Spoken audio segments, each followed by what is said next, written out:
time has come. Did you remember that from my After the Lucy? start of our work session. The time has come. I'd like to now call to order this meeting of the Moore County Board of Education. It's Monday, July 11th. We are beginning with a work session, which we will then follow immediately with closed session, and then follow the closed session immediately with our regular business meeting. Is there a motion to approve the agenda as submitted? So move. Second? Second? All those in favor? Aye. Motion carries 6-0. Would you please stand and join me in the Pledge of Allegiance? I pledge allegiance To the flag of the United States of America and to the republic for which it stands, one nation, under God, indivisible, with liberty and justice for all.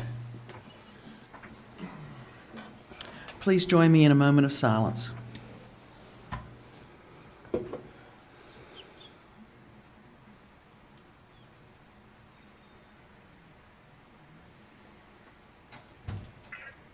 Thank you.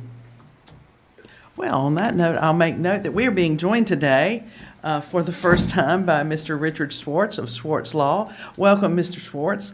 Now on Moore County Schools Attorney of Record. And we appreciate your coming for your first meeting and for our work session and business meeting today. Nice to be here. Thanks very much. I appreciate it. Well, thank you for joining us. I also make note that Chair Thompson is under the weather and so is not with us in person today, but is joining us by phone, I By guess. video. By video. So she will be taking part in the meeting, although she is not here in person. To that end, I have stepped into the chair seat in order to run the meeting. So are there any further questions or comments before we get started? All right, then, Dr. Locklear, let us move to our first item, which is the out-of-state field trip. Yes, ma'am. Good afternoon, board members. Thank you, Madam Vice Chair. We have Dr. Powers with us this morning. We do have an out-of-state field trip for our student-to-student organizations at a few of our schools who are requesting to attend an out-of-state field trip to the Military Child Education Summit. So, Dr. Powers. Yes, sir. Thank you, Dr. Locklear. We do have some students from a number of our schools who do have student-to-student programs: Union Pines High School, Pinecrest High School, Cranes Creek Middle, and Southern Middle School who are requesting to attend the Military Child Education Coalition's Global Summit and S2S National Training Seminar in Washington, D.C. That trip is coming up, is planned for July 17th to the 21st, and so just sharing that information. Glad to answer any questions the board may have related to the trip. Are there any questions? Mr. Hensley? So, who planned and sponsored this trip? I notice it's being attended by 12 students, 10 female and 2 male. Yeah, Was this planned by the military liaison? it was actually, we have done this in years past. Each of our schools have the opportunity to send students. It's not necessarily planned by the military liaison, but the information was shared in years past as a part of that, and it is something we have traditionally done over the last several years. The information that they gain from there, the student-to-student programs at the schools, which not only benefit our military families who may be moving into the district, it's really a great thing because student-to-student programs actually help to welcome all new students into the district and actually work to do that. Many times we'll assign a friend, a student, to a new student to show them around. They also do a number of activities, things after school to help them to get to know other students within the school. So it is a benefit beyond just to our military students as well. And I will say this, Mary Beth Thomas, who's the sponsor of SDS at Union Pines High School, in the past has kind of taken the lead in organizing. I just noticed that Rolly Sampson, the former military liaison, was listed as the point of contact for billing. Oh, that would be a mistake. Yeah. Do you know much about the Military Child Educational Coalition or their background? Or do you know much about the agenda for this field trip or the guest speakers? Again, I did recently see that one of the guest speakers was Jill Biden. I saw that this week. Other than that, the Military Child Education Coalition, it's a national organization that supports military families, military children in schools. Well, they have four things on, they have four things on their agenda. And of the four things that they feel is important for our military-connected children, two of the four things are diversity, equity, and inclusion. And the second thing is perpetuation of the Purple Star program from which this organization benefits. So there's four items on the agenda. One is diversity, equity, and inclusion, and the other is perpetuation of the Purple Star program, which it's like the bureaucracy perpetuating itself, right?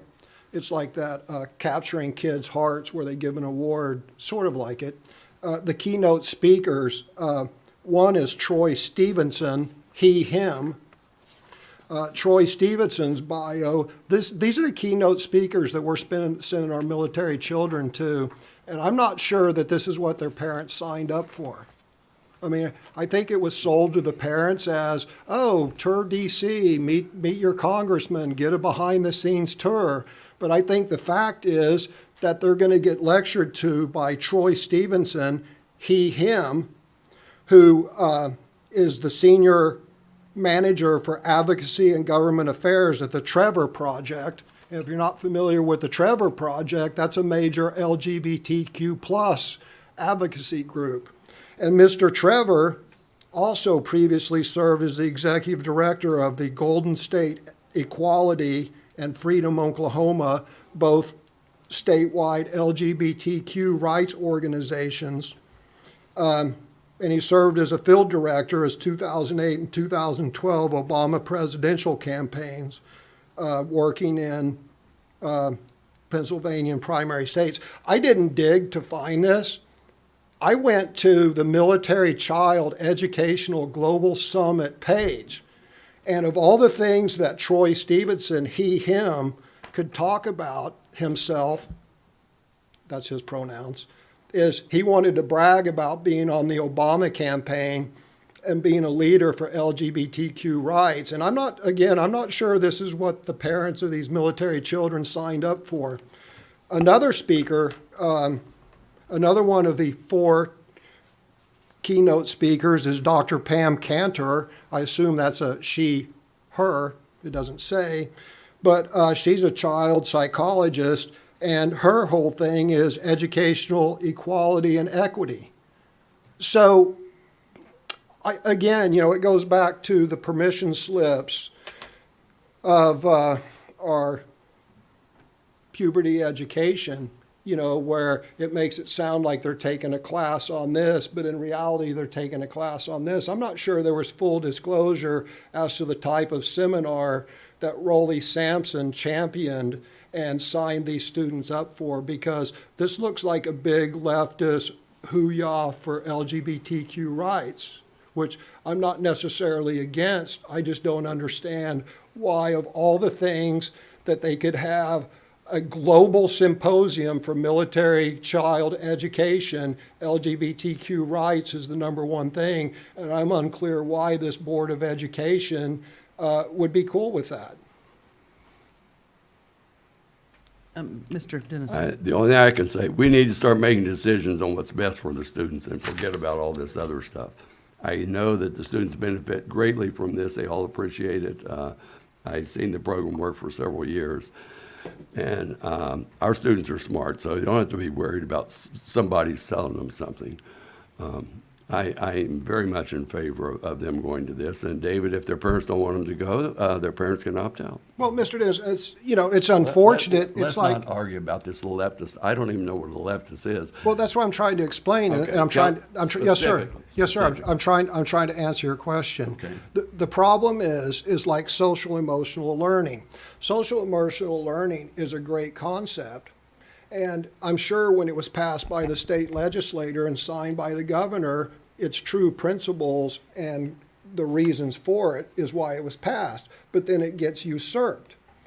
And, reading the background of the Military Child Educational Coalition, You know, it appears it started out by an active duty Army colonel in Fort Hood in Killeen, Texas in 1998 who, partnered with the local superintendent, discovered a need.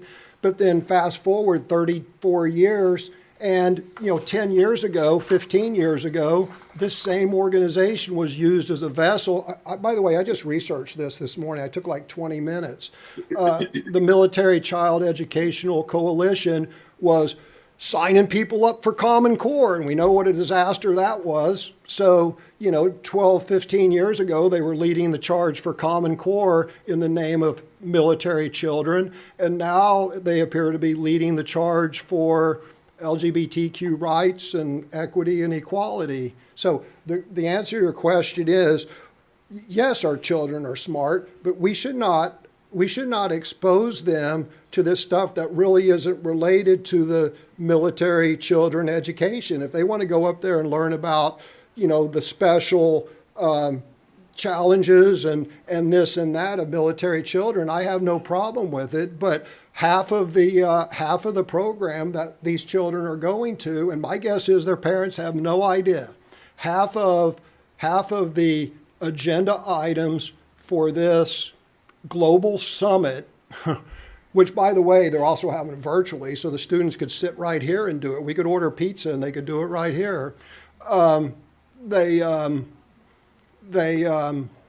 the agenda is very, very left wing and not in keeping with the sort of stuff that we as a school district do. Dr. Powers, I'm sorry, I didn't hear who initiated the trip. Did we have someone who actually initiated the trip for the schools? Chair Thompson, yeah, annually for the last several years, we've built into our impact aid budget funding to allow our STS programs at these at schools who have them to have the opportunity to send students to this particular seminar. So the sponsors at the schools are the ones who have the opportunity to do that. And do they have copies of the seminar information with agenda items as they're planning and coordinating the trips? Yes, ma'am. As I said, they've done this for the last several years, so they have information related to the seminar each year. It's shared. And who pays for it? Are the parents? Who's paying for the trips? Is it the military impact fund, or is it parents, or who pays for the student costs? The student cost is going to be paid through our district AYPYN funds, which is grant funding that we receive for military children and supporting activities outside of school for those children. Okay. All right. Thank you. Any other questions, Ms. Thompson? No, thank you. I just wanted to ask Mr. Hensley, so you're saying that one half of the program is very left-leaning? Does that mean that the other half of the program is very right-leaning? And No. so we're going to give them a very broad view of things? I'm not asking you to go back and take it apart, but I mean, you've Well, lumped Madam it Chair, all you into asked me a left. question. Let me answer May your I finish question. speaking, Mr. Hensley? Well, you asked me a question. I want to answer your question. I'll But read the I other might have four another items. question for you, Mr. Well, Hensley. no, let me just answer One as they're moment, please. presented. So you're lumping these into all being left-leaning rather than, according to you, they're left-leaning. Well, What, can you define, I have another question. Define for no, me you won't let me equity. answer the first question. Okay, so the answer to the first question, the reason I didn't mention the first two is because the first two items seem somewhat relevant to the interest of military children and military child education, okay? The first agenda item is well-being, balancing emotional, physical, spiritual, wonder what they mean by spiritual, and mental health for pound military kids. Okay, so well-being, that's appropriate. The second one is academics, that's certainly appropriate. And those, whether left, right, center, or whatever, those are appropriate. But then the last two agenda items are diversity equity, and inclusions, and Purple Star Schools, MCEC is a national advocate for this state-by-state role model of best practice commitments.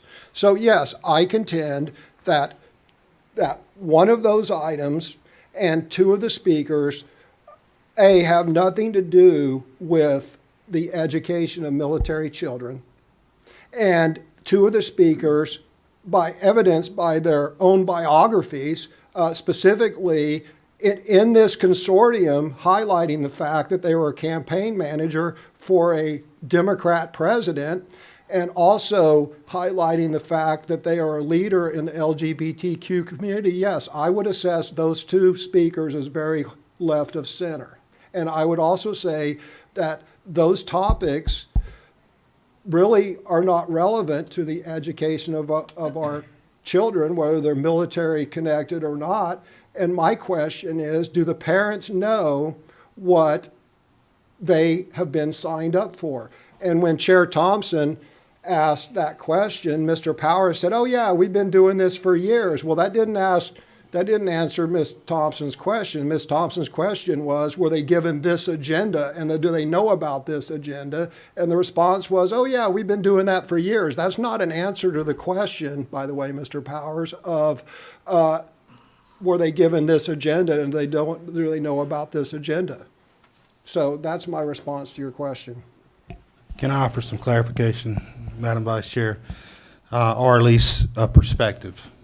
May not be clarification, but maybe a perspective. To answer that most last question about do our parents know what they're signing up for, we certainly, it is a practice and an expectation for our club sponsors, for our sport teams, for our coaches, whomever that might be, to make sure our parents know exactly what are the logistics, what are the expectations, what is it that we're asking their student to attend, with a field trip or an extracurricular activity or whatever it may be, whether that be a debate tournament or whether that be this national conference or global summit. And so that is an expectation and a common practice for us to ask our staff to make sure our parents are aware of what they're signing up for. There's also an expectation for me as a parent to know what I'm signing up for when I approve my children to go to something. So I would answer that question that way. Can I tell you that every parent knows exactly what's on the agenda for this conference? No, sir, I cannot. But I can say that it's certainly our expectation that we're sharing that information with our parents. So I called a couple military-connected parents because I know a few. But since we're asking each other questions, Ms. Caldwell was at the Military Child Educational Summit as a parent. When this was spoken about at the summit at Sandhills, did they talk about the agenda and how there would be leading advocates of the LGBT community? Was that discussed in that part of the agenda, or did they discuss being able to tour the Capitol and an opportunity to meet the congressman and this and that? I wasn't in that Breakout? I wasn't in that breakout, so I can't comment on that. I was in the special education one, so. Yeah, I didn't attend the whole thing either. So I talked to a couple military-related parents, and they were like, oh, no, we just, it was pitched as, go tour the Capitol, meet congressmen, get a behind-the-scenes tour. So I think that there might be a little bait and switch going on as to how this was sold to parents and what the actual agenda is. And we need to, as a board, we need to be ever vigilant about Trojan horses or wolves in sheep clothing, whether they come from the right or the left. And yes, I would be saying the same thing if this was, someone signed up to go to a volleyball camp and the keynote speaker at the volleyball camp was, someone from the far right. Yes, I would be voicing the same concern, because people don't sign up, just like people don't sign up to send their kid on a volleyball camp or a thespian camp and expect there to be LGBTQ activist keynote speakers. I don't think that military parents sign their children up to go to a military child education summit where the keynote speaker two of the keynote speakers are self-admitted leftists. And I presume that they're going to advocate for what they say in their bio they advocate for. So that is my concern. If the parents know that and the parents are excited for their children to do that, more power to them. But I bet if we did one of those world famous Moore County school surveys and really surveyed those parents, I think we would find out differently. Mr. Dennison. Go ahead. Oh, Mr. Dennis. Mr. Dennison, yes, please. Did you say Dennison? Dennison. Yeah, I still am in favor of this. The speculation on what they're going to talk about. I've been to a lot of places where speakers had all kinds of things, and you don't know what they're going to talk about. You're assuming that's what they're going to talk about. So I'll go back to what I said before. We need to do what's best for our students, and this is good for all our students, not just military students. And all the other stuff is fluff. It doesn't mean anything. They're not facts. They're just assumptions of what they're going to talk about. And I can't make a decision based on assumptions. I make my decisions based on what I think is best for the children. I think this is best for the children, and I will support it. Mr. Levy. Yeah. There's one thing that did confuse me as I looked at their website. On the date that our people are going to be there are 4 speakers who are listed. And they're listed not as speakers for this for this group summit. They're listed as speakers for professional development. So it seems to me that this group that we're sending the kids to is actually a professional development meeting. And I'm not so sure. I'm not so sure that that's the right place for them. I just don't know. I don't know enough because I've just looked at this. Do you know anything about that? Yeah, it's kind of a two-part thing. So the training portion is the student portion for those types of clubs, and how those students can go back, work with the groups at their schools to build, more robust programs where they work with more students, to help them feel comfortable, build relationships, connectedness to school.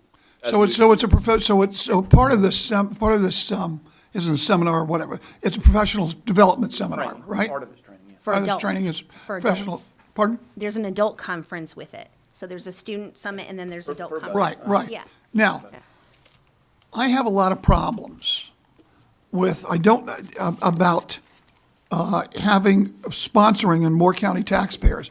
I don't know what the parents think or whatever. I'm more concerned about the Moore County taxpayers. And the Moore County taxpayers do not want to pay for professional development from somebody named Troy Stevenson, who, according to according to his bio here, is an LGBTQ activist and basically works for the advocacy and government affairs of what's called the Trevor Project, and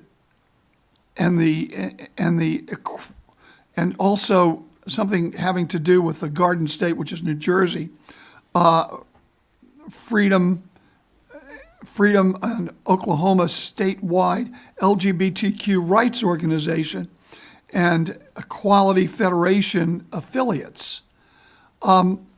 It seems to me that what we're paying for is a bunch of teachers and students to go to what is basically a woke seminar, wanting to teach them to advocate for LGBTQ rights. Now, I don't have any problem with LGBTQ information, learning about LGBTQ people, whatever. But this goes beyond that.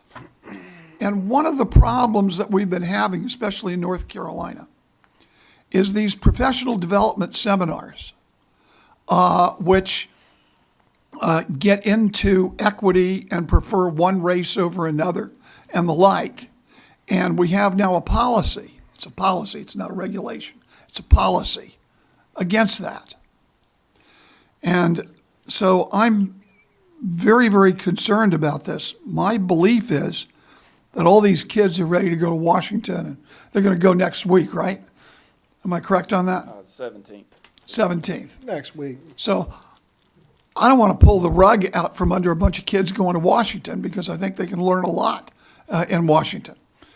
But I don't believe they should be attending these kinds of seminars. And I don't think the Moore County taxpayers should pay for these kinds of seminars. So my proposal is to let them go, but not to participate in any of the seminars. Because, quite frankly, I think that they are seminars for indoctrination rather than education. And that is what we've been fighting against here in Moore County for a long time, and hopefully will continue to fight against that for a long time. So I'm going to make a proposal, is that we allow this field trip to go on, but specifically not to allow our students or our participants to participate in the seminars given by, I'll just make it easier because I want them to participate in learning from other students. I think that's very valuable.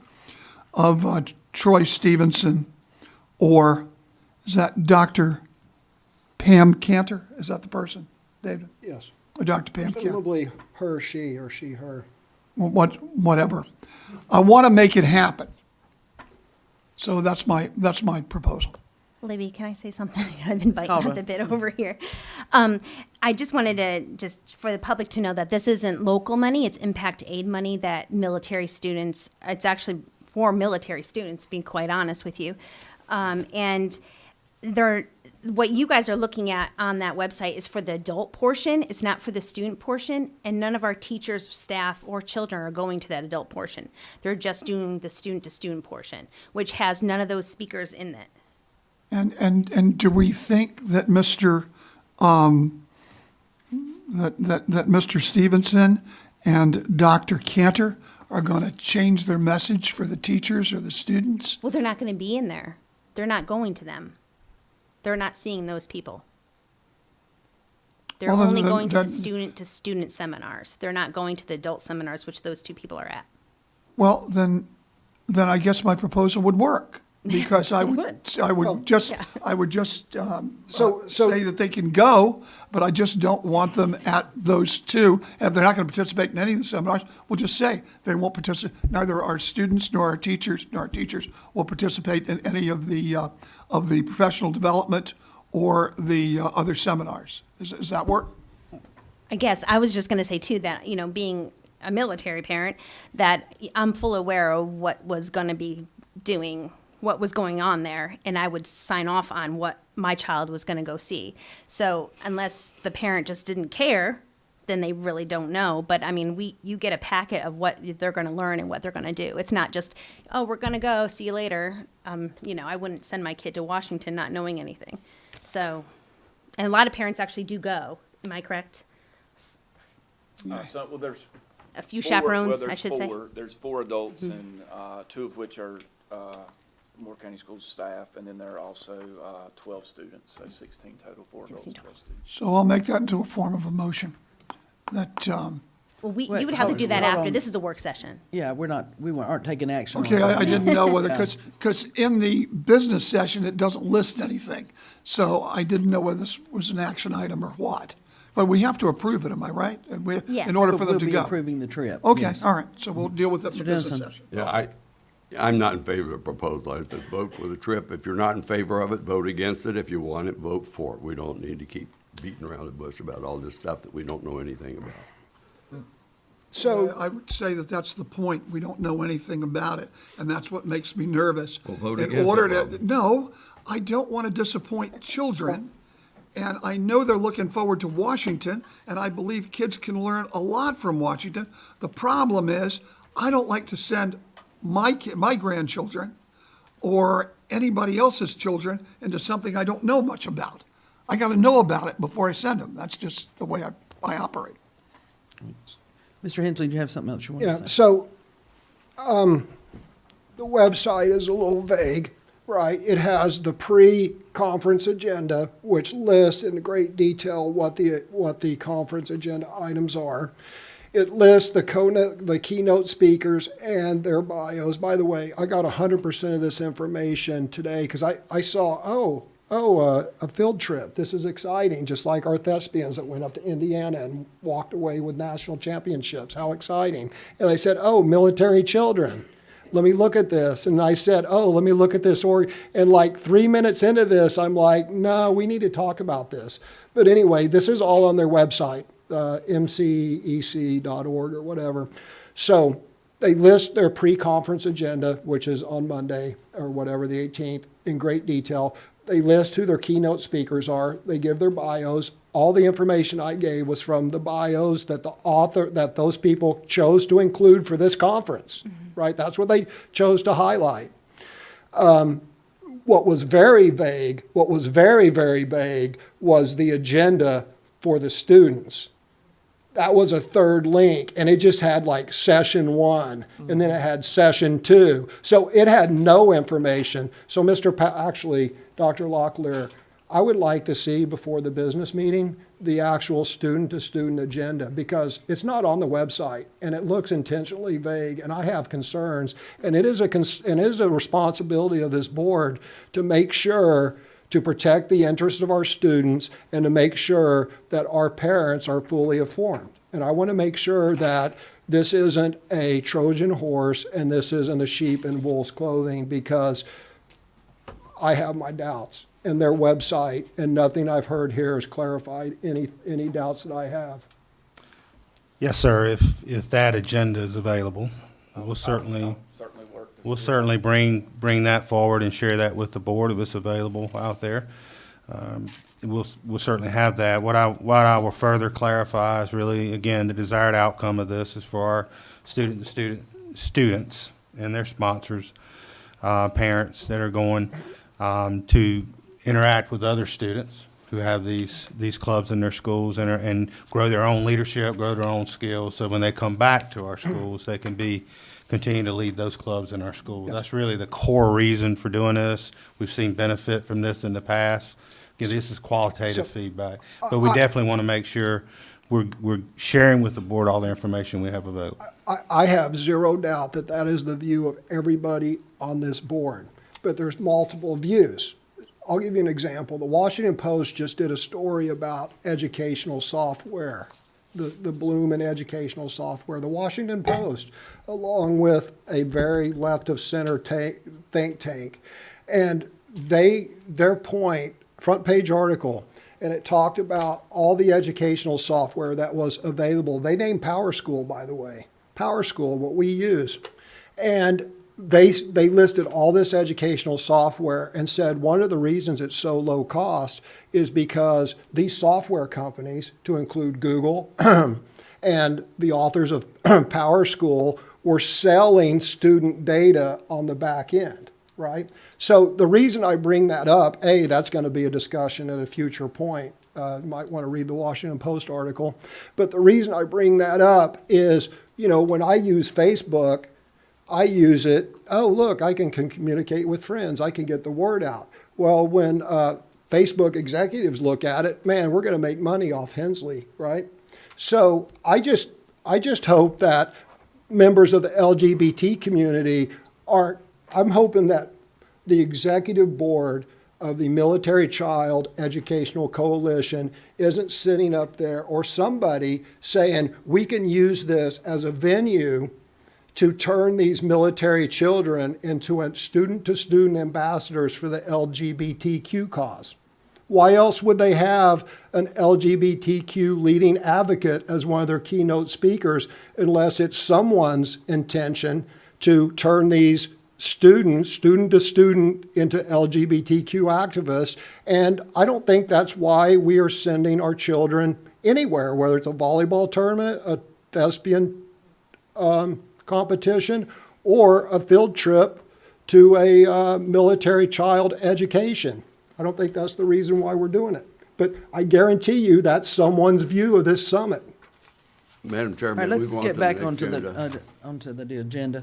I'll mark that as an action item up for Yes. the regular meeting. All right, Dr. Locklear, let's consent? move on to item B. Not consent? No, not consent, not consent. Renewal of the website, communicate, and app contract. Yes, Mr. Eklund's going to come up for this one. This is a renewal of the system that we use to support our website, also to support our communication, our phone communication, school messenger system. It does integrate with our Power School student information system that's used by the state of North Carolina. In 2019, spring 2019, we had a committee and request for proposals for where we would go with this process. This was the organization that was chosen from that. This is to renew this contract and do so for multiple years in order to give the district savings on the contract. So I'll let Mr. Eklund share any more information that he has, and it does come with my recommendation that we renew. Mr. Eklund. Yes, thank you. Dr. Locklear, you covered it very well. We did select this platform based on a competitive RFP process with multiple stakeholders in that selection process. The reason we're coming to you is we want to continue this contract and extend it to 5 years because that would realize a savings of $12,495 per year with a total savings of $62,475 over the 5-year contract. Are there any questions? Mr. Hensley? You say that with such enthusiasm. Let's hope it, just stay on topic. No, Stay I on will. topic. No, well, I just, I like to put things in context. No, I have a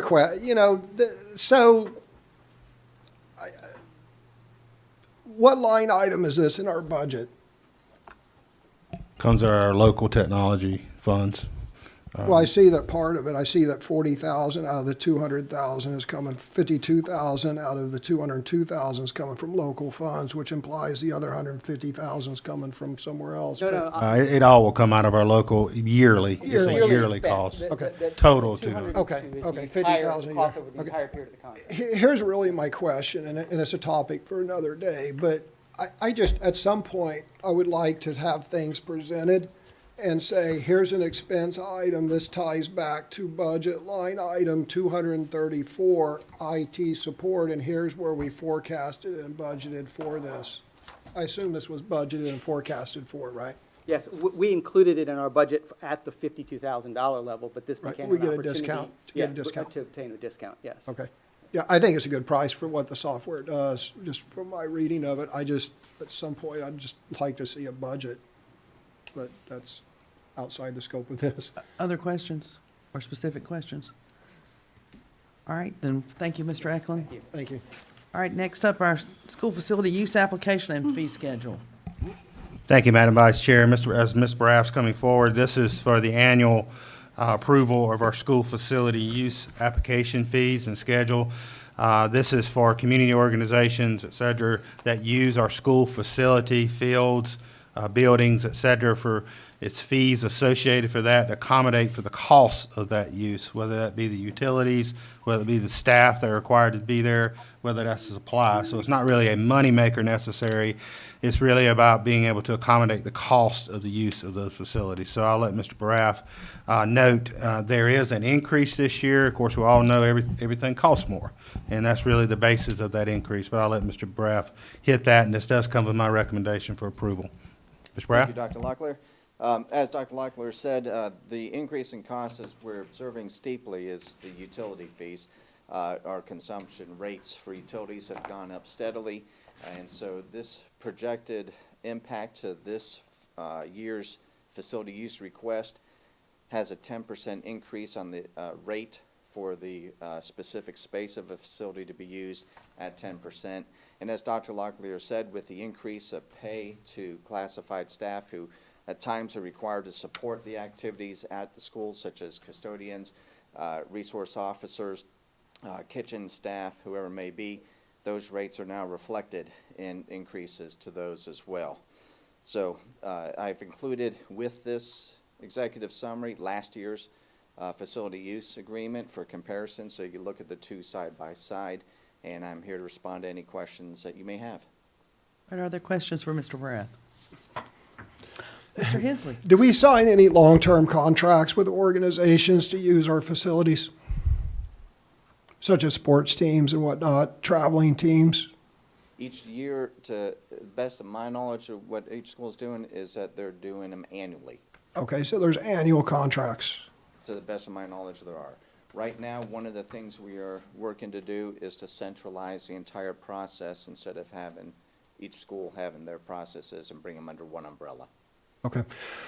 My specific concern would be if there's more than 1 year, I have no problems with year-to-year contracts, or maybe multi-year contracts with options or something, but I would not want to see us get locked into multi-year contracts for traveling teams and stuff. It just seems unfair.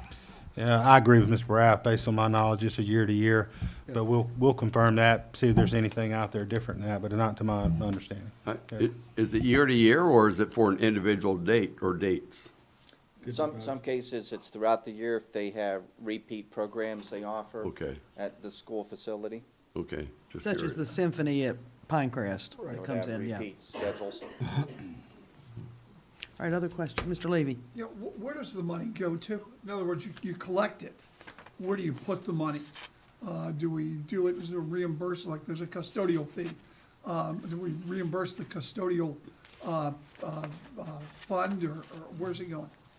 The schools collect the money, and then the funds are dispersed to any staff that was required to work at their time and a half rate, because in most cases, they are overtime. So those individuals are paid with that fund, and then the schools have some funds to offset some of the other costs, such as noted in here, the utilization of paper towels, toilet paper, whatever may be consumed during there. So it goes back into their budget for operating, so they come out harm-free. And is there a, I understand paper towels and stuff like that. Is there a pure rental on the facility? So in other words, we put up these buildings for $20 million or whatever. Does the school district get back some money for what would be called rent? For each school, and this is on page 5 of the proposed agreement to be done, and it gives the rates that you're requesting for each school and each space. No, being used. I read that. I read that. But in other words, this money goes back to the schools. Yes, So, in other words, absent the paper towels and absent the electricity and all that, there is a certain amount of money which is purely for rental, but it goes to the schools, right? correct. Why wouldn't that money go to our fund for building maintenance and the like? In other words, your fund for repairs and the like? Why wouldn't that be done? At that previous comment to Member Hensley, I said we are now this year putting in place an implementation program where all that comes centrally to then be dispersed to pay for staff. So it comes into the central operating budget as opposed directly into the school operating budget. So at least theoretically, it could be used for the replacement of a door that's busted or something like that, having nothing to do doorknob. with the rental. Okay, all right, thank you. You might want to change the name for the Director of Food Service. Jan's name's on the form, just for information. Oh, Miss Lovelady's name upon the form might need Yes. to be changed for fall. Depending on the successor at that time, we will change it, but up until her official date of retirement, Okay. it remains Jan Lovelady right now. Thank you. All right, any other questions? All right, thank you, Mr. Barath. All right, moving on, we have revision to the calendar of the Board of Education. Yes, ma'am, and this is my item along with Ms. Parker and Ms. Thompson, Chair Thompson.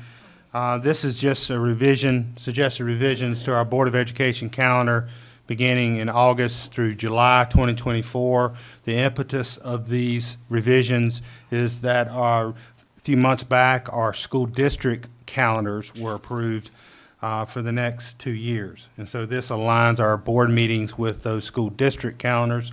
The changes that were already part of the calendar that are requested to be revised is adding a special meeting in October, which has been our practice for our school teams to present their school improvement plans. Confirming that we'll have a combined work session and regular business meeting in January. We did that this year, seemed to work well, continuing that practice in 2023.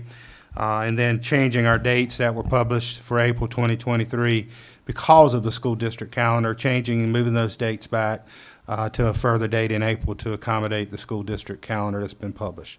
So that's what these requested changes are. And upon your approval, this would be published out on our website, et cetera. So this does come with my recommendation, but certainly seek your input and feedback on where we move with this. I just actually had one, if that's okay. And it wasn't even what you were going to revise on. I was looking at the whole calendar in a whole. And this is just a suggestion for me because October 31st is Halloween. If we can have an earlier date for a work session versus starting earlier and getting out earlier. That way we're not getting out when kids are trick-or-treating and all of that. So like if we could start at an early, like 8 a.m. or 9 a.m. and that way we're out at 3 or whatever, I would appreciate it. I don't know if anyone else agrees with that or not. But And that's for the work session. yeah, it's just the work session, yeah. I have no problem with that. All right, we'll refer that to Dr. Locklear. Yes. Okay. All right, moving on, we're looking at revised policies for approval. That comes to me through the policy committee. Mr. Holmes and Mr. Dennison and I met with Dr. Alpenfels, who's heading forward, to look at just a few policies that were up for revision. Dr. Alpenfels, would you like to lead off with any of these? I am happy to. This is a relatively short list as policy committee agendas go. This first policy or set of policy revisions simply compiles all of the duties of officers into a single policy rather than having separate ones. You'll see on the public address to the board, there's been a recommendation to prohibit recorded comments. Course loads, that's a recommended policy change from our curriculum instruction department just to align that policy with current reality. Needed to add a legal reference to student records and then literally just a legal reference to the law that authorized our police officer program. So that's what's before you for consideration today. I believe, Madam Vice Chair, that we may be approving these on first reading, so we'll have to make that motion and perhaps do this as a separate item during the regular meeting. Yes, ma'am. Are there questions or concerns about the changes in policy? I was just looking at page number 12. Let's see. I'm going to highlight this. Underneath juvenile records, if you go down to the last paragraph where it says the principal or designee, it says must destroy juvenile documents. I'd like to see it say shall. You would like to say what now? Shall. Okay.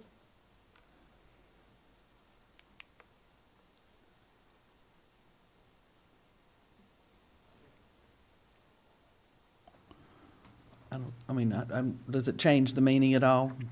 Should we defer to Mr. Schwartz to see if that would, does that change the meaning of the policy?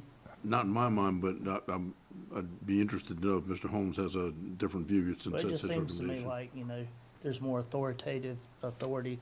You shall, you will. It don't matter, whatever.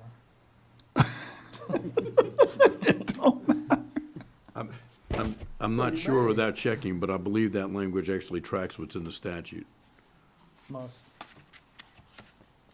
So it's, I think it does. And Mr. Schwartz, this is a policy that does align with the North Carolina School Boards Association's recommended policy, so. All right, other questions? Mr. Levy? Yeah, the rule, is that a change that the chair can refer motions to committee? That comes under policy 1322, under the rules of order. It gives the chair the authority to rule motions in or out of order or to refer items to a committee. It's under 1322.2A and E. Okay, are you reading, are you reading from a separate policy? It's, yes, policy 1322, which is not one we're considering right here. Okay, because part of what we're considering is part of the duties of the chair, and the duties of the chair are to refer, to refer motions to committee. It's in there. Okay, so we are considering that, am I wrong? It's established in policy 1322, which we don't have up, so. My concern is that there is a procedure in Robert's Rules of Order for sending a motion to a committee, and it's not generally the prerogative of the chair to do that. I believe that that's a vote of the board. So have to it look at concerns me that someone might bring up a motion and the chair might send it to committee, and it might in fact die in committee because it'll never come out of the committee. We'd have to go back and look at policy 1322, which I don't know if Mr. Batchelor is able to pull that up for us. Give him just a moment, please. Madam Vice Chair, the other option is also to send this back with that specific question to the policy committee a third time. All right, if we don't find what we need here.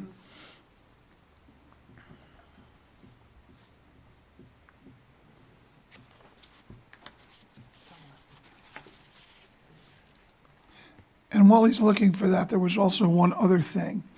I don't know why we have written minutes of these meetings since we have a video. We don't need them.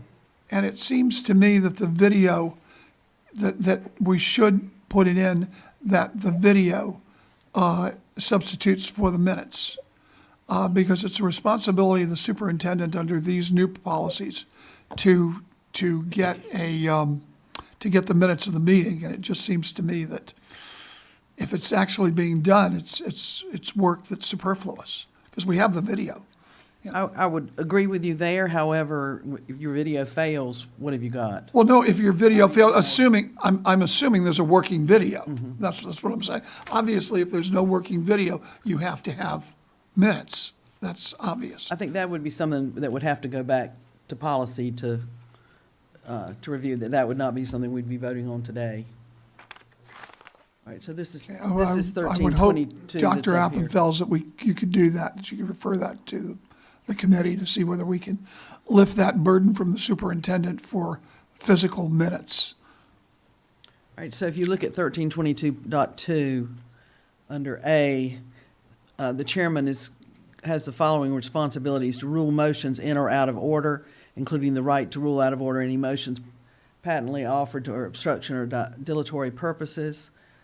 And then the other one, under E, to refer any item on the agenda or raised during the meeting to a committee prior to board consideration. So, Ruling, and then of course but that's the not what we're considering today. Is that not what we're considering today? Yes. And of No, course, I don't. Okay. Maybe, are we considering that today? as in policy 1322, Well, what policy are we considering today? Today is, I guess, if I could, I think Bob's point is 1200. we're putting the exact same verbiage in two different policies. Is that your point? Yes. I share Bob's observation that why would we cut the exact same verbiage out of 1322 and put it in here? well, I'm looking at Dr. Alpenfels because we've been working on, what it was, Well, 1240. Bob and I aren't members of that committee, so I don't know. And we can go back and look at it again to see, because the effort on 1240 is to consolidate others. 1,200. 1,200, whatever, to bring them all together. So if it's your desire, then we can take this back and look at that consolidation farther.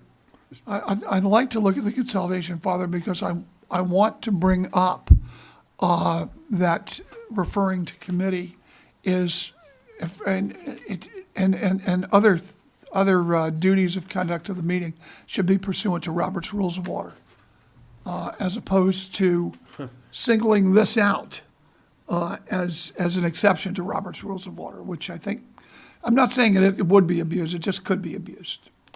And these revisions, Mr. Levy, and you're very well familiar with this process. Sure. These revisions simply align with the School Boards Association's model policy, and, there was a change. It was a good opportunity to combine these into a single policy. So there's certainly no intention to add or detract from Robert's Rules. Oh, I wasn't even thinking that.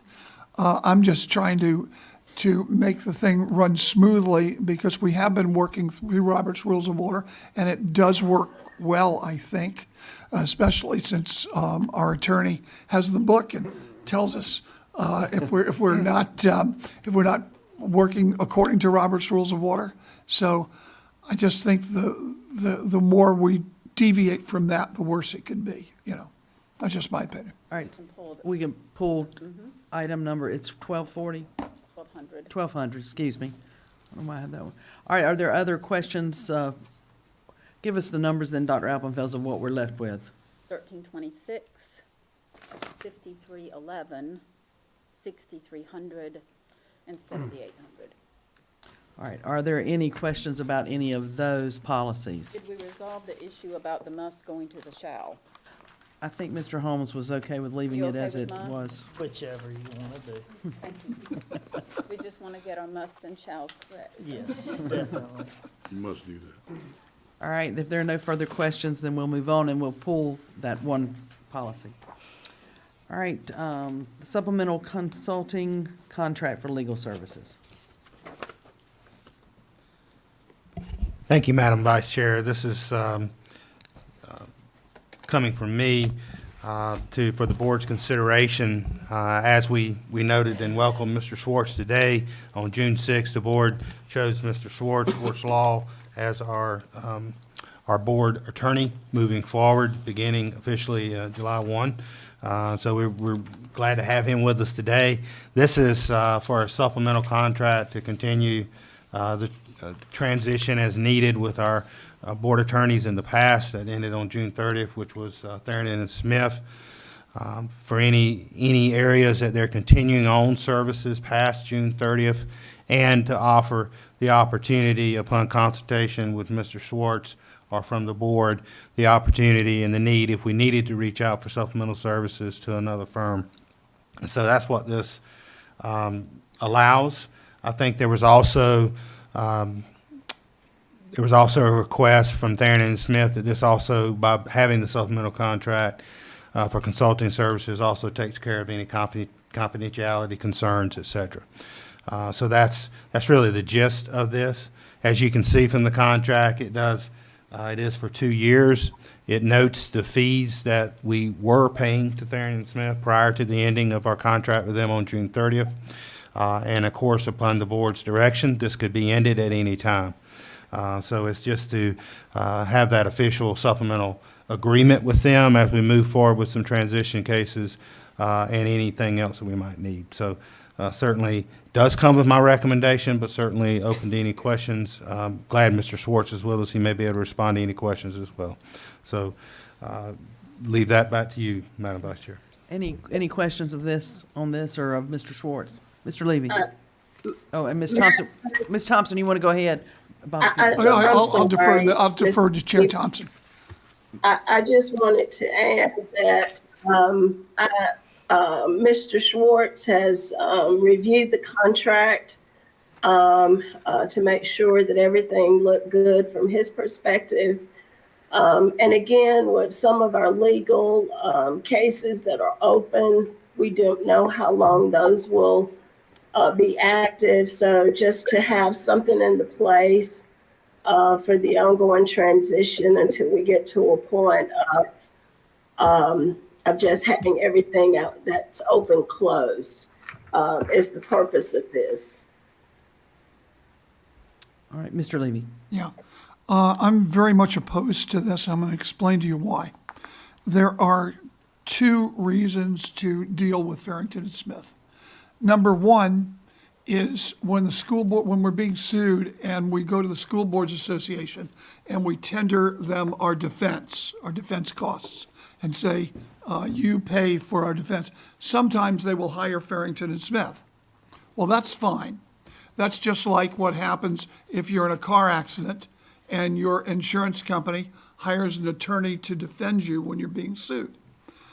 We can have if they want a contract, most law firms that do this sort of work don't have a contract with the ultimate client, but if they want a contract at that point in time, we'll give it to them. But number two, the other reason is so-called ongoing cases. I know of no ongoing cases that can't be handled by our new law firm. I don't want to spend money on two law firms. I don't want to spend money on two lawyers. Okay? If the Schwartz firm has some business that they can't handle for us, then let us know. Or if there is one case that might settle next week or something like that, I can understand it. But a 2-year contract doesn't work with me. Number one, because we are too tempted to go over to Farrington and Smith and say, well, why don't you handle this? And that should be handled through our retainer with the Schwartz law firm. So the bottom line is, I have, as a lawyer, I have been substituted out of many, many cases. I've been substituted into many, many cases. And generally, when I'm substituted out, I hand over the file, and I may have a half an hour or 45-minute conversation with the new lawyer to bring him up to speed. But that's about it. And maybe 1 or 2 phone calls that may occur just because he's confused over something or she's confused over something. But we don't need a 2-year contract to do that sort of stuff. All of that should be wrapped up. And someone correct me if I'm wrong. That should have been wrapped up in the last 2 weeks. There should be no or almost no cases, which we have with Farrington and Smith, that are being paid for by the Moore County Board of Education. Am I wrong here? Dr. Locklear, we had asked for a list of active accounts from Farrington and Smith. Did we get that, or did Mr. Schwartz get a list of those? Yes, it's Exhibit A in these documents up on your screen. Okay, I'm sorry, I missed that. Okay. Can you pull that up for board Yes. members to see, please? Yes, ma'am. Yes, ma'am, it's pulled up. Now, which cases of those are not being paid for by the School Boards Association? Any of them? Well, according to this document, all of those are being paid for by the, paragraph 1 says that Appendix A is cases being paid for by the School Board Association. With the exception of number 7. Number 7 is the work that we carried over with Aaron and Smith with the DOT issue at Weston Elementary and the condemnation of property. With the exception of number 7, unless I'm wrong, the others are, I believe, being paid for through the North Carolina School Boards Trust. But I can verify that through the information that Aaron and Smith summed up and sent out in the transition. I don't have that in front of me right now. I'd like to verify that. And is there any reason why the Schwartz law firm cannot represent us in the case with the DOT?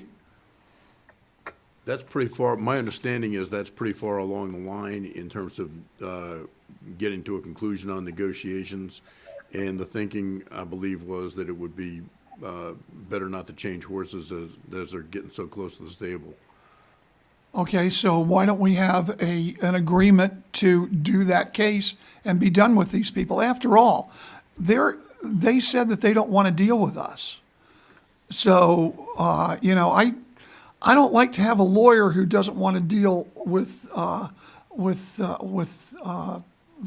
client. I don't like to be a client of a lawyer who a lawyer doesn't want to deal with. So, I have problems along those lines, but if we have one case with them, and if that one case is close to the stables, as Mr. Schwartz says, and I defer to Mr. Schwartz. And maybe that's a good idea because I want to get as much money as we can out of the Department of Transportation because Mr. Barath has some work to do building a building maybe over in West End, which is great. But let's get that and let's be done with it. But let's be done with this law firm. I don't want to spend money on 2 lawyers. Just don't want to do it. Mr. Dennison. My understanding is this covers not just Harrington Smith and these. This covers any point that we need to get someone else, if it's something that can't be handled, we need expertise in an area that maybe that the Schwartz firm doesn't have. I don't know whether we will or not, may not ever have. But I don't think this is just for Harrington Smith. Am I incorrect? No, This is just for Therian Smith, Oh, Mr. just for Dennis. Harrington. Yes. Okay. Yeah, just to summarize, this appears to cover 3 cases. The first case is that Mr. Schwartz's firm could engage Therrington and Smith for any follow-up questions they have on any open matter after they get our permission. So Mr. Schwartz's firm could go to Therrington and Smith. So that's issue number 1. Issue number 2 is that the Board of Education or the superintendent, after consultation with Mr. Schwartz's firm, could then take an issue to Therrington and Smith if Mr. Schwartz's firm, for whatever reason, was unable to do it, conflict of interest, or needed an outside counsel. And then the third thing is finalizing the pending actions. And by the way, I reread it and I was incorrect. It is a combination of things being paid for by the School Board Association and local. There's an or in there that I missed. So those are the 3 cases, and all of them, the first 2 require permission from Mr. Schwartz. If Mr. Schwartz wants to consult with them, then he needs to ask us, okay? And if Mr. Schwartz, look, the first case and the third case, I have no problem with. If Mr. Schwartz's firm has a question of our former counsel, they need to work together, more power to them, right? The third one, ongoing litigation, notwithstanding Bob's points, that should be wrapped up quickly or transitioned. If it's going to be quickly, it should be, wrapped up and done with. If it's going to be long-term, then it seems like it should transition.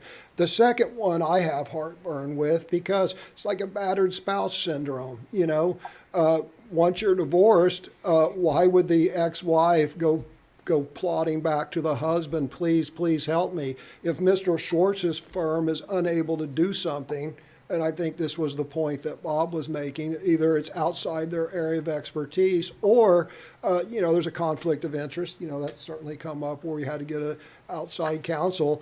I think that Therrington and Smith would be the last firm we would call. So I think, Bob, my objection is to number 2.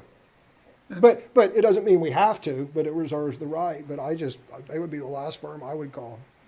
It just seems to me that if we need Farrington and Smith or someone else, someone needs to come to this, come to this board, and we need to appropriate money for it. I don't want a dime going to Farrington and Smith from this board.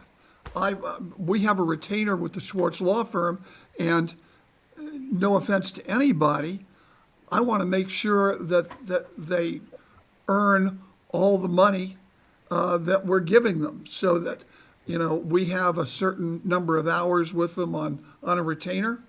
I want to make sure that all that stuff goes to them. I don't want to give the superintendent the right to go to the Therrington firm, especially since, and I don't know the Schwartz firm or anything about it. I'm not intimating anything, but if I had a retainer and my client said, you want to go to somebody else for this particular stuff, and I still got my retainer so I could do less work, sure, go ahead. Go out to the other firm. Have as many law firms as you want. But that's just not the way it should happen. So I believe any new case, if we decide we're going to contract with Farrington and Smith, that needs to come before the board. So I would vote against this. Mr. Schwartz, I know that you said you had, or Ms. Thompson said that you had reviewed the contract. Yes. As the attorney who would then be dealing with Tharrington Smith, do you feel that a contract of this type is necessary? I think it would be beneficial for a number of reasons. One is, you've got a lot going on as a school system. They've got a lot of background and information about cases, and I've got a long list of having met with your administrators. I've got a long list of actions for which the background information that they've amassed over, in some cases, years, would be very helpful to be able to tap into.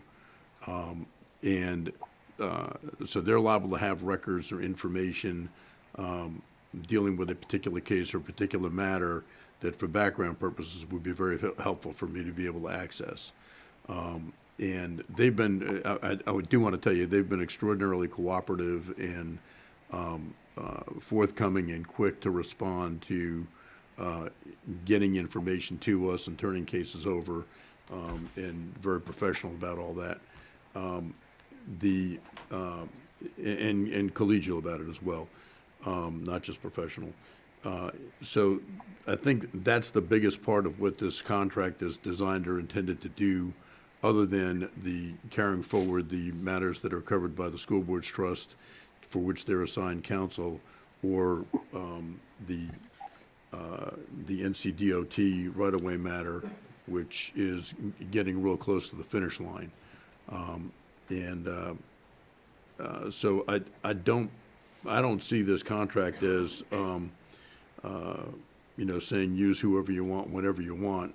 It's got some, if you look at the first paragraph in this contract, it starts with, in their discretion and with the prior approval of the Board of Education or superintendent, is when the lawyers of Schwartz Law, as general counsel to this board, are authorized to contact Tharrington Smith for consultation on legal matters which Tharrington may have background in light of its prior service as general counsel for the school system, and Tharrington's authorized to provide such consulting services pursuant to this contract. So that's getting the background information. It goes on to state that that both the board or superintendent, in their discretion, excuse me, may request Tharrington to provide services with respect to one or more matters following consultation with Schwartz Law if there's a conflict of interest or some similar concern, and Moore County Schools wants to obtain separate counsel. And in that case, you could go to Tharrington. It doesn't say you have to go to Tharrington. You can go to anybody if there's a conflict. But again, that's up to the board at that point to make that decision. So it doesn't obligate you. It's just an option. And then finally, with regard to the continuing matters on Exhibit A, is what you've got. So those are the three things that Mr. Hensley mentioned. The second one is entirely in your discretion. If you decide you want to use Tharrington, that's up to you. If you decide you want to use some other firm, that's completely up to you in the event that there's a conflict or some other problem. Thank you. Any other questions or comments? The board controls this. The board controls this contract. Thank you. All right, that finishes up with our items under pending action and discussion. So in order to set the agenda for today's later meeting, I have down that item A, the field trip, will be an action item. Item B could be consent. Item C would be consent. Item D, consent.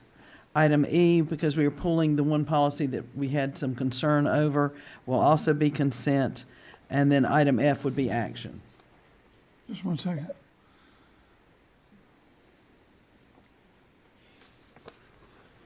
Everyone okay with that? I just have a question. Can you go over that one? I'm sorry, can you So- go over that one more time? It's items A, the out-of-state field trip. That's action, That's right? action. Right. And then item F, the supplemental consulting contract for legal services, would also be an action item. Everything else could fall under consent. And item E is consent, but you're pulling 1,200. Yes, sir.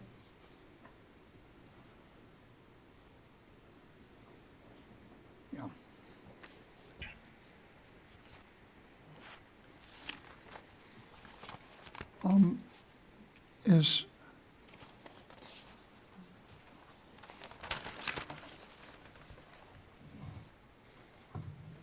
I'm just hoping you don't set the paper on fire. I know. Hopefully the sun doesn't Are shine you in the okay over window. there? We end up I with a don't know what fire. he's looking at. Good with that? I am, I believe. Okay, So then, the first one and the last one are action items, everything else is a consent. all right, if we're in agreement on that, then at this time, I would propose we take about a 10-minute recess, which would put us back into action at 2:25.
All right, we'll call the meeting back into order.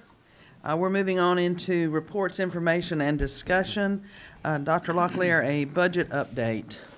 Thank you, Madam Vice Chair, board members.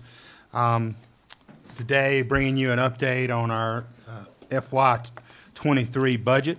As you are aware, our Board of Commissioners met on June 23rd, reviewed their budget options, and did approve their local funding for fiscal year 23.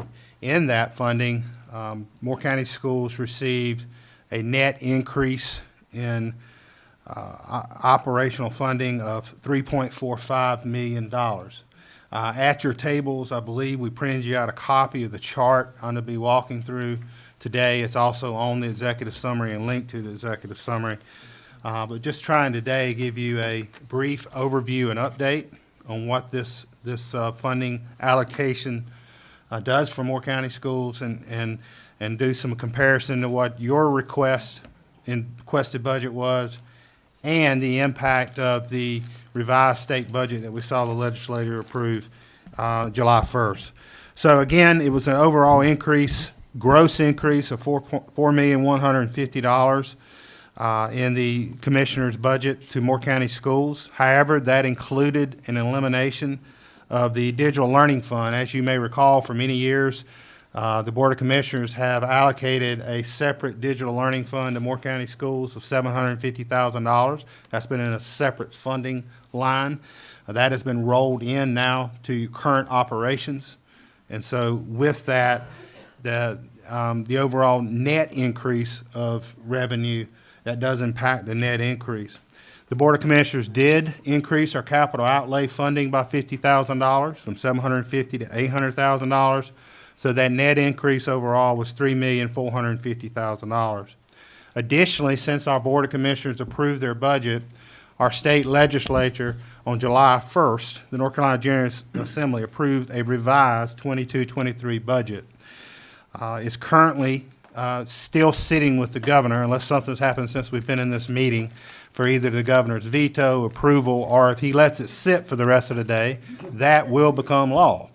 So today is the last day that he can just let that sit. So I'm anticipating that it will become law. But that revised budget included salary and benefit increases over the legislature's previously approved biennial budget. Remembering that biennial budget is what we projected your budget on and what you approved and requested your budget based on that. So the proposed salaries increased from 2.5% for classified staff who are making over that $15 minimum requirement to 4%, and increased from 2.5% for certified staff. Average increases to a average increase for certified staff of 4.2%. That revised budget also includes a retirement contribution increase from 24.19% to 24.5%. Not a big difference, but still makes a difference when you're estimating cost impact on your budget. The chart, or the one-pager that is in front of each of you, kind of summarizes those three pieces: your proposed budget, the county's approved budget, and what that accommodates based on an allocated budget, and then what's the impact of that from the revised state budget. So I'll kind of walk through and summarize some of those big items to you.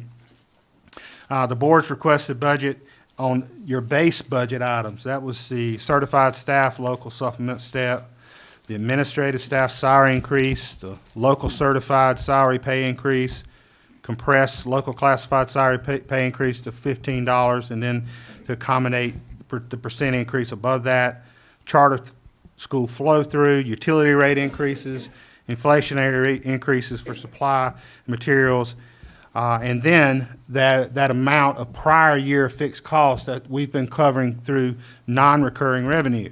And so that was all part of that base budget request from you of over $4 million. You then had your board priority items that you also requested to our Board of Commissioners to reduce class size, establish the Connect Academy as a standalone school, which we have been moving forward with, an additional counselor at Cranes Creek, the decompression of the classified salary scale, and we costed that out, a significant impact at the time, capital outlay expansion due to inflation, the digital learning fund expansion. And so that total request with your base budget items was $7,689,500. The approved county budget request, they approved a total of, like I said, $3.45 million in recurring revenue. Very appreciative of our Board of Commissioners and their consideration and work with us, with the county manager, appreciative of their approved allocated budget that allows us to have that additional recurring revenue. With that, you can see what that $3.4 million covers from your base budget, covering those salary and benefit increases. You can see that some of the major differences between your request and the county's approved request is that charter school flow through. Whenever you have less money in the budget, less money goes out to charter schools. And so with the approved $3.45 million, there's approximately $200,000 less that we estimate going out to our charter schools. So that's a significant difference there. Another significant difference is the amount in that approved funding from the county that we're able to apply towards that prior year fixed cost that's not covered from recurring revenue. You see there $975,000. So that's $3,400,000 of the base budget being covered from that approved county budget. The other $50,000 is the additional $50,000 they allocated to capital outlay, and you can see that that's noted down below in your priorities. So what's the impact of the state budget, the forecasted impact of the revised state budget on these fixed costs? You can see going down through each item that there are impacts to each of those salary and benefit costing estimates. An additional $10,000 certified staff, local step, administrative staff salary increase, additional $10,000 there. And you can see those increases walking on down from $375,000 from the local certified salary pay increase to get that up to a 4% average, $525,000. You can see the impact, a small impact on costing out the classified compressed salary pay, $15 an hour minimum, 4% if you're already making above that, to an additional $100,000 to $1.3 million. Charter school flow-through is not increasing, utility rate not, inflationary costs not, and then the prior year fixed costs remaining at $1.4 million. And so that brings us to a total need to cover, the estimated need to cover those base budget costs to $4,095,000. So the difference between what was allocated from our Board of Commissioners and what we estimate the impact would be with the state revised budget is approximately $700,000. Now, to accommodate that difference, when we bring your budget resolution in the fall, continuing budget resolution in the fall, we could be looking at a recommendation to allocate fund balance to accommodate that difference of $700,000. We're currently estimating fund balance above your $2 million floor. The board has a policy to keep $2 million in fund balance to accommodate cash flow. I think I heard one board member describe it as that's your overdraft protection, but to accommodate that cash flow, that $2 million floor. Above that, we're estimating somewhere around $2 million of fund balance that will be available to the board. Now, you want to be careful about what you allocate fund balance for recurring costs, because that is a recurring cost, and we'll need to look at how we accommodate that in our next year's budget, either through repurposing or through additional revenue. But that is something that we could do to accommodate that cost, and may be my recommendation. When we look down through your board priorities, as we continue to look at how we might accomplish that, if we jump to establishing the Connect Academy as a standalone school, we know that's something we're moving forward with. The board approved that. And one thing we'll be looking to bring to you in August is an update on where we are with spending ESSER funds. And we're anticipating some savings in some of the projected costs there. And we're anticipating we may be able to cover that cost through ESSER funds and other things like supporting our letters required training from the state, or looking at some technology costs that we are looking at needing to be able to accommodate. So we're looking at bringing a revised ESSER budget to you as well and updating you that in August. When we're looking at adding that additional counselor at Cranes Creek, may be able to accommodate that from ESSER or through ADM increases from the state. And so those are two things that we believe we need to move forward with obviously, because Connect Academy is the school, we've got to move forward with that. And so those are things we'll be moving forward and looking at how we can address those. The next big one that I know this board is very passionate about is how can we decompress the classified salary scale? And we've talked about the need to look at how do we recalibrate the scale. So that's a more reasonable cost, that we're able to decompress it. We're able to have steps along the way on both sides based on experience and based on grades of what role you're in. And we've already been digging in and working on that. When I say we, our financial team, including our former executive officer for budget and finance, Andrew Cox, already did some work on that before he left, and on his own times continue to work with our team on that. So looking at a way to recalibrate that scale so we can decompress it without that $2.8 million impact. And we do believe we can accomplish that and bring that information back to the board and for the board's consideration of potentially looking at doing that in this fiscal year. But again, how would you accomplish that? You accomplish that through allocated fund balance, but it may be something that is important enough to the board that you would want to move forward with that. And I would like to bring that information back to you as soon as I can in the next couple of months. But it's something that you could make a decision on and decide, hey, we're going to implement this as of November 1st, or we're going to implement this as of October 1st, if we're able to have a good, solid plan for decompressing and recalibrating that scale. Now, the other item I bring to your attention, I mentioned in the beginning, and I appreciate your diligence in listening as I give this summary to you. The other thing I'll point out to you, with the digital learning fund now rolled into our operating costs, we do have commitments that we need to be looking at how we accommodate that and look how we cost that out in our local technology budget. So that's something we'll have to really fine tune as we bring into the new fiscal year, working with our county manager on any rollover funds that may be available from the digital learning fund that was there in the past, and using every penny we can with that to have the lowest impact as possible on our operational funding as we move forward. So in summary, again, I want to say again how much I appreciate being able to have a great relationship with Mr. Vest. I want to say thank you to our county commissioners and their work with us and what they've allocated to our board. And you know, what they allocated enables us to take care of the majority of our base budget needs, so we won't have to denigrate any services that we currently are able to offer to our students, staff, and community. And there are strategies moving forward that we can accommodate the state budget impact and continue to work with you and bring you back information on how we can accomplish some of the board's priorities. So with that, I'll be quiet and certainly try to respond to any questions that I can. Okay, so questions for Dr. Locklear. Mr. Levy. Yeah, number one, the state budget impact of the new state budget. Now, that was not money which we told the commissioners we needed when we gave them our proposal. Am I correct? Because we didn't know that. Am I correct? Yes, sir, that's correct. We didn't have that information at the time. All right. So how much is that going to cost us, this new budget?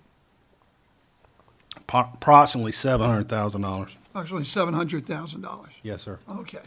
So I see no reason why we shouldn't go back to the commissioners and ask for an additional $700,000. That's because when they were figuring out our budget, they were basing it on last year's state budget. They need to base it on this year's state budget. Now, the way the state works is actually rather stupid. Okay, the way the state works is that we have to come up with our budget before the state comes up with their budget, and yet our fiscal years begin roughly at the same time. Am I correct? Yes, Okay. sir. All right. So without knowing what the state budget is, we have to request money from the county for our budget. It would certainly make more sense if some bright person over in Raleigh decided to give us the state budget before we submitted our budget to the county commissioners, and probably before the county commissioners even submitted their own budget, okay? But we have to work with the army that we have, not the Army that we wish we had. So that's number one. I think we need to go back to the county commissioners and tell them that the state just decided to up our costs, and that's going to cost us $700,000. Now, that $700,000, let's see, reduce class size on grades 4 and 5, $584,000. My heavens, I think we found ourselves a way to reduce class size. And that would accommodate exactly that. But more than that, I look at our number one priority. Well, our number two of our priorities are to make sure that we are paying our classified employees and we lower our class size. But I put lowering our class size something of very, very, very high priority. And I believe that we should tell the superintendent that we're going to lower class size. And we're going to lower class size with that $500,000. And if we have to get it from our $2 million overdraft protection, then we'll get it from overdraft protection. But we're going to do it, and if we run low, we'll go back to the commissioners and ask for money about that. But what's happened here is that because our figures were not current with the state budget, the county commissioners gave us a budget which was not current with the state budget. So they have to get with the current state budget, and we have to. And I don't want our students to suffer because we can't lower our class size simply because of the schedule that we had with the county commission. And by the way, one other thing, by getting rid of the digital fund and putting that into our overall budget, that actually increased the amount of money that we have to pay to charter schools. Am I right? Right. Yes, sir. Okay. So that is an impact on our school system that the county commissioners need to know about. Now, I'm a supporter of charter schools, and I'm actually rather glad that charter schools are getting this additional money because I think charter schools help us by educating students, giving parents an alternative. I think it's a wonderful, wonderful thing. But my fiduciary duty is to the public schools, and I believe that we have to look at the fact that we've had to cut that money out simply because of an accounting thing that the Board of Commissioners did, simply because they're accounting for the money differently. So the bottom line here is that I see absolutely no reason why, if we just spent, I believe we're spending $50,000 for some new software. We'd spent, I don't know, for Panorama, over $100,000 in a year. We spend all sorts of money. $500,000 to actually lower the class size and give our students better education is where our money needs to be. And we need to start talking a lot more about education and our priorities in education rather than the fluff that goes around building an educational institution. So, and I would lastly say, number one is that I would be in favor of a resolution directing the superintendent to cut whatever needs to be cut in non-academic costs so that we can lower our class size. $500,000 and a $125 million budget is not a lot of money. I mean, certainly it's a great deal of money for any one particular person. But in our budget, we should be able to do that. And our job, our number one responsibility, is to raise our academics, and the best way to raise our academics, at least at this juncture, one of the best ways, is to lower class size in grades 4 and 5. Okay. I believe this board's probably on record multiple years of asking our state legislature to get their act together and put things in chronological order as they should go, with our state budget coming first, and then our county budget, and then our local school budget, and so far on deaf ears. But I believe we're probably very united in thinking it's being done backwards. But we have to go back to the county commissioners and say, your figures were not current. They were not current to the tune of $700,000. And we need that $700,000 because we're going to use it to lower class size. And I that's agree what with we've you. got to do. I wholeheartedly agree with you. I think it's worth a shot, whether we get 700,000, whether we get another 500,000, whatever it is. We need to let them know that the state budget does not fund the needs of our children. And as we have already agreed, that's our number one board priority, is to reduce class size in grades 4 Well- through 5. I think we have to let it be known. Mr. Hensley? I just need to jot something down. Mr. Dennison, while he's working. We used to use when we had one, our fund balance to do that, because the state was giving us an allotment of teachers, and we were never able to use all the allotment with the teachers we had with the pay, and we used to be able to keep that, to use it. But that went away several years ago, and then the county commissioners wanted to get rid of fund balance, so here we are.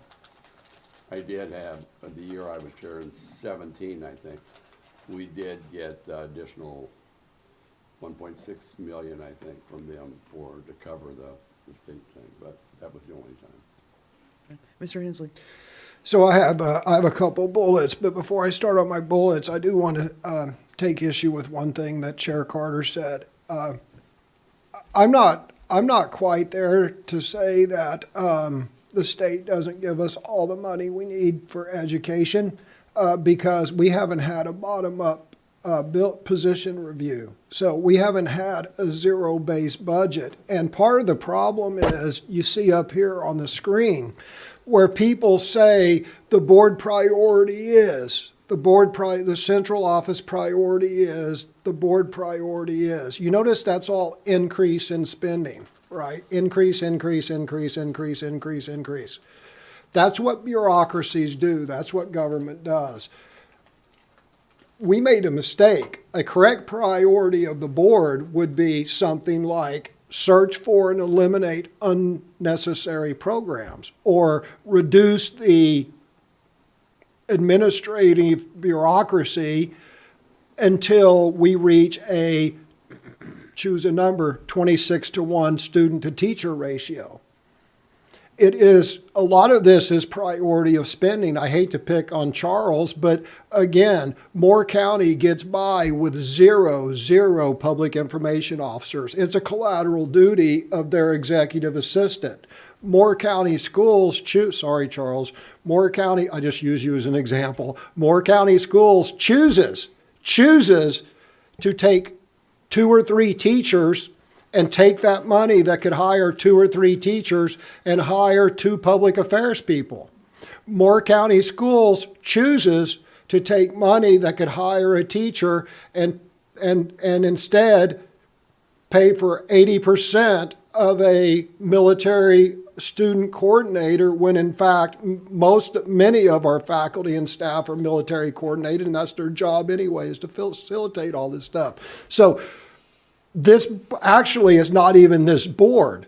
Previous boards make decisions and they just linger there forever, and no one ever says, why don't we take a look at our spending? Why don't we cut unnecessary, outdated, or things that have already served their purpose? And why don't we get rid of that tail that's dragging everything down? And why don't we put it to our teeth being our teachers' assistants and whatnot. So anyway, that's just, I cannot say, and no one, I mean, sure, clearly they don't give us enough money, but clearly local pay is paying far more than they should because no one ever goes and revisits old and unnecessary plans. So Mr. Levy said we have to go with the army we have. That's part of the problem, is that we have an army. We have roughly 1,800 employees, I think, and roughly 13,000 students. That's a I just did the math while Bob was talking.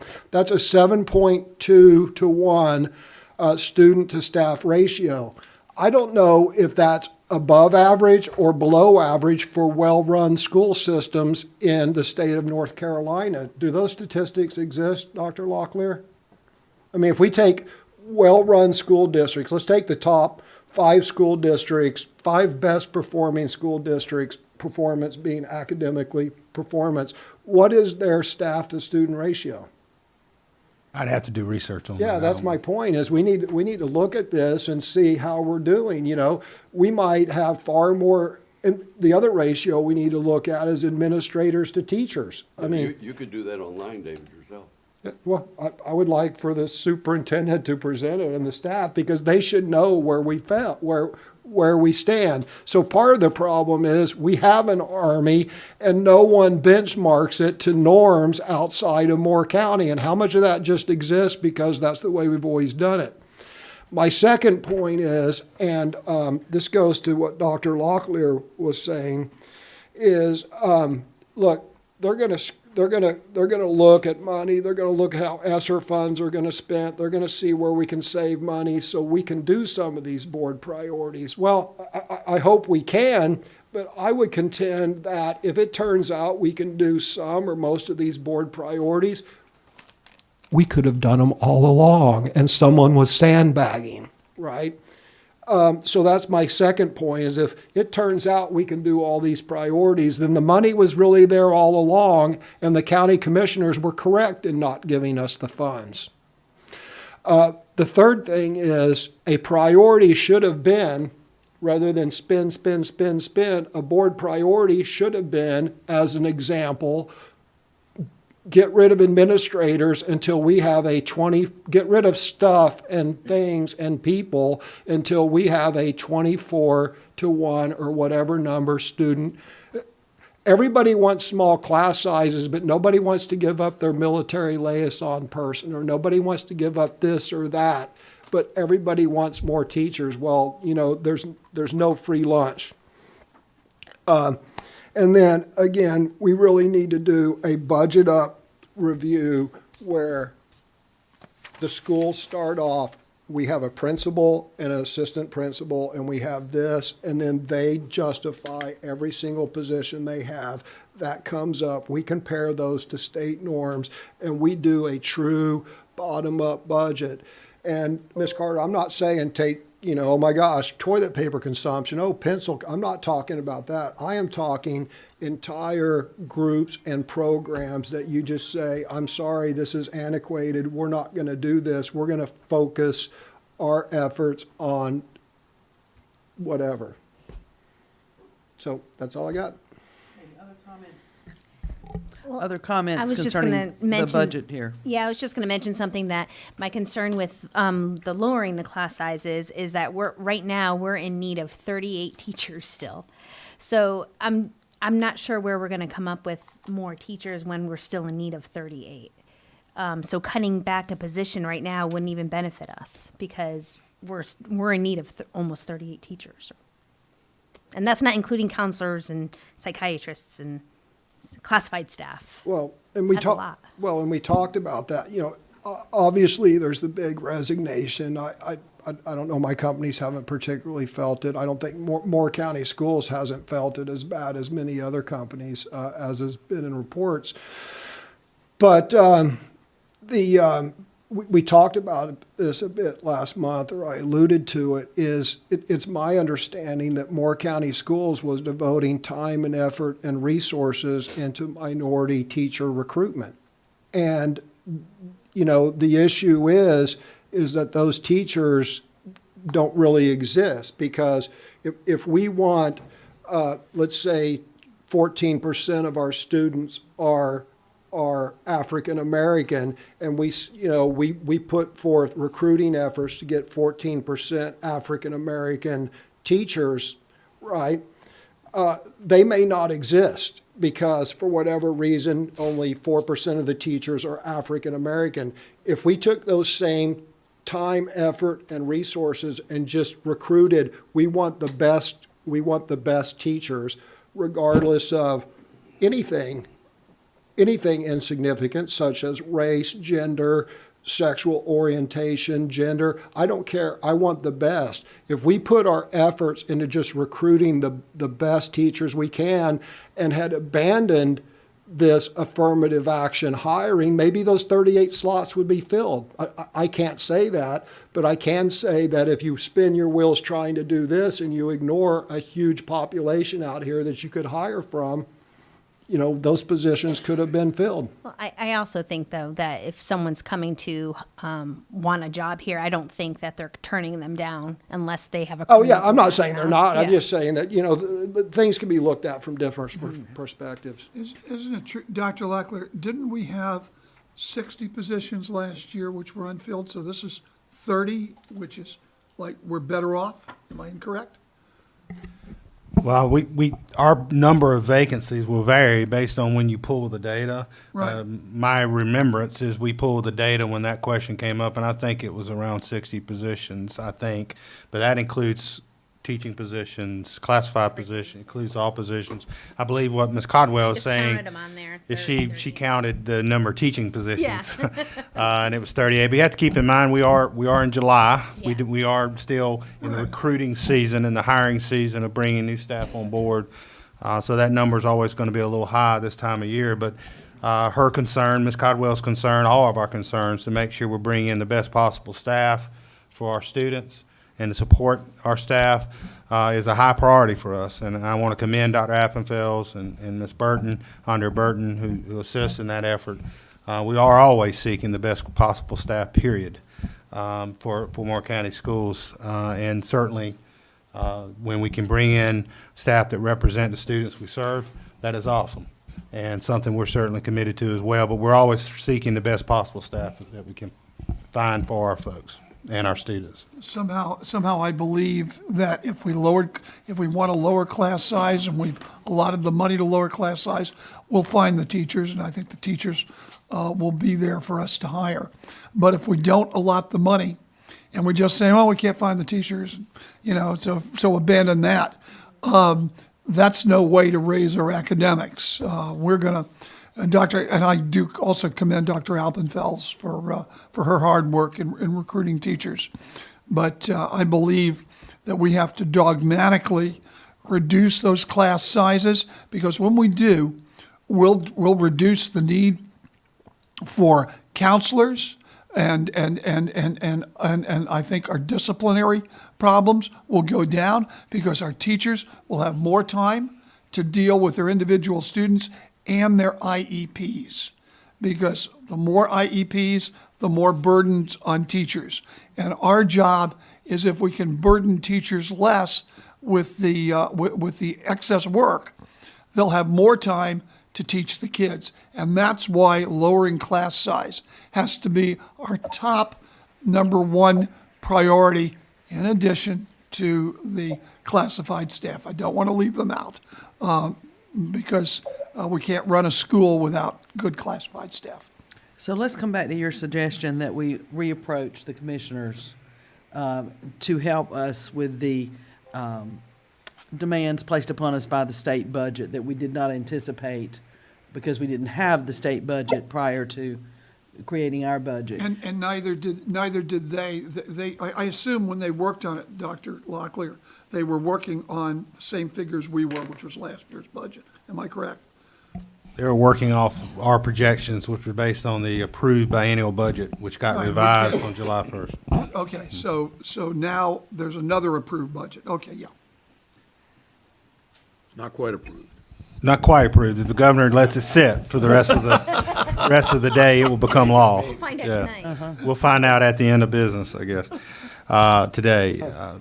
My only advisement to that, if I may, Madam Vice Chair, is that, I do believe, and I understand why. Our commissioners are gonna be curious of what fund balance we do have available and what fund balance we do have available to accommodate some of those needs. They're gonna be interested in knowing where do we end up as we ended this fiscal year with our ESSER spending and our projected cost on our ESSER. And I think it's fair that we generate that information. We're very transparent with that information. To Mr. Hensley's point, we never want to come across that we're sandbagging or we're trying to hide information. Our commissioners and our county manager are partners in this work, and we never want to come across that way. So my advisement would be that we work to have as much information available in front of the board, and what possible strategies there would be in front of the board. And I also would love for us to talk, the next item on the agenda is a request that our commissioners gave us about coming back with a plan for additional school police officers to have in each of our schools, how much that would cost. And they're very open to looking at working with us with that and some capital safety needs as well. So I think we have to look at that as a whole. And that would be my advisement to the board. I want you to be well informed. So if you do direct me to go back to the commissioners, you've got the full picture with that.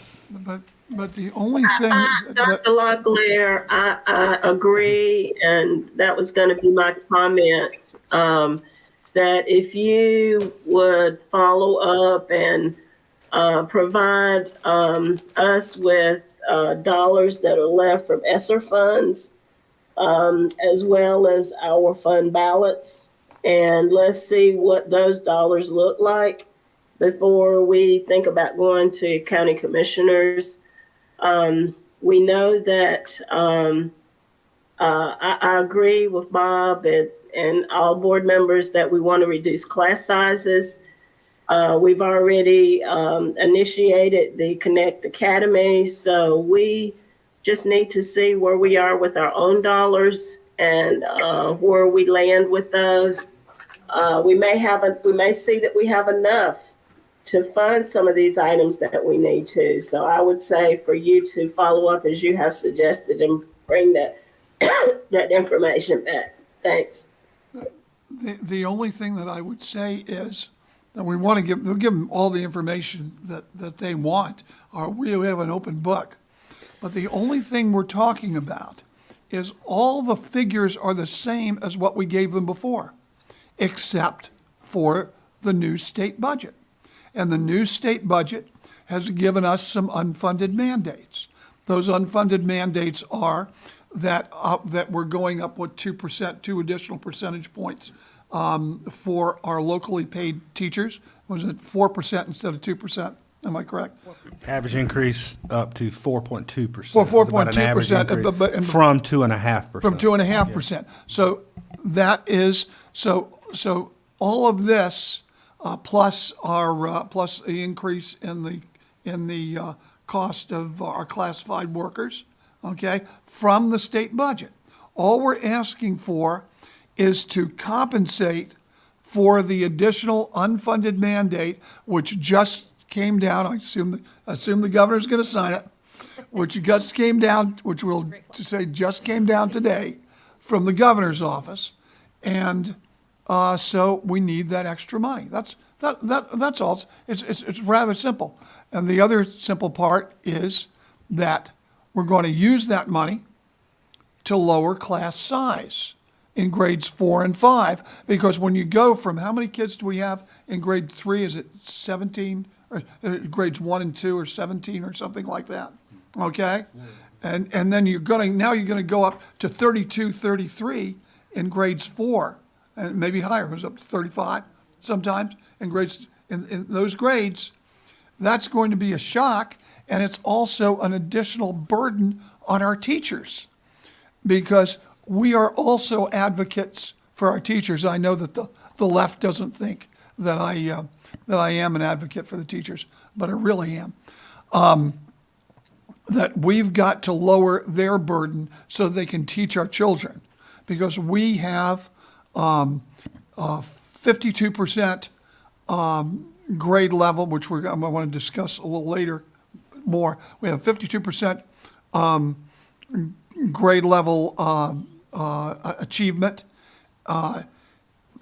which means 48% of our students are not achieving grade level. We've got to rise that up. We've got to raise that up. That's what we're here for. We're here for education. And this is one of the ways to do it. And so much, we talk so much about the fluff, and we have to now talk about the real education. Mr. Dennison. A question. We allocated a lot of ESSER funds for maintenance and capital of our facilities. If we had any of that money left, we don't have to use it for that. That money is available to use for something else. If we had any money that left, we could just say, okay, since maintenance and capital needs for all our facilities are the statutory responsibilities of the commissioners, why couldn't we use some of that for our operating funds, if we have any left? It's just a thought. Well, Since they are responsible for all of our maintenance so, and capital needs for our facilities. so, Mr. Dennison, I can answer that. Okay, good. So, first of all, the flip side of that is if they're responsible for all the capital expenses, if I were a county commissioner, I would say, why are we paying for 500 of your, whatever it is, I 300 or agree with 400 you. of your staff, I right? agree with you 100%. Right, so, and secondly, it's been a long-standing, policy, I believe, is not to use non-recurring money to fund recurring positions. And if you look up there, that $1.4 million right there, the bottom line that Right. you can see, Right. that is actually kind of what happened. That's what happens at 1.4 million. I think most of that is where we funded recurring positions with non-recurring money, and it caught up with us, and we're having to pay the piper. So the idea of taking ESSER funds away from capital improvement and pay for recurring positions only kicks the can down the curb, and we should look at addressing and fixing issues, not propagating and making the problem larger, which is what you would do by taking non-recurring funds and pay recurring personnel expenses with them. The issue really is. So that's why we wouldn't do it. The issue really is if the commissioners were fulfilling their responsibility in funding all our maintenance and capital needs for our facilities, we wouldn't have to be making this decision. That is exactly my point, Mr. Dennison, and thank you for making it, because my point is, and it goes back, I was gonna make this comment where Mr. Levy kept saying that this is an unfunded mandate. It's not an unfunded mandate. I understand what Mr. Levy's saying, but if we choose, if the state says, here's how many people you get, and here's how much money you get really per student, and we decide to hire public affairs people, we choose to hire military liaison, I could just point fingers to the Ed Center till my fingers got arthritis or carpal tunnel syndrome. We chose to do that. And a large portion of that was money that the county gave us that really we should be spending on facilities, but this board and prior boards chose to hire public affairs people and this person and that person and this person. So the county has funded our facilities. The school board chose to spend it on other things, Panorama software that we stopped using a month later. All these boondoggles have been funded by county money. And then we say the county doesn't give us enough money. So going back to Mr. Levy's point about unfunded mandate, what's really happening is there are billets, some of which facilities maintenance and stuff that, yes, the county properly funds. When they give state paid employees funded by the state money raises, the locally funded positions, we have to give them raises too. Otherwise, we end up with a disparity. But my point is, Moore County Schools chose to hire those additional people. We chose to take local funds for facilities and spend them on people. And I'm saying that we need to take a look at our administrators and we need to reduce our administrators. But it's very disingenuous to say that the county does not give us adequate money. Very, very disingenuous. For our capital, that is incorrect. They are responsible for the facilities, period. Right, and I would say if we took all the money that they gave us and we spent it on capital, that it is more than enough money. All right, let's get back to Why don't you Dr. give us some- Locklear's give us report some here. Specifics, David. Well, Mr. Dennison, that's why, About well, ideas and. well, and Mr. Dennison, suppositions and- that goes back to saying we've never had a position review.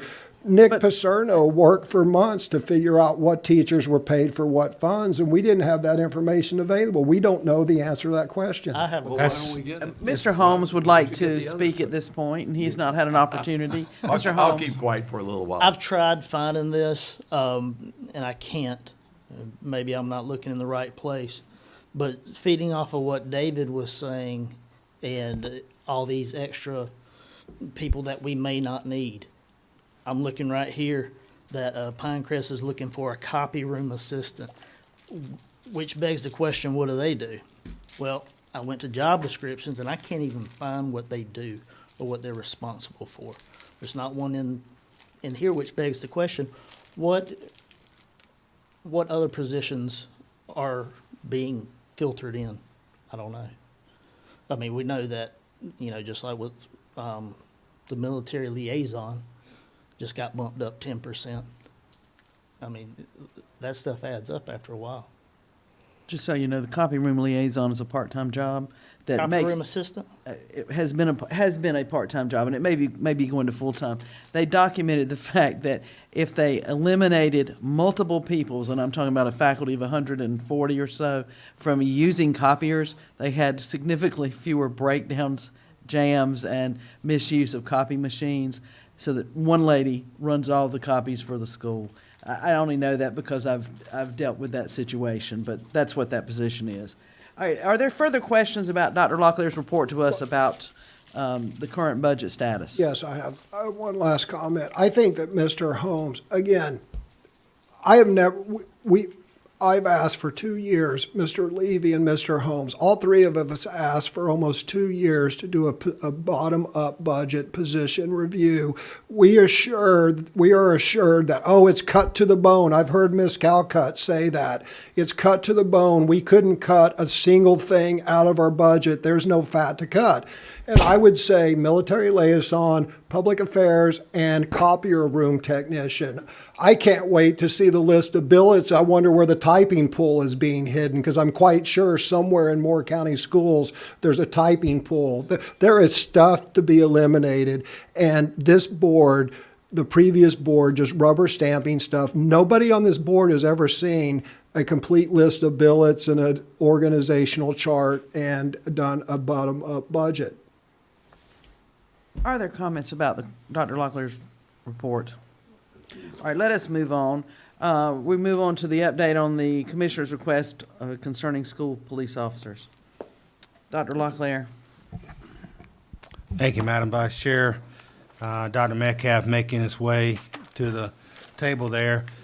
As I discussed, when the Board of Commissioners approved their budget, one request that their Vice Chair and Chair both communicated to the board was they requested that the board and myself on your behalf bring back a plan for how many school police officers it would take to ensure we have a Moore County Schools police officer station in each of our schools, what the costs would be and the associated costs with that, not just salary costs, but associated equipment costs, et cetera, with that.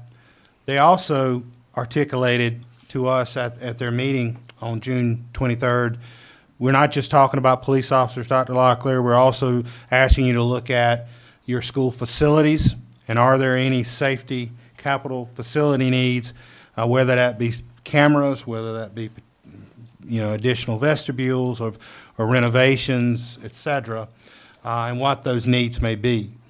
And certainly on your behalf, I was very grateful to them for asking the board to bring that back, and I knew that that school safety is a priority for you It's always a priority for you. It's a priority for myself and our staff, and this is certainly something that we want to bring back to our Board of Commissioners.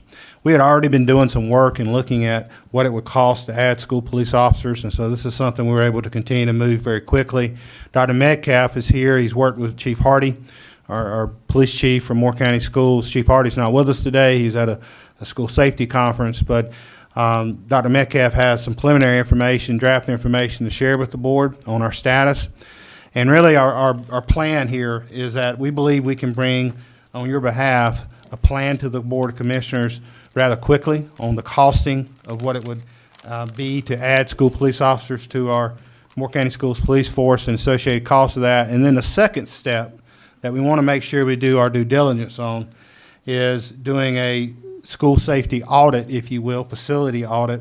And we want to do our due diligence on that, put a team together to make sure, as we have in the past, to audit our schools, make sure we look at what those needs are, and then bring that plan back. But we know that's going to take a little longer than it will to bring the first step back. So I'm going to let Dr. Metcalf kind of give you our briefing on this, a little information about this, and see what questions you have. This is something that I know I will be connecting back with County Manager Wayne Vest on and continue to move forward on your behalf. So, Dr. Metcalf. Thank you, Dr. Locklear. Yes, Chief Hardy and Captain Gooch are at a conference in Wilmington today, a school safety conference for school resource officers, specifically for school resource officers. So while they're there, you get me this afternoon. So I will do my best to present what is an early draft of our plan to bring to the Board of Commissioners for the expansion of our police department. And of course, we are open to suggestions and ideas and thoughts that board members have. Thought we would start by reiterating where our current police department staffing is. We have a total of 14 positions currently. That includes our chief of police. It also includes 2 open positions that are not currently filled. We have our staff members deployed across the county. We have 2 officers at Pinecrest High School, 2 officers at Union Pines High School, 1 at Northmore High School, 1 at the CLC at Pinckney, 1 at Cranes Creek Middle School, 1 at Elise, and of course at Elise they go to multiple schools as well because of the size. 1 officer at New Century Middle School, 1 at Southern Middle School, 1 at West Pine Middle School, and the chief, who is centered here at the central office, who roves from, as a supervisor, roves throughout the school district. Dr. Metcalf? Yes. I was noticing on here, there's no elementary schools, and I mean, if you notice, like in recent events, most of these incidences. Certainly. So there's 13 elementary schools that are currently not covered with a full-time officer. It's right there to the right. We also would recommend, based on student enrollment, that we add an additional officer at Pinecrest High School. So yes, these officers have multiple duties. This is where they're centered. This is where their main office is. Currently, under the current plan, they rotate to different elementary schools and provide some support. But there is no full-time officer currently at our 13 elementary schools. So the request, our current request draft would have us add 1 additional officer to Pinecrest High School, and we would bring on 11 additional officers that, along with the 2 currently open positions, would cover all of the elementary schools. So the total staffing request is 12 officers. 12 officers is the current request. Is that 12 additional officers? 12 additional officers, Okay. Yes. And I have a question too, Mike. Yes, sir. Have you built in any, in case officer can't be at a school for whatever reason, to have someone could fill in for him that we can depend on? We currently have several officers that can fill time if we need them, on-call officers, if that makes sense. So we haven't built in additional officers for additional coverage. If an officer was out, that's a place that we may want to add to the plan, and a great thought for us to add. Did want to give an idea of the estimated cost around that. Certainly there's some one-time expense when you bring on 12 additional officers. There's also some annual recurring costs as well. So just kind of wanted to go through that. The salary we would base off of this is $60,000 per officer. That includes the benefit. That would be an annual reoccurring cost then of $720,000 for 12 additional officers. Just a question. How much money, I'm sorry. How much money do we pay the officers? This is $60,000, includes benefits. So what does an officer get for just starting salary? I would have to go to Human Resources to find out what their exact office I mean, pay you have a ballpark? I'm not asking for an exact number. Probably like 40,000. I'd imagine. around. Benefits is somewhere around 25%. Usually you can factor 25, 27%, so you'd have to factor that off of that. So in the, but I'd be remiss, like Dr. Metcalf, without verifying with finance to say a number that wouldn't be correct. But we can see, we can get that information maybe while Dr. Metcalf is presenting, and might even have it by the time he gets done. I see Dr. Appenfeld shaking her head, so she's working on it for us. Mr. Levy. I'm just, the only thing that I'm trying to do is I'm trying to illustrate, that's a very, very low salary for a trained police officer. And if we're going to get 12 additional police officers, I'm not so sure that $60,000 is the right number. In other words, or we're paying them enough. I don't know, but I don't mean to interrupt. Go ahead. No, sir, it's a great point, and we've worked with the Sheriff's Department on this. We've consulted with them. There is a difference in pay between the Sheriff's Department and what we've been offering. We based these additional off of our current salary structure, so it would require, to offer them more, it would require a change to our salary structure for our officers. So sheriff's officers make more. Yes, they do. So just assuming these are 9 month, positions and 10-month. I'm sorry about that. Yeah, and my math is gonna be off a bit, but that's about $27 an hour, which law enforcement officers in this area do not make much. Just, Let me continue with some of the estimated costs. There are some one-time costs and again, some annual reoccurring costs as well. Background checks are about $200 an officer, so that's $2,400. The psychological evaluation that's required of every officer is $800 per officer. That's $9,600. Uniforms, which we provide, $500 per officer, for a total of $6,000. And you'll notice that we also included that in the reoccurring costs because we need to put money aside to replace those. And we're working off a 5-year replacement plan for the uniforms. The vests, I'm told, are about $850 per vest. One-time cost of $10,200. Yes, sir. You may want to adjust these figures because most of the manufacturers only give a 5-year warranty to the vest, so that could change. that is a true statement. Vests generally have 5-year warranties. Again, a draft, great information for us to have to go back to. We've been doing some vetting work with the Sheriff's Department and tried to spread that out as far as we could to reduce those costs, but appreciate that, and we can certainly change that. As I said, just a draft. Well, it becomes a liability. They really last forever. The vest manufacturers do that to get people to replace them. But the bottom line is, if they're out of warranty, then the liability shifts to us. So, Understood. yes, it's a sales technique, but it's very effective. It works. We'll make that adjustment. The weapons, just under $1,500 per officer, $1,450. Total one-time cost of $17,400. Again, there's some replacement. Chief Hardy had that as an 8-year replacement, and so we added a reoccurring cost into the weapons. That does include a taser, includes a long rifle and a firearm. Ammunition per officer, about $1,000 annual reoccurring cost. That's high. That might be the total ammunition budget, but that would be about 3,000 rounds per officer, and they don't shoot that much. Ask that question too, because I thought it was high. Yeah, too that's in high. my conversations, and it's practice rounds and duty rounds, ball rounds. Chief Hardy called it. We can look at those numbers to adjust that. That's 3,000 rounds per officer. That's a bunch. Again, something I wouldn't Right. know, but a great question and the kind of data we're looking for. Radios, they carry several kinds of radios. Obviously, they carry a school radio, but they also carry an additional radio. A law enforcement radio is in addition to that. So that's about $4,600 per officer, a one-time cost of $55,200, and replacement of that too needs to be set aside for the annual reoccurring costs. Make sure I moved it up.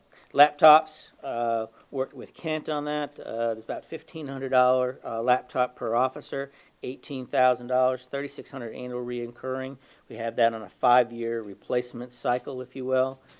There's a evidence safe, and each officer has about $84 per officer per office, $1,100. A vehicle, 12 vehicles, about $25,000 each. So that's $300,000 for some reoccurring costs. We have that on a 10-year replacement. So you're going to get a vehicle for every officer? That would be the goal, yes, sir. Because what happens with the officers is they go to their destination and they generally stay there. If they have to transport, let's say they arrest somebody and they have to transport, the local police should be able to do that. And it would just seem to me that, hey, $300,000 we could save by having them use their own cars and giving them a per diem or whatever it is. For if they have to use their cars. But for the most part, I don't see them using cars at doing their jobs, or I could be wrong. You I know. disagree. Well, go ahead. I mean, I just do. Tell me why. I'm trying to save $300,000 here. Tell me why. I mean, $300,000 in the whole scheme of things. I mean, these vehicles are going to be needed.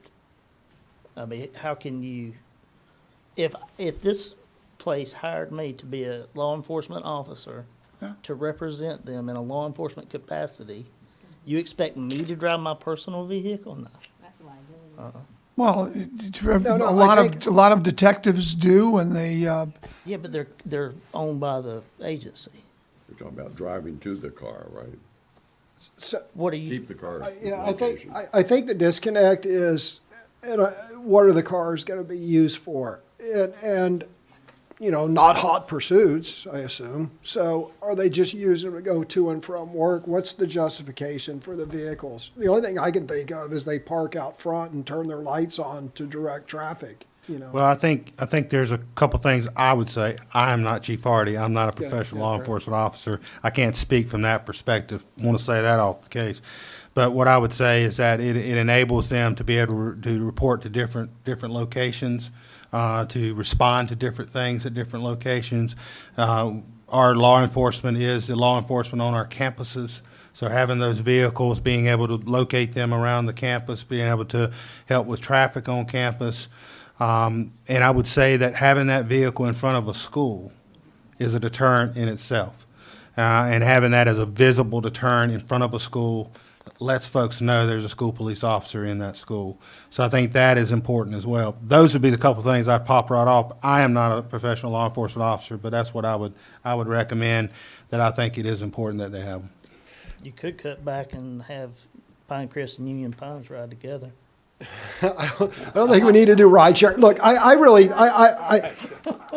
look, part of it may be it's a job benefit, and I think to law enforcement it frequently is, and that's okay, but we just need to make sure we know what these vehicles are being used for and that there really is a need. And if part of it is it's a normal job benefit of law enforcement plus, because, A, you need a car and then you let them drive it back and forth, that's fine. We just need to know that.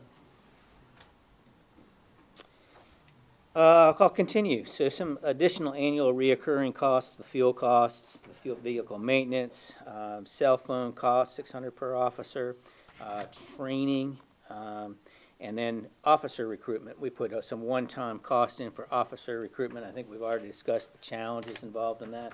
We currently have 2 open positions. I think we can be a lot more aggressive about our recruitment of officers. Certainly if we're looking to hire 12 new officers, there's a number of things that we can do, perhaps be more aggressive in that approach than we have been up to this point. So the total is $424,900 for one-time costs and annual reoccurring costs of $799,935. That's a total of $1,224,835. The initial cost on here pulls out those areas that are accrued and just says those initial costs. But if you do the one-time cost plus the annual reoccurring, it's a little over $1.2 million. So the $1.2 million is the one-time cost plus the first year of operations, and then after that, the additional annual recurring cost is $800,000. Yes, Yeah, yes, sir. okay, thank you. Did want to take this opportunity while I've got your attention to kind of give an update of where we're at in terms of the officer training. I know that's been very much an area of interest for the board. I want to take that opportunity to do that.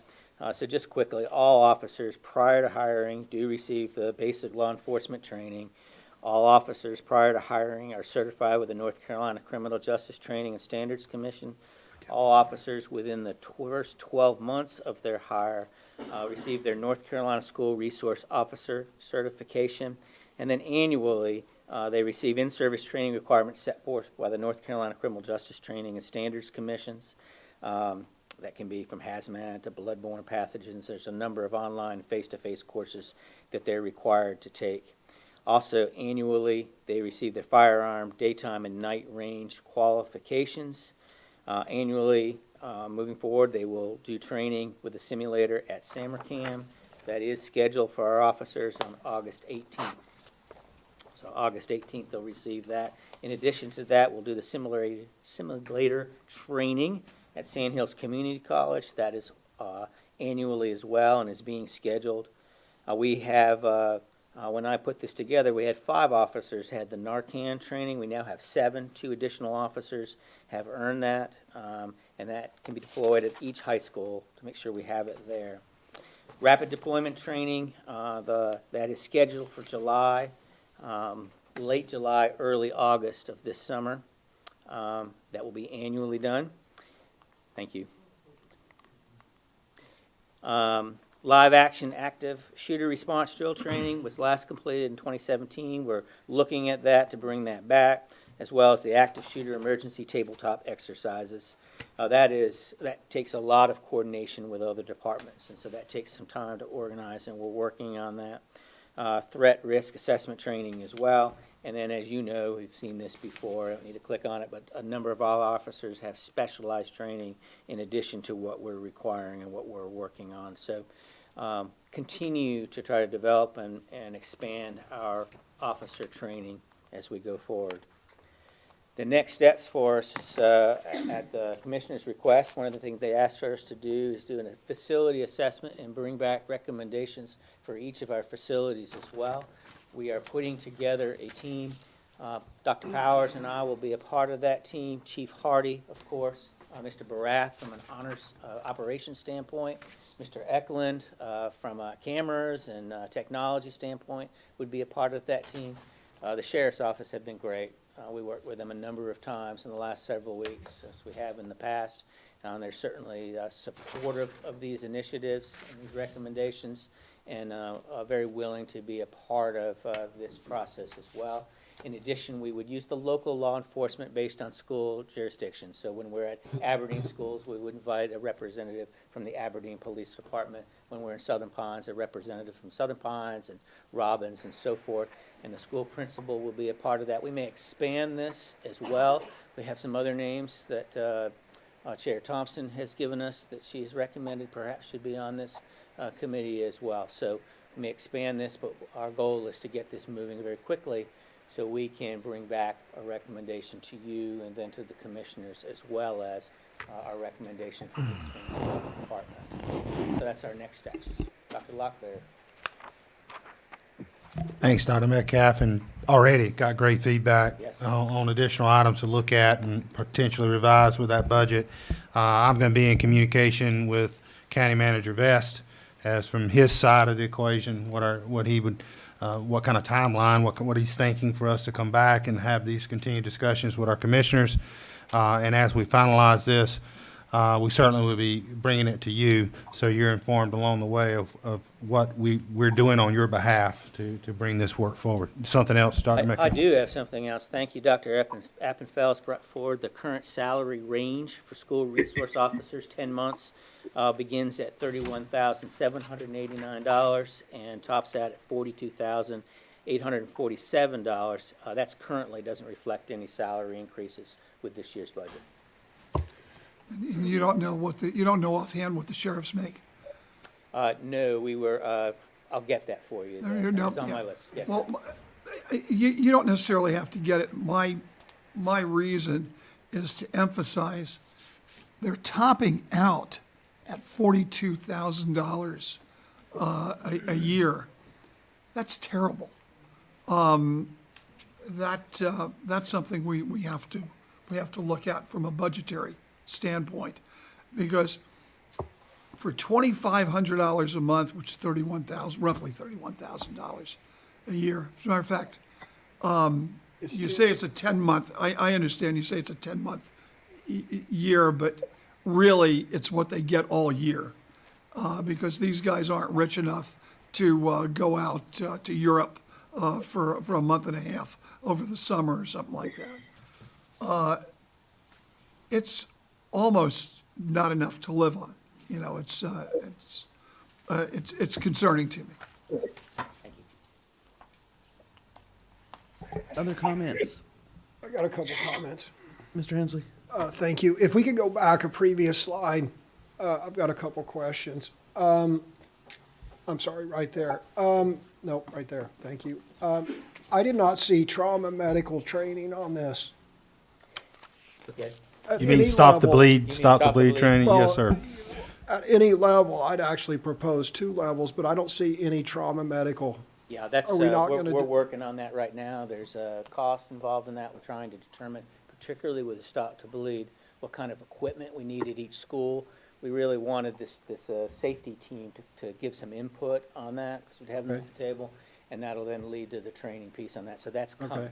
Okay, so that leads me, don't change the slide yet, but one of the other points I was going to bring is I don't see the head of our school nurses on the school safety team. I would think we would have our school nurses in there, which brings me to my second point on the Narcan training. Do our school nurses, to include our COVID nurses, have they gotten Narcan training? I do not believe so, but I can check on it. So we expect our law enforcement officers, our underpaid law enforcement officers to administer Narcan, but we don't expect our nurses to do that? I do not have the answer to that, to be Okay, honest I with would you. suggest before we look for our law enforcement officers to revive overdosed drug people, that maybe our nurses should be trained to that as well. Let's see what else I had. Can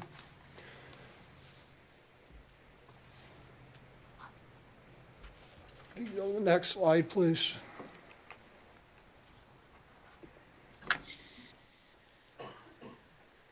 Yeah, do you have any idea what the rapid deployment training is? Dr. Powers, can you come on up here and describe the rapid deployment training? I know you were heavily involved in that. Thank you. We do have, one of our more recently hired officers is a certified trainer for rapid deployment. Haven't spoken specifically about what that involved. My involvement in the past, when I've observed it, when the force had done it in the past, it is the live action, paintball type scenarios, that happen with that. Yeah, I don't understand what rapid deployment training is. That's why I was asking. If I could add it, I think it's, we had a question at a previous meeting about what are our police officers are trained to do when there's an active shooter or an active danger on campus, is to go to that danger and to isolate that. And so that's what that rapid deployment training, I think, is part of. Again, I'm not a law enforcement expert, but based on the training I've been involved with as a school administrator, that's part of, Mr. Hensley. And the terminology that they would tend to use would be locate, isolate, eliminate. That's that would be. So really, two closing things. One is, we need to make sure our school nurses are involved in the trauma medical portion and probably the Narcan. And secondly, it's really a shame. I used to drive by Aberdeen Elementary and I'd see people there and I'm like, what's that? And I'd pull over and it was law enforcement agencies using our closed schools to do active shooter training. But oddly enough, it was never the Moore County School Police. We had a golden opportunity where we, for 3 years, we had 2 or 3 years, we had closed schools, and we were making them available for other agencies to use for active shooter training, but we didn't even think to send our own Moore County School Police to our own closed down schools to do active shooter training, and that goes to why we should leave law enforcement to professional law enforcement personnel such as Sheriff Fields and his team. It should not be us and Charlotte Mecklenburg to be standing alone out of 117 school districts who think we are professional and we are more professional than our sheriff's department, because we are in the education business. We are not in the police business. And I could sit here and poke holes in this plan all day long and talk about things that have happened in the past. I'm not going to do it because it's readily apparent to everyone here that we're in the education business and the sheriff is in the education business. And just like the sheriff should not be starting high schools and running high schools, we should not be starting and running law enforcement agencies. That's all I got. Mr. Levy? Yeah. A couple of things that I hope that you would think about on the committee when you get your committee together. First of all, I would hope that you would think about what happened at Uvalde and what also happens when there is an active shooter. So for instance, how do we get the word, let's say at Pinecrest, how do we get the word when we have our people over, our security officers over in Building 3, that there's an active shooter in Building 1, assuming that they can't hear it or they don't know that sound is a sound of an active shooter? Well, we have to ask ourselves, how does a teacher or a student inform the office or someone else about this? And that the answer really is generally through 911, because the first thing that students think about is to take out their cell phones and dial 911. The problem with Uvalde is that there were students saying, this guy's here, he's got a gun, and he's shooting us, and it never got to the policemen who were outside that classroom. So the question is, and I don't know the answer to this, how does 911 communicate with our officers? How does, if a teacher sees an active shooter on campus and that teacher dials 911, how does that get to our officers? We've got to look at that information. I assume our officers' radios all work with the police radios, but I guess I can't assume that. I hope that that's the case. But if it's not, we have to make sure that, which was another problem at Uvalde, as I understand it, that they didn't, that the school police couldn't talk to the other policemen who are on the scene, the sheriffs, the other police agencies. I assume we have that problem solved, but we have to make sure we do. The other thing is we need to know who is the officer in charge on the scene. And that needs to be in writing with an MOU, a memorandum of understanding, with all of the police agencies. Because that was another problem at Uvalde. Their chief of police said, well, I didn't know that I was supposed to be the person on the scene. I assume our chief of police wouldn't act that way. Oh, one note about Uvalde, that was a school district that had their own SRO police force, right, That's Bob? correct. That is absolutely correct. And part of the problem was confusion on the chain of command because the chief of the school police said, don't go in. Right. Well, To- he said that he didn't know that he was the officer in charge. Okay? So we need a memorandum of understanding as to who is the officer in charge, and that needs to be with all of the other police agencies. And and just to that point, just as it would be in any local municipality or whatever, the police force there has jurisdiction. So in Moore County, we have Moore County Schools Police. So on every Moore County Schools campus, any Moore County Schools property, our Moore County Schools Police have jurisdiction. And I have no doubt that Chief Hardy absolutely knows and understands that. And if a crime occurs on one of our campuses, our Moore County Schools Police have jurisdiction. Now, they will work in, conjunction with other law enforcement agencies when they come, but to that point, they would. It's not a question of who has jurisdiction. It's a question of, we've got, Chief Hardy is here at Central Headquarters. There's something that occurs, heaven forbid, at Pinecrest High School. There is an officer at Pinecrest High School who goes in, and much quicker than our chief of police can get out there, there is maybe a lieutenant from the Southern Pines Police Department. Who's the officer in charge? I don't know the answer to that. I do. It's our officer, yes. Our officer has jurisdiction on our campuses, just like our Moore County Schools police officer wouldn't be able to go to Pinehurst and say, I'm gonna take. Well, we need a memorandum of understanding as to that. Dr. Powers, are you sure that that is are you 100% sure that that is the I'm answer? very confident that's the answer. Okay, so you're very confident. Do we have, Dr. Locklear, do we have memorandums of understanding with the departments and policies that state that?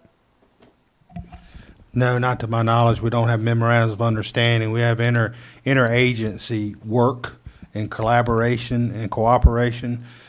We meet together with local law enforcement, et cetera, and we have a lot of conversations and discussion, just like we were talking about working with our sheriff. But to my knowledge, we don't have MOUs that outline that specific thing. Regardless of whether they're called MOUs or whatever they're called locally, we need those because that is the confusion, the fog of war is where things break down and confusions on chain of command. And that was my objection when we talked about this last time. And it was alluded to that in the school security plans, there was there are not, as I said then, there are not these big grandiose, oh my gosh, here's the big key that's going to save the day. That doesn't exist, and that needs to exist because we need to have written memorandums of understanding with every overlapping law enforcement jurisdiction as to who's going to do what. Because I would hope that if something happens, at some point we transition to the local law enforcement because what Sheriff Fields brings and his team is much bigger than what we bring. So, I don't know the solution, but I would expect at some point there's a transition to I hate to say higher authority, but a more competent authority. That's why I said, are you sure? Just in my head, I would we do the initial response. Sheriff Fields shows up with his command center, and they got. And I'm just speaking to the initial response, which we know in a situation where there's an active shooter, this is gonna, in general, it's gonna come. Oh yeah, no. Look, our person. And so our person's gonna do that, and if other police agencies arrive, they're gonna support. Obviously, they're gonna collaborate, and they're gonna take care of that. And then, of course, there's gonna be a point where that's gonna be turned over to not the sheriff's department, but also the state, the state SBI. Whoever, but that's where I perked up. That needs to be clearly defined, and those need to be written memorandums of understanding. Well, they could be confidential, of course, but we need written understanding especially on command and control stuff, because that's where things go south. Especially if one of our officers is there and says to a lieutenant from let's say the Southern Pines Police Department, I want you to, just one of our regular officers, I want you, Lieutenant, to put your guy here, this guy here, that guy there. I want to make sure the lieutenant's going to do that, and not exert his command authority, which would be over his officers, and the like. That just, we need that memorandum of understanding. I don't care how it turns out, one way or another, but we need that. The other thing is that, and this is more of a morale thing that you guys have to look into. I'm rapidly believing that this national national attempt to vilify policemen and to charge policemen with crimes when they're doing their duty may have contributed greatly to killing those kids at Uvalde. Because what happened, apparently, from at least what news reports are telling us, is that before the shooter was going into the building, or at some time before he did what he did, one of the police officers had the ability to shoot him and tried to call to find out whether he could shoot him. Okay? So you have a police officer who doesn't want, understandably, does not want to be on television as the person who shoots the unarmed man or the person who's charged with this or that. And so he's concerned. We have to make sure that we tell these police officers that if there is a person in camouflage carrying a gun and you pick up your gun and you shoot them, we're going to have their backs. Okay, that to me is extremely, extremely important. And I think that we also have to interface, the administration also has to interface with the district attorney. And the district attorney, who is an elected official, has to assure police officers, which I know him and I know he will, that when they are justified in protecting our students, they will have the full protection of the law. That is extremely important. Everything went wrong at Uvalde, and we have to make sure that it doesn't go wrong here in Moore County. All right, let's, One quick question. I just suggest you ask the sheriff what he would do if someone calls 911. Because, I'm sure he probably hasn't discussed it with you, but that's a question you need to ask. all right, well, let's move on with this. This was a preliminary report, meant to be what the approach to the county commissioners, and we're a little off topic here, so let's move on. Our next item was modernization of school gymnasiums. Since we are supposed to be going into closed session at 4 o'clock, we need to move quickly through these last two items. Thank you, Madam Vice Chair. Mr. Baraff is coming up to give a quick update to the modernization of school gymnasiums project that is ongoing with 3 gymnasiums at Cameron, High Falls, and Westmore. And we do have a design team that's working on this and had some questions and wanted to just update the community on where we were with this ongoing work.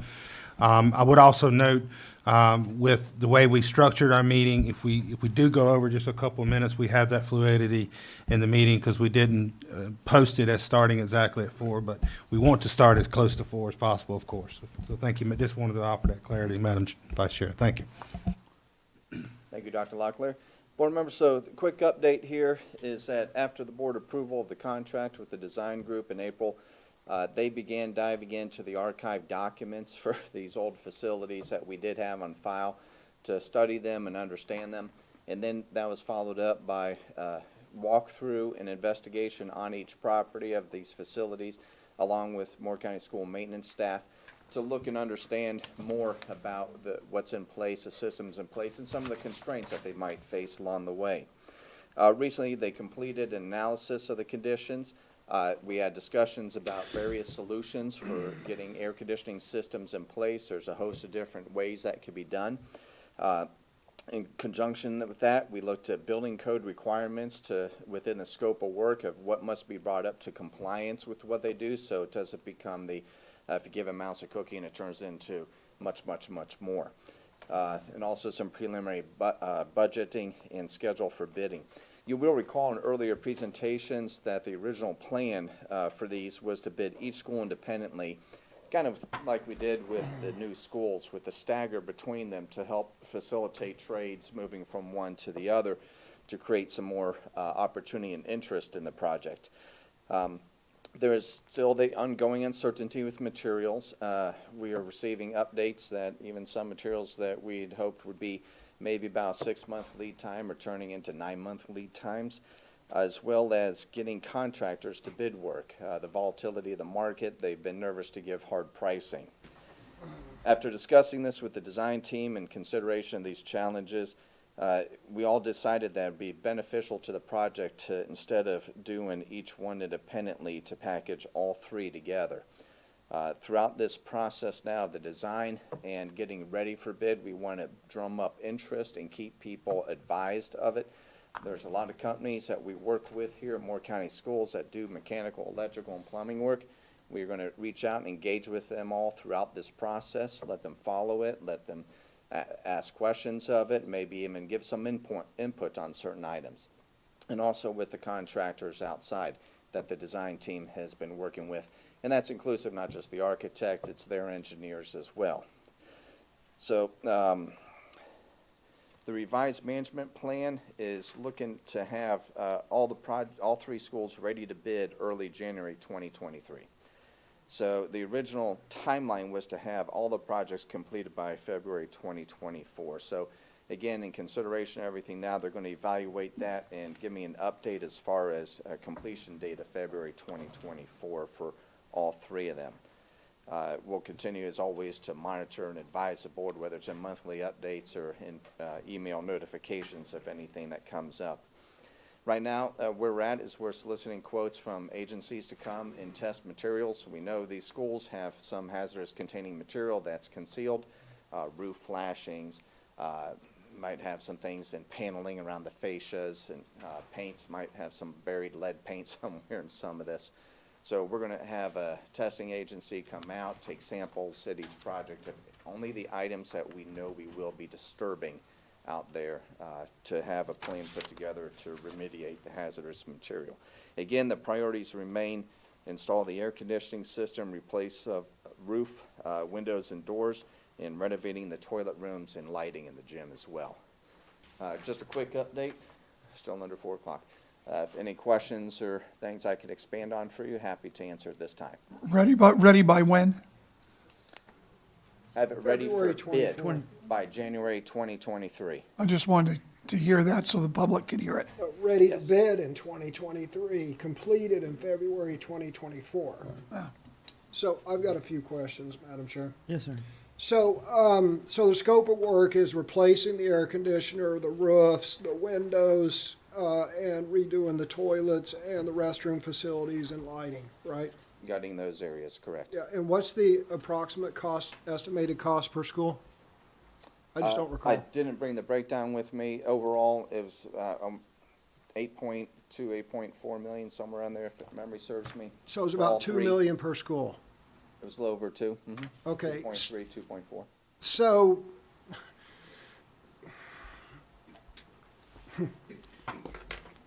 I'm going to get back to you, Mr. Barath, but let me turn my attention to the school board. So, you guys remember Aberdeen Primary School, right?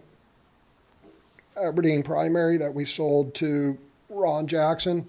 Ron Jackson has already re-roofed that gym and put air conditioning in. Re-roofed the gym and put in air conditioning, $50,000, and it's done. $50,000. And how long ago did we sell that school to him? 60 days ago? Maybe 3 months ago?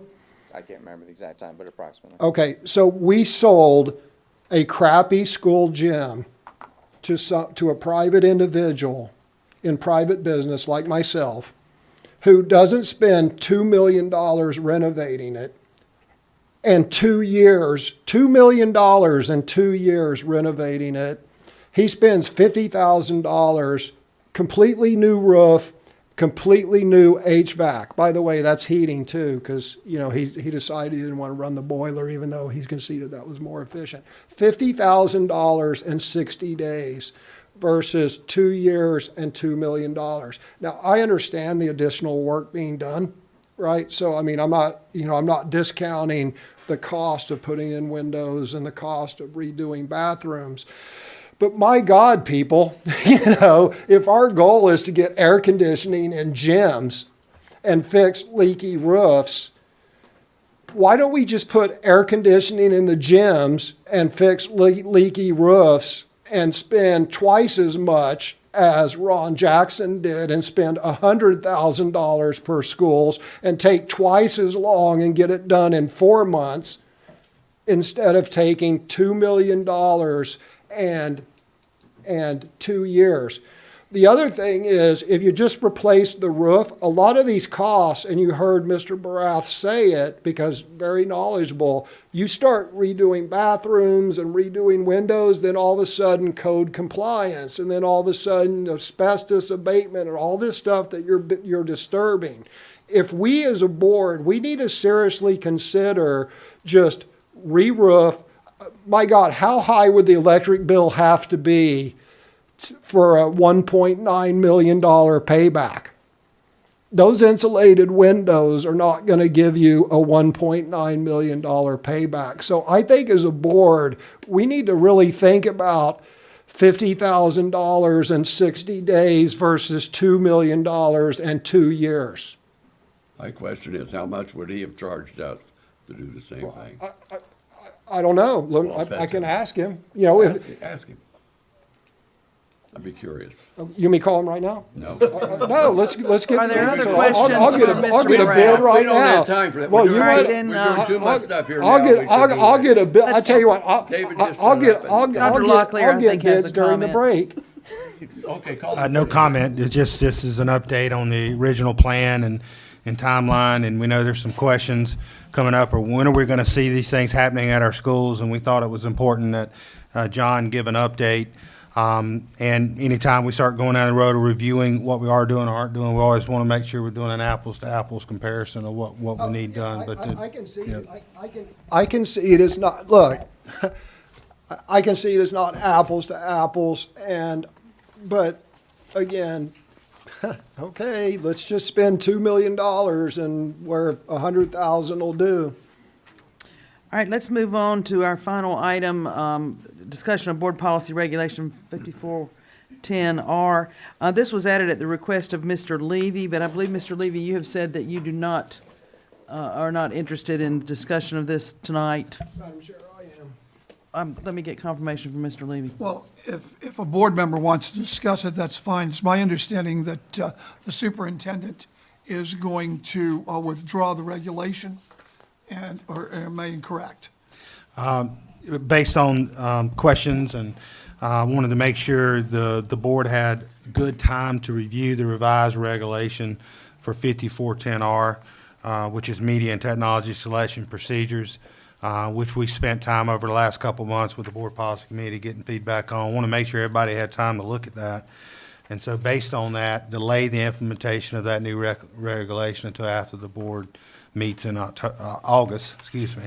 And I would bring a recommendation at that meeting based on continued feedback, a final recommendation on the regulation, so the board can endorse that in August and we can move forward with this implementation. So yes, delaying implementation of the regulation until after your meeting in August. So we can pull the item from this one. That was Mr. Levy's confirmation. But Mr. Hensley wants to talk about it, so I mean, I don't want to foreclose Mr. Hensley from talking about it. He'll have that opportunity in August if that's. Well, he has the opportunity to talk to Tim about it before. Just I want to talk to the public about it because it's on the agenda. And if it's not on the agenda, then we can talk about it when we're talking about the policies during the business meeting, because this is related to Was this policy. actually attached to the agenda? It is. Copy of the policy.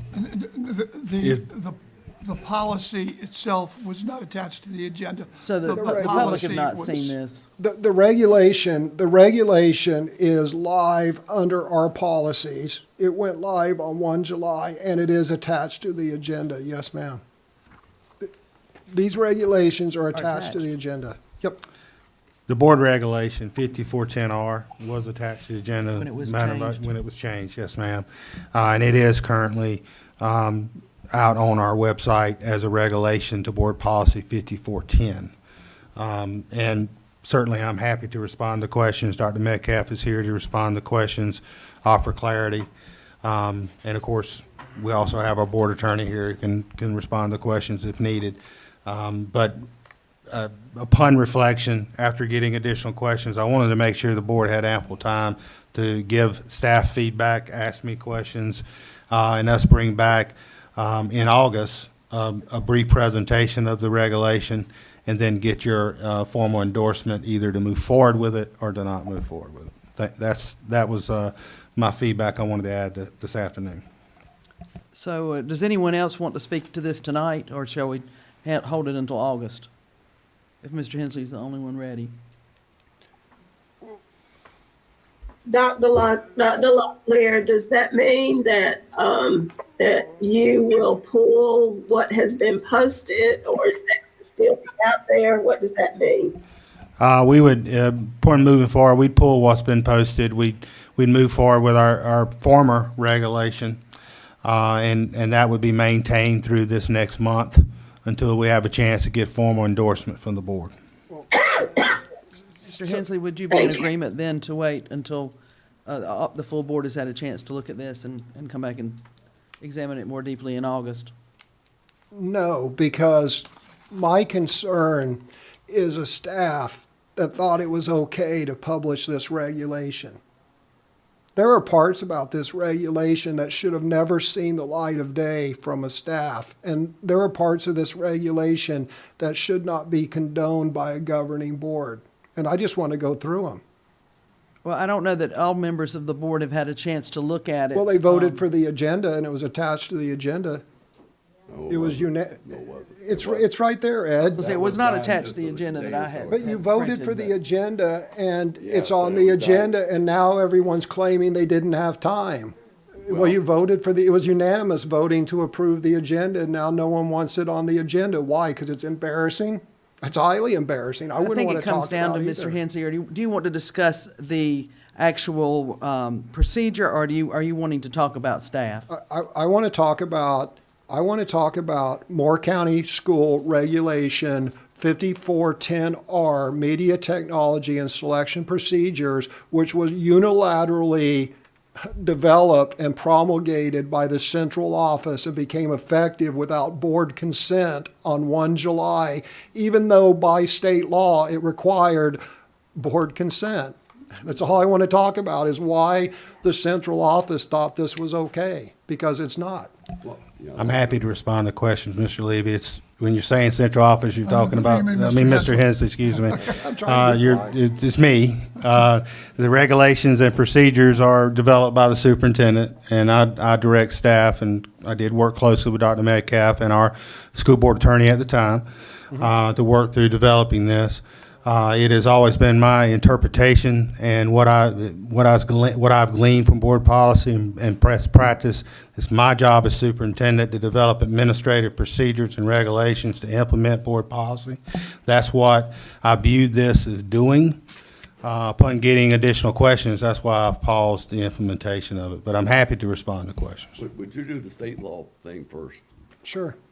So It's actually- just to be clarified, so this is paused. So. Yes. Yes, sir. Correct. Okay, I just want to make sure that this is no longer a regulation. And now, we can talk, whatever we're going to do. So I'm gonna go through a couple, so is it on the agenda? It's on the agenda. Unless, if the board wants to, if somebody wants to modify the agenda and the board does a 2/3 vote, more power to you. But other than that, I plan on talking about it. I don't think there has been a motion to modify the agenda. Okay, so can we start discussion? Go. Okay, so I was alerted on this because of a school board update. For those that don't know, once a month, the superintendent sends a school board update to all school board members and I guess parts of the staff that talk about things that generally don't make the cut of school board meetings. They're very authoritative, and if you want to do a public records request, they're a public record, and they're actually pretty interesting reading. So in the last school board update, there was a passage that said that this new regulation had become effective 1 July. And it deals with challenging media in our schools. And it references the general statute. And the general statute says, I'm just going to read a couple quotes. The local board at all times has sole authority and discretion to determine whether a challenge has merit and whether challenged material should be retained or removed. Sole authority, local board. A local board of education may establish a community of media advisory, to review books and based upon being educationally unsuitable, pervasively vulgar, or inappropriate to the age, maturity, or grade level of those students, right? Okay, so the law says two things. The law actually says in several places the school board has sole responsibility. It says that 2 or 3 times. Then it further states or reads that this advisory council will consider books based upon educationally unsuitable, pervasively vulgar, inappropriate to the age, maturity, or grade level of the students. Okay, so then there's Moore County school policy, which was voted on and approved by this board, which states, if I can find it here, it states that, and I apologize, I thought I had done a screen capture. Just the challenges part? No, I've got it right here. I apologize, I thought I had this screenshot in. So the actual policy states, the actual policy says nothing about delegating. So the state law says the board has sole responsibility. Nothing in the policy says that the board, so then the board passed policy 5410. Nothing in the policy delegates that authority to anyone. So therefore, the authority is retained by the board. There is one passage in the policy that says challenges to materials will be addressed pursuant to the regulations attached to this policy. That is not a delegation of authority. That's just saying superintendent, central office, develop regulations. That's not a delegation of authority. So, attached to today's agenda is this regulation, which was implemented on 1 July. The first part of it states the Moore County School Board of Education delegates the responsibility for coordinating the selection of instructional resources and recommendation for purchase in the school district. So, if the school board wants to delegate responsibility, Dr. Locklear, we'll let you know when or if we're ready to do that. Or if the superintendent wants authority, the superintendent can ask for authority. But the superintendent, the Supreme Court just ruled on this last week about an overreaching EPA. The superintendent cannot develop a regulation giving him or herself authority of the board. That's not the way that works. So we can get a ruling on that from our board attorney, but you cannot create a regulation taking authority from a governing body. Authority is granted by a governing body. So I didn't get past the first paragraph of this before I had a serious concern. Then I got down to the Library Bill of Rights. Then it goes on, and it talks about the Library Bill of Rights. Well, it says the Moore County School Board of Education, in keeping with the ideas expressed in the Library Bill of Rights, asserts that the responsibility of the media program is as follows. Well, the Moore County Board of Education, to my knowledge, has not expressed any opinion on the Library Bill of Rights, and we haven't asserted anything. And the Library Bill of Rights is done by the American Library Association. If you want to know which way they lean, just go spend some time on their website. And once again, you'll see equity and diversity and LGBTQ rights and all this stuff. But then it goes in and this regulation tries to paraphrase the Library Bill of Rights. And it says a bunch of stuff that isn't in the Library Bill of Rights, because this morning I went and read the Library Bill of Rights, and I read this, and the two are not the same, and regardless, the Moore County School Board of Education said none of this, I don't think, as it's inserted in the policy. Then it continues to say that it sets up this committee, and it said that the committee should use reputable, unbiased selection tools prepared by professionals for evaluating media. Okay, who are the professionals and what are the unbiased selection? These are just questions I have. Then you proceed down to paragraph E. And paragraph E states that only, and I don't know if this was meant, but if you read this, only students and parents can challenge media in Moore County public schools. So it looks to me like all of a sudden, via this regulation with no board approval, and there's no wonder they don't want to talk about it now, they took the authority of the board that's enshrined in general statute that we didn't delegate to my knowledge. And if I'm wrong, then I'm sure someone will correct me. It adopted the library standards, and then it paraphrased them to say stuff that they really didn't say. And then it just moved on to saying that unless you're a parent unless you're a student or a parent of a student, you have no authority to bring a challenge. So citizens, you're not welcome to provide input into your Moore County public schools or what's being taught or is present in our media. Again, whether or not this was meant or not, this is what it says. And I don't even know who wrote this. This could have been existing all along. Non-attributable. Dr. Locklear could have just changed him to her. I have no idea who wrote this. Then it goes on and it talks about what the principal will do. And it said, in the committee, in consultation with appropriate staff, determines that material violates a constitutional or legal right to a student or parent. And I put in here, no age-appropriate student, no age-appropriate standard. Well, if you read the general statute talked about challenging them based upon age inappropriateness, vulgarness, this and that. But then all of a sudden, that's not a basis for challenging a book, even though that is enshrined in the state law. It says right there. Then it goes on to say that that the superintendent, after this committee meets and makes their recommendation, the superintendent may present it to the board. May, not shall, not must. There you go, Philip. It says the superintendent may present it to the board. So the superintendent, via this regulation, completely usurped the lawful authority of this school board.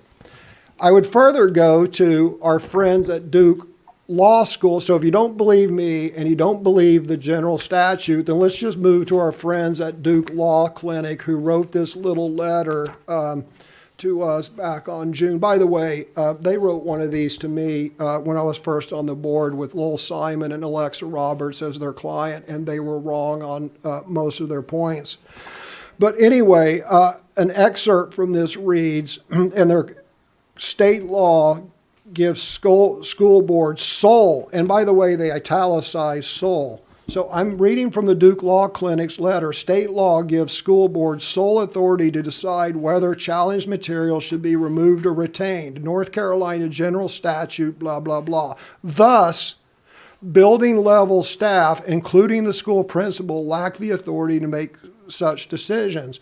So I'm unclear. Again, my problem with this is, look, if you want to come up with a new procedure, okay, let's talk about it, but this unilaterally usurped the authority, and it might have been existing all along and it was just brought to my attention, but intentional or not, I've got problems with this, beginning with the usurpation of the board authority. May I offer some clarification, a response? Go ahead, Mr. Levy, I'm sorry. Okay, I just want to add one other thing. This is what concerns me the most with the policy.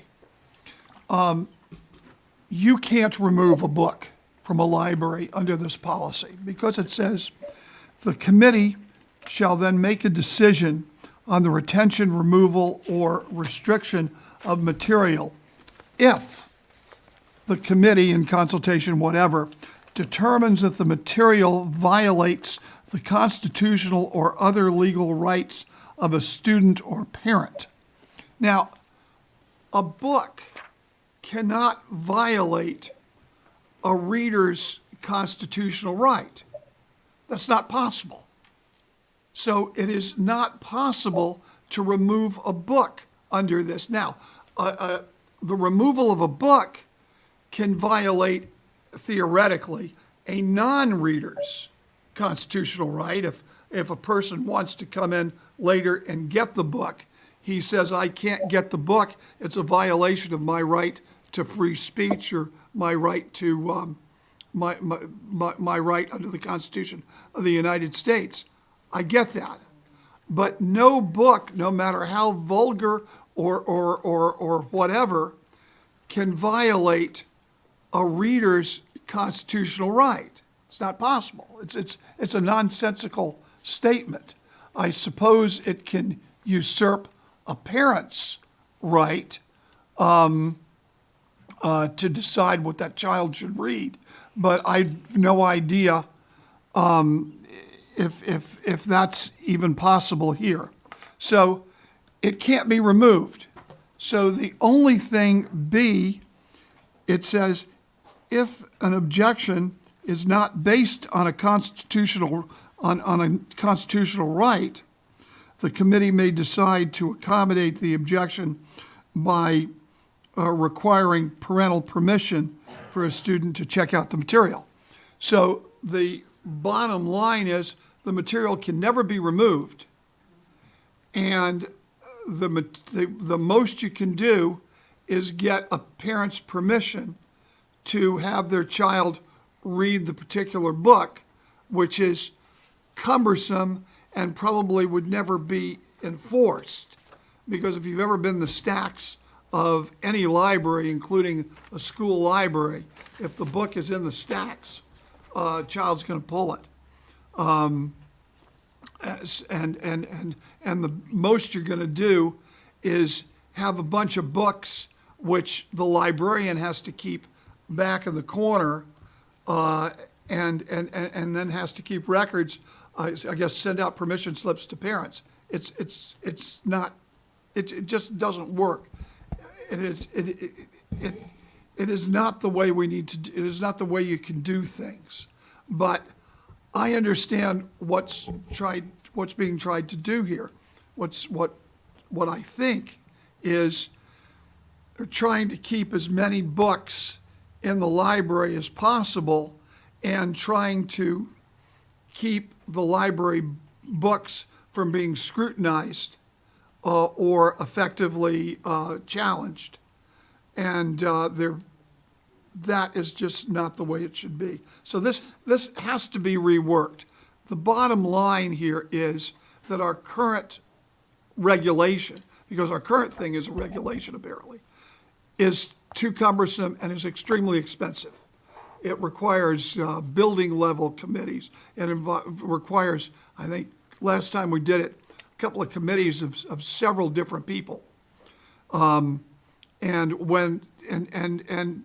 it also has built in that academics outnumber the single parent who is on the committee. So the bottom line is we have to bring these challenges to the board, and the board has to accept its responsibility and say, if there is a challenge, give us a recommendation, Mr. Superintendent, and then the board will decide. That's just got to be our responsibility. Let's move on to Dr. Locklear. If I can offer some response and clarification, and I appreciate the perspectives and questions, which is again why I decided to pause our implementation so we can answer these transparently and openly. We could, if appropriate, take feedback, make changes to our current proposed regulation, and then bring that back to the board. A couple things. One, by no means was this attempt to usurp any authority of the board. The board always maintains the final decision and authority on any instructional resource, always maintains that right. This was an effort by me, led by me, and I asked our staff to engage with our board attorneys to look at how we can refine our board policy regulation to ensure that we have a policy regulation, which I perceive is my role as superintendent, to develop regulations and administrative procedures to board policy. You set policy, it's my job to implement it. And so that's what my effort was to do. Some of the language that Mr. Hensley has pointed out he has some concerns with, that was in the former regulation, and we certainly can continue to look at that and how we might reword some of that when we bring a revision back to you. So the first attempt was to streamline what we have, make it an efficient, effective process.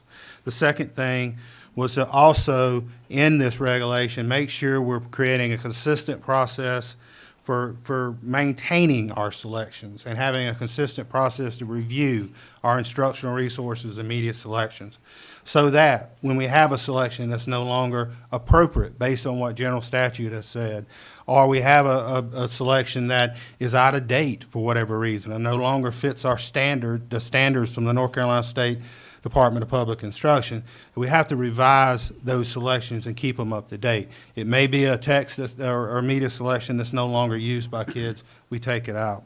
It could say the world's flat, I don't know, anything of those nature. So it's creating that consistent process that we're making sure we're doing that consistently across our district.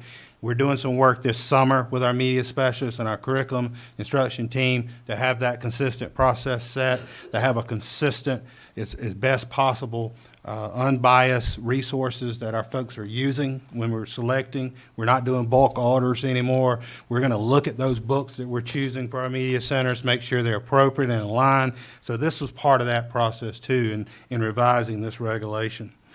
It does create a clear process for objections. It takes away being able to pull a selection in that first informal step.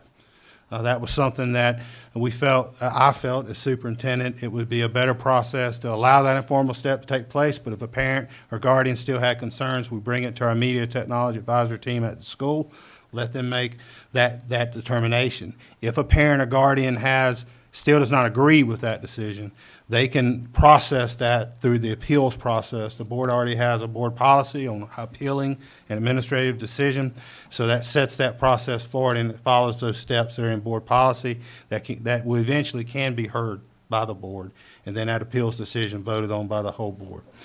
And so that was part of what this revision was attempting to do.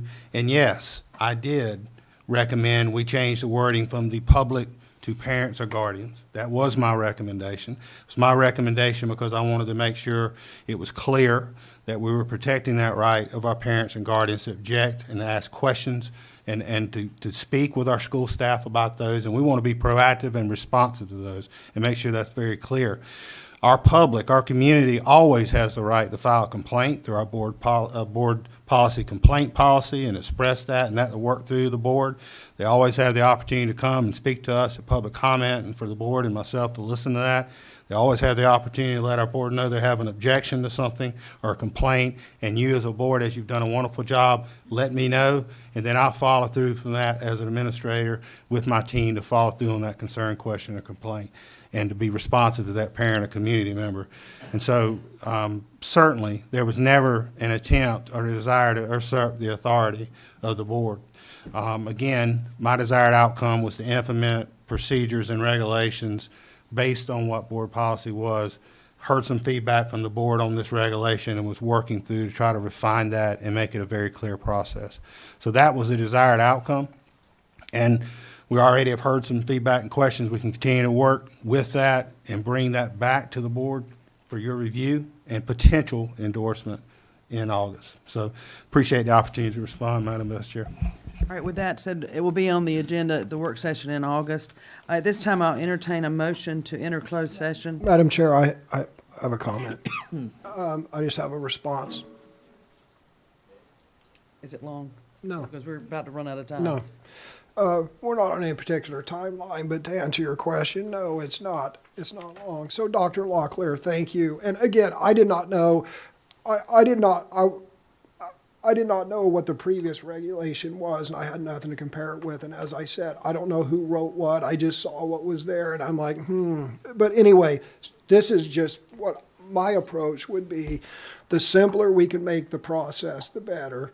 The smaller we can make the process, the better. The more representation the public has on those committees, hopefully it's just one committee, the better. I think that there should be more lay public. I think that the votes of the lay public people on that board should outnumber the votes of the academy, the people who come from Moore County School on those votes. Example, if there's 7 people on the committee, 7 voting members, at least 4 of them should be members of the public.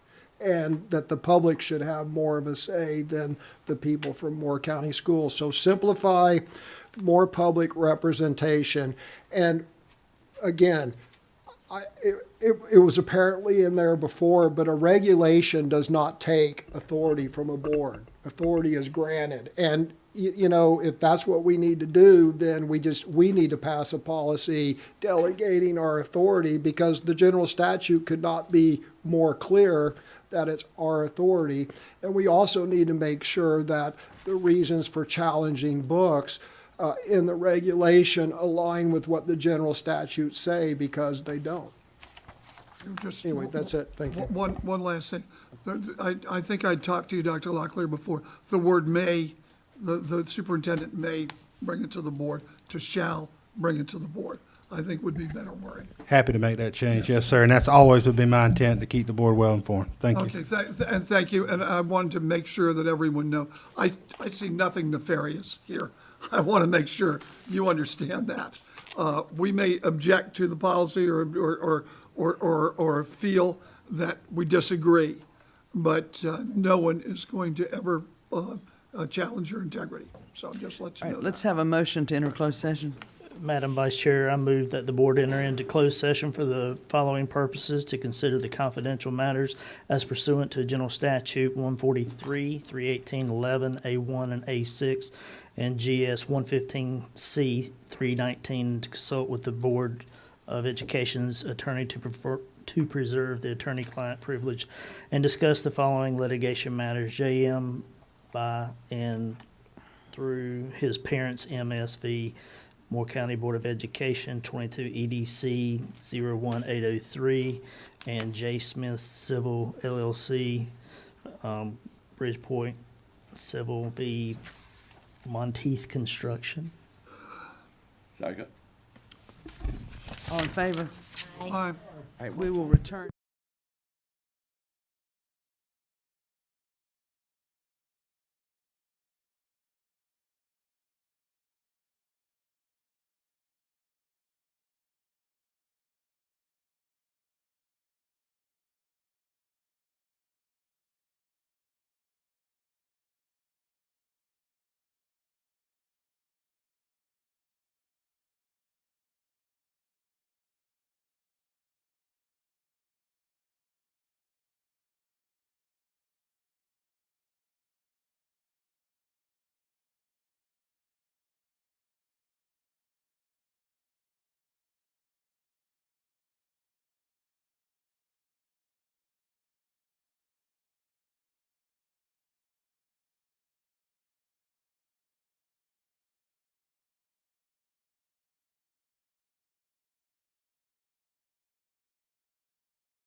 Now call to order this meeting of the Moore County Board of Education. It's Monday, July 11th, and we have returned for our regular monthly business meeting. Because this was a vacation month, we have combined our work session with our regular business meeting. Ms. Thompson is a bit under the weather and so has called in, is available online. However, I will serve as chair for the meeting. We welcome again Mr. Richard Schwartz, our new attorney, who has joined us for his first meeting with us. And may our relationship be long and eventful. Who knows? Prosperous. Prosperous, yes. For whom is another matter. At this time, I'll invite you to stand and join me in the Pledge of Allegiance.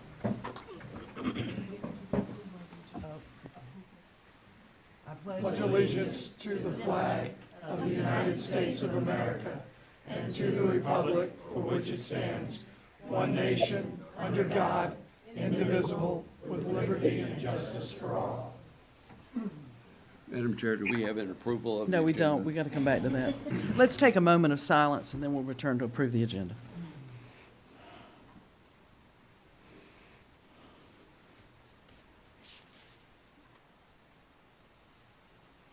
Thank you. All right, at this time, I'll entertain a motion to approve the agenda for the regular business meeting. So moved. Is there a second? Second? All those in favor? Aye. And the motion is approved 7-0. At this time, we will move on to the consent agenda.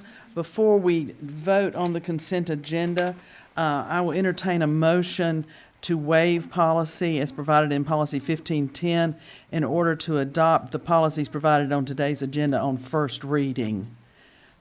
We changed those policies that were presented. You forgot the inspiration.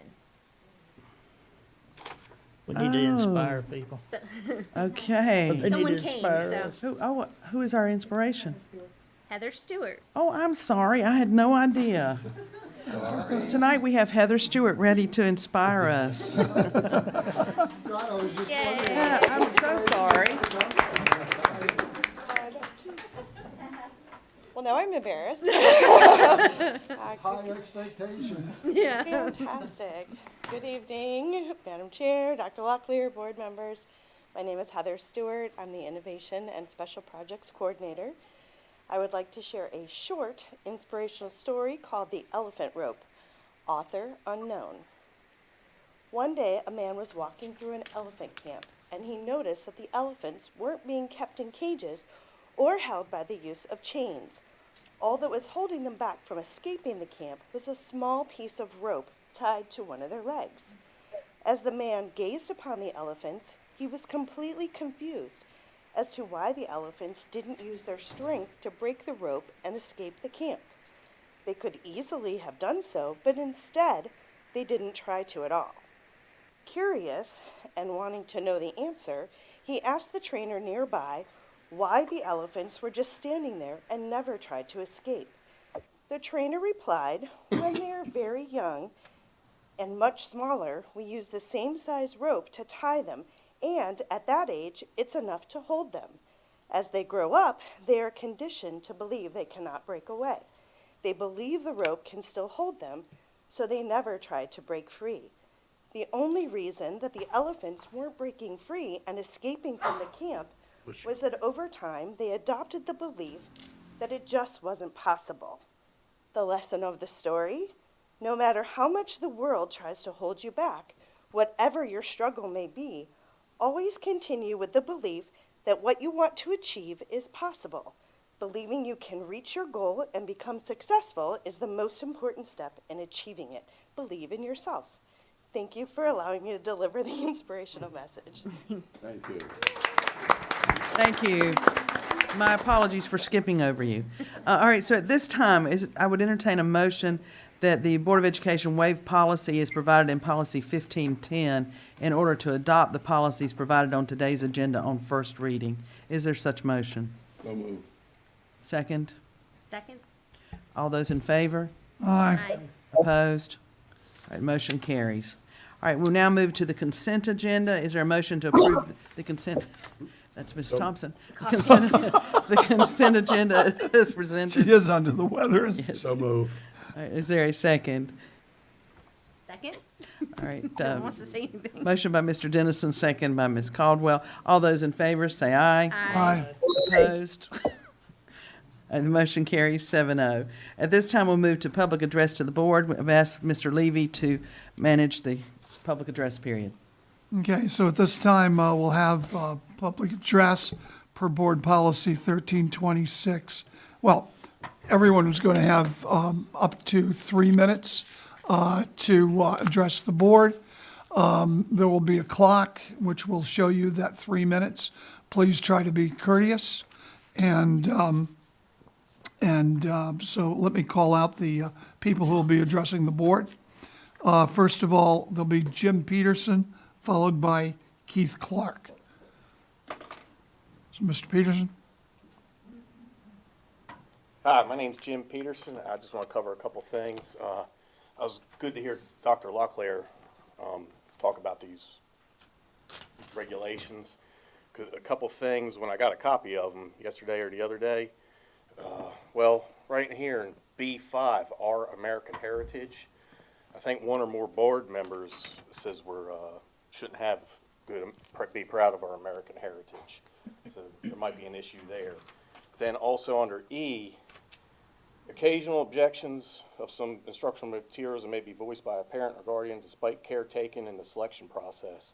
That struck me as odd because there was a group that came in here about George and they said that there was just packages of books that were sent. Nobody selected George or picked it or reviewed it. They said they were just sent from the publisher. The complainant is directed, or in E1, complainant is directed to contact the child's teachers, the school media specialist, or other staff member if they have a problem or an objection. But what's his name, Lowell Simon, he publicly put it on Facebook that if any parents object to things or speak out about stuff like that, that his spies within the school systems will make sure their children fail. I think that's something to look at. So I use that, but I was glad to hear you explain everything about that when it'll be redone. I've emailed about this before. The book is called Absolute True Diary of a Part-Time Indian by Sherman Alexie. It's in a high school. I can't remember which one off the top of my head, but it's in Cranes Creek Middle School. Some of the excerpts from this, and this goes on to appropriateness. Did you know that Indians are living proof that niggers fuck buffalo? It's in that book, available to, 6th, 7th, 8th graders?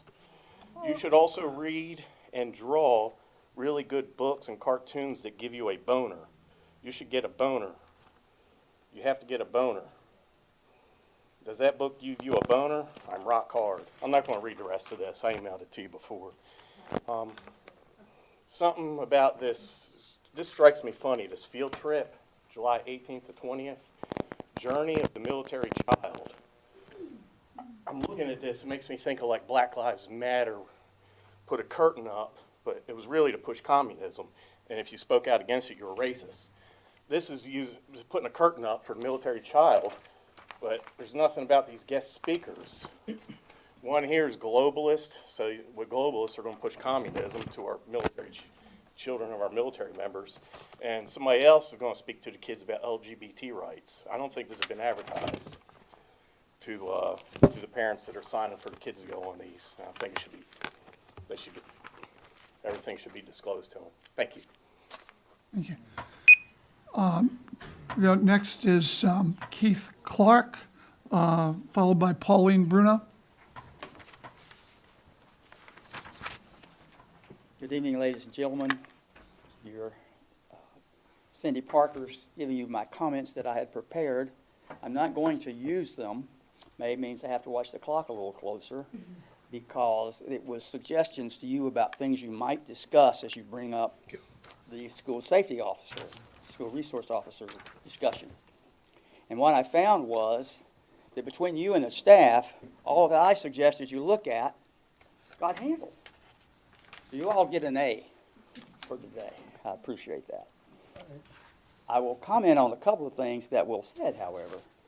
First of all, I want to comment on the fact that this was asked for by the county commissioners. That's rare. That's rare. If you sell cars and a guy asks you what does it cost, you know he's buying. You've got that buying signal. don't blow it. Don't blow it. For now, on budget matters, make getting these safety officers your top priority. It's going to be expensive. You can't expect to fund them both. And what they won't fund, you're going to end up funding anyway out of your reserves. So I strongly encourage you to think about your strategy there well. Secondly, I want to talk about the biggest challenge that was faced, which was mentioned. That's getting enough resource officers. I did some research. I talked to the major sheriff's department, asked him, what does a starting officer with 3 years experience get paid? They start with you with 3 years experience, like your policy requires them to. It's about $45,000 a year. So you can see the difference that's there between what you're paying and what's there. And I know why that comes out in the personnel strategy and all, but that's something that's going to have to be seriously addressed. There are two ways to address it, really two things you need to look at. One is, of course, your salary scales, and number two is, of course, your policy board policy requires these school resource officers have 3 years experience. That is increasing the cost of what you're hiring. But you still got to pay competitive prices or your people will leave. Mm-hmm. So it's a very competitive market. Finally, in terms of recruitment, it's going to take an out-of-the-box thinking. I won't go so far as to say you need to put up billboards in Raleigh, but somewhere there needs to be a aggressive marketing campaign that says, come to Southern Pines and be an SRO. Because you retire from law enforcement and you like to live in Southern Pines, you can't afford to live here, you can come here and get that second job and you can afford to be here. And that's the kind of people the chief really wants, and that's the kind of people I want you to have. I'd just like to say in my remaining time, I think the best move this board has made is hiring Dr. Locklear as superintendent. And I was pleased to see it unanimous, and I hope he continues to have that unanimous support. Thank you so much for your hospitality. Thank you. Pauline Bruno, followed by Marge Suarez.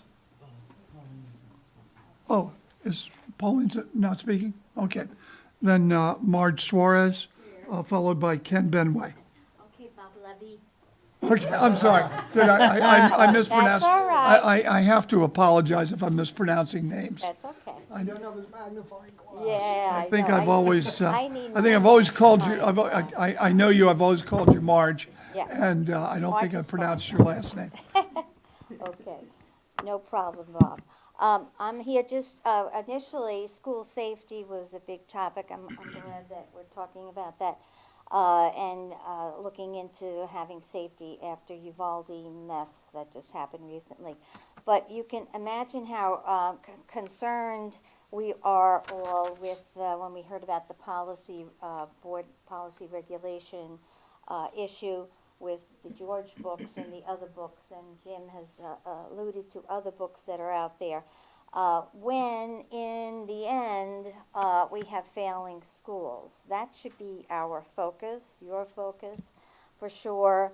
And it's really a disservice to any child that's sitting there in a seat for so many years and then comes out and we have proof that 49% of 8th graders are at proficiency level in reading. So I was talking to someone I know who wants to think about improving the reading scores. I'm trying to volunteer to help with reading in the schools. I mean, that's the way to get out of poverty and just grow and be the best that you can be, because this is our God-given brain and we should be able to be helping them. So it really angers me when we're discussing, a regulation at length. We were talking about COVID at length, but we really need to be addressing the basic fundamentals of learning and having a child understand that they're wanted, that they're needed, and that they are important to all of us in society. So I don't want to hear about bad books. I don't think they're necessary. We don't have to talk about pronouns at the same time when we are not talking about reading, writing, and really improving the child's full benefits. So please try to focus on having our children, if 8th graders are coming out, only 49% are proficient in reading, which is a horrible statistic.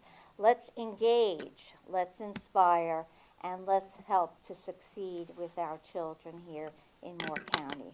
Thank you. Thank you. I got 35 seconds.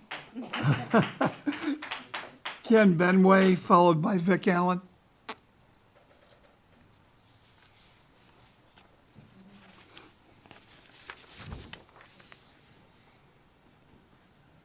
Good afternoon. I'm pleased to see you changed or made a good decision on the Regulation 5410R, yet my remarks haven't taken that into account yet.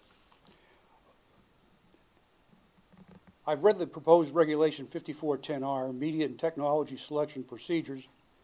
As do all citizens of Moore County, I need to read it some more and research the references in some greater detail. But here are some first impressions. This proposed regulation is skewed by its committee composition by relying most heavily on the judgments of technicians whose job well-being depends in part on the volume of material in inventory. Parents and taxpayers are marginalized here, yet are likely to draw different judgments from those of the media specialist. The deck is stacked against the parent and the taxpayer. This regulation will tie the future school board hands for 2 years after a principal implements the decision of the so-called professionals with respect to materials in question. This effectively takes school board oversight of a significant activity off the table for 2 years. No principal should have the authority to nullify the legitimate oversight, assessment, and remediation duties and responsibilities of the Board of Education, who serve in the best interest of students and parents and taxpayers, and whose responsibilities cannot be suspended by regulatory fiat. It is not clear why Moore County's Board of Education should rely on the so-called Library Bill of Rights that attempts to draw some equivalency with our sacred Bill of Rights of the U.S. Constitution. The, quote, ideas, unquote, expressed in the Library Bill of Rights may not necessarily be the same ideas shared by the citizens of Moore County. No one has ever asked them, however. Granting committee leadership to, quote, professional media specialists has the effect of letting the legitimate school leadership in this Board of Education off the hook in the final decision as to retention or removal of material being examined.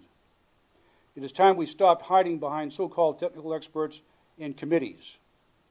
Much of the academic malaise we see in Moore County and across North Carolina is the result of having turned over strategy and decision-making to the so-called academic experts, who have personally managed our Moore County academic decline for the past 10 to 15 years.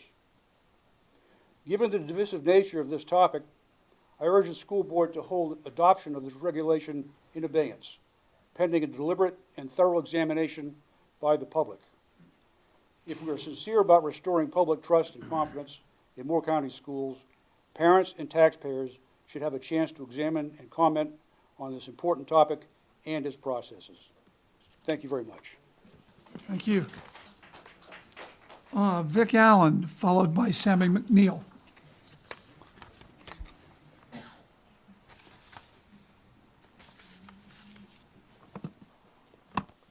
Good evening. Good evening. I'm Vic Allen. I'm the shop teacher at Calvary Christian School. I know that gets some people smile. They think shop teacher. But do you know the responsibility? I have 15 kids in my shop class. But the responsibility of a teacher, wherever you are, I'm not state certified, but the responsibility of having 15 kids is huge. And I'll read a little bit of scripture here. It were better for him that a millstone were hanged around his neck and he cast into the sea than he should offend one of these little ones. Now, we're arguing about books in here. Do we know the difference between right and wrong, good and bad, and evil? Yes, we do. These books are nothing but evil for kids and government sponsored. You want to hang a millstone around your neck? You know, we need in government schools, we need a reference point to what is good and to tell us what is bad. What you're talking about here is a waste of time, and it's bad. There's nothing good about it. You know, committees, worthless. Lawyers, I was going to read about lawyers, but I didn't want to insult them too bad here. But there's scriptures to back me up. But whatever. But anyways, you know, I applied to be on Catherine Stewart's advisory board, and I made it. And you know, in my application, I guess there was 3,000 applications, 38 people got it. But on my application, every question I answered was scripture. Not my opinion, but God's opinion. And they took me. So I'll be representing private schools of the Sandhills for the State Advisory Board to Ms. Truitt here. I have 42 seconds. You know, I have a little girl living with me right now. She's 13, 7th grade. She took the Iowa equivalent, the Iowa Standard Test. She scored 13th grade 1 month on reading and math. We got her out. She lived a bad environment, horrible environment. The first 6 months was bad. But you know what? This last year, she's thriving. And she, against every other statistic you use, she's on it. And she's thriving. Anyways, thank you. Thank you. Sammy McNeil, followed by Olinda Watkins.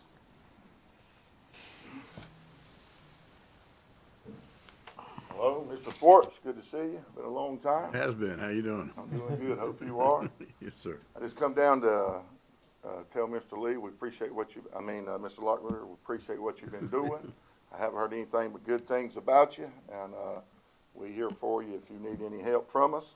Also want to thank the school police for what they do to keep our kids safe and some of the training, different things they're doing to better prepare themselves. We appreciate that. And I also know, I want everybody to understand that just training doesn't give somebody courage. Training prepares you. Courage is something that somebody has or they don't have. And when it comes time to hire officers, that's why you make sure you have the right folks in there doing the interview and they know things to look for. And even then you can still mess up.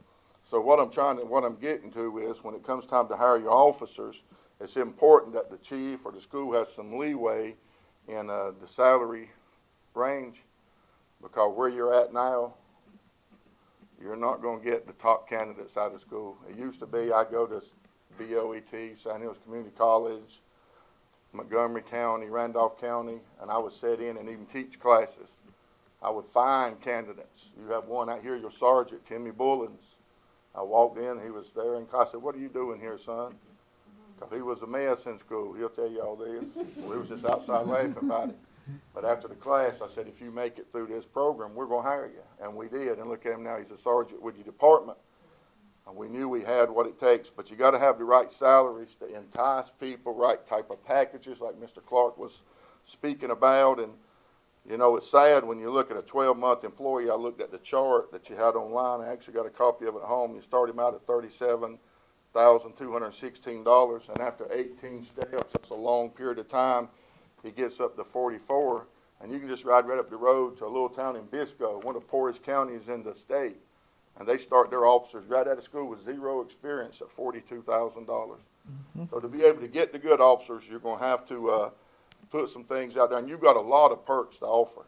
One of the things that enticed me when I came, I got to thinking about, you know, I get to get up every day and go to school with my daughters. For 12 years, I was able to do that. That's a perk. That's something that will cause people to want to work for you. But we all know at the end, the biggest thing to look at is the salaries. So just be flexible when it comes time to hire them. I appreciate Brother Mr. Lonnie English coming with me. He's the commissioner from Robbins. And our request to you is this: once you start hiring those officers for the elementary schools, consider Westmore and High Falls first. They're the two furthest away from any police protection, and we just want to make sure our kids are taken care of. As far as the inspiration, I'm going to give you some. Christ was crucified according to the Scriptures and was buried and rose again the third day according to the Scriptures. That's inspiring. Thank you. Appreciate it. So Olinda Watkins, followed by, looks like Lori Veneman, am I correct? I apologize if I'm mispronouncing your name. Good evening. I am Olinda Watkins McShirley, a longtime resident of Carthage, president of Moore County NAACP for over 25 years. The 24th pilot quoted Mr. Levy making these statements. Minorities tend to be poorer. They tend to be less disciplined. The problem is, and this is what I believe, poor people are less well disciplined than more affluent people. So you are going to get, if you break it down, you are going to get a disparity in numbers between discipline of minorities and discipline of the majority cultures. The pilot also quoted Mr. Hensley. If you are doing an affirmative action minority hiring program, by definition, this isn't me saying it, you are not hiring the best. This is disgusting. Disgust is what the minority racial families I represent have for this blatant racism. Dr. Locklear, we suggest that you make your meeting more efficient by giving Mr. Levy and Mr. Hensley 10 minutes to read into their record, the latest marching order from their ultra-right national headquarters. Then you could plan the rest of the meeting to tackle the major educational challenges of our generation, dismantling the legacy of slavery, Jim Crow, and its dying days that we are presently working through. Thank you. Lori Veneman?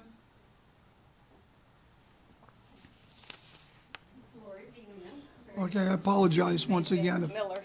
Yes.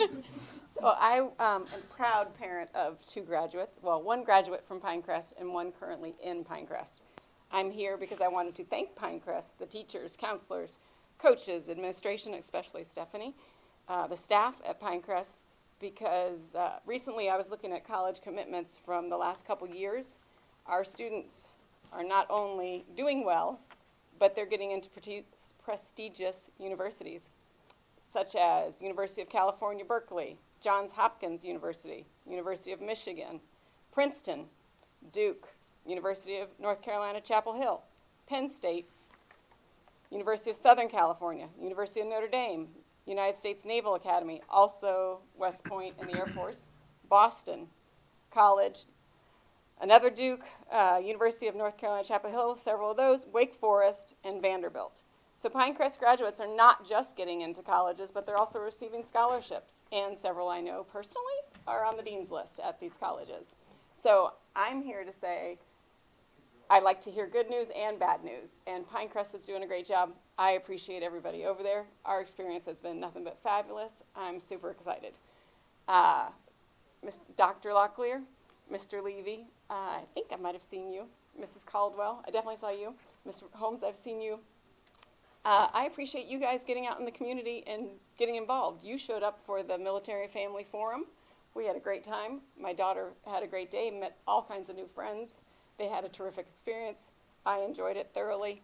And Student to Student is a group that we just recently discovered. It is at Pinecrest High School. It's also at Union Pines. I think it's actually a better program at Union Pines, so we're going to work on that.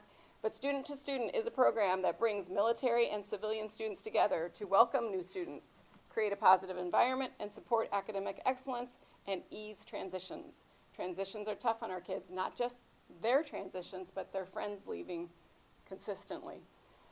Research shows, and this is from one of the people who's speaking at that meeting we talked about a minute ago, Troy Kriegelstein. He's the founder and lead facilitator of Swift Kick, and he states that, one of the things he's talking about is students who are involved on campus tend to have higher grades, higher retention rates, higher graduation rates, and higher income after graduation.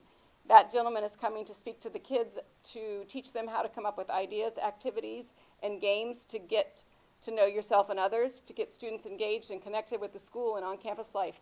And also on that behalf, that meeting, I'm one of the parents that's going. I volunteered because I want to know more about Student to Student. I want to know more about military kids. There are meetings for adults, and there are meetings for kids. Not all the kids will go to the events for the adults. I myself will not attend a Trevor Project meeting because it's not my thing, but somebody else may want to. That may be their thing. And number one, Parents are the primary educator in the education.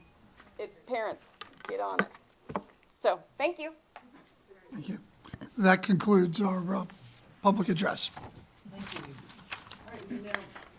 Sorry, thank you. We'll now move on into board action. Our first item is the out-of-state field trip. Dr. Locklear. Thank you, Madam Vice Chair. Dr. Powers is joining us again. At Mr. Hensley's request, we were able to find some additional agenda information, I believe that Dr. Powers will share as part of the information behind this request to approve the out-of-state field trip. And I'll let Dr. Powers hand that out and walk through that quickly with the board. Thank you. Thank you.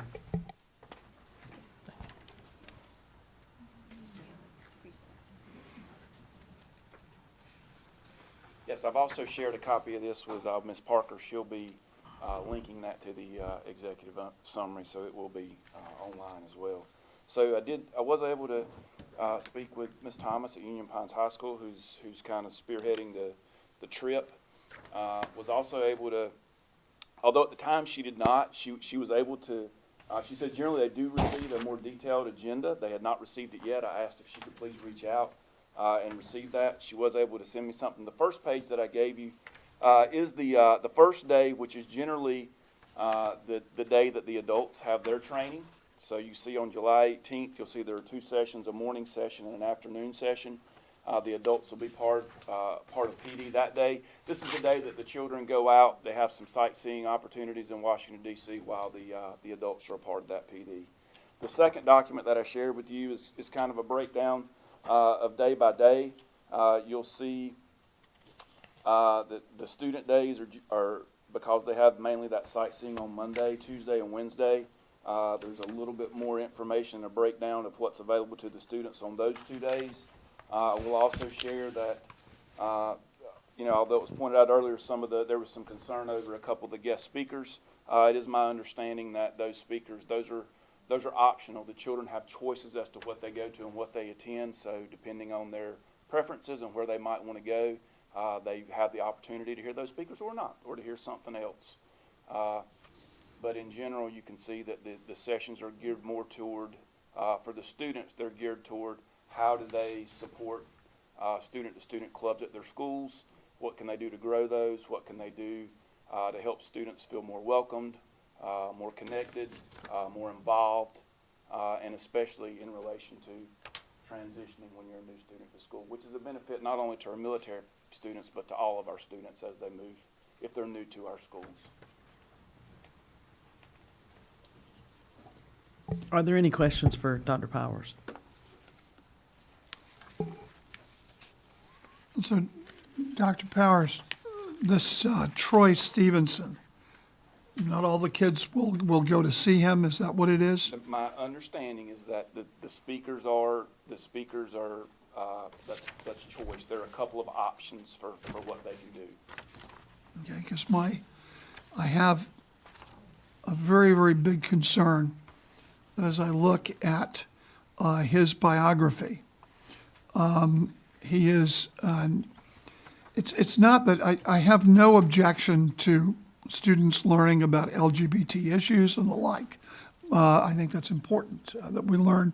These are older kids, for a great deal of them are older. But this person is an LGBT activist and is a person who works advocating for for political agendas and the like. My concern is that I want our students to learn. I don't want them to be indoctrinated.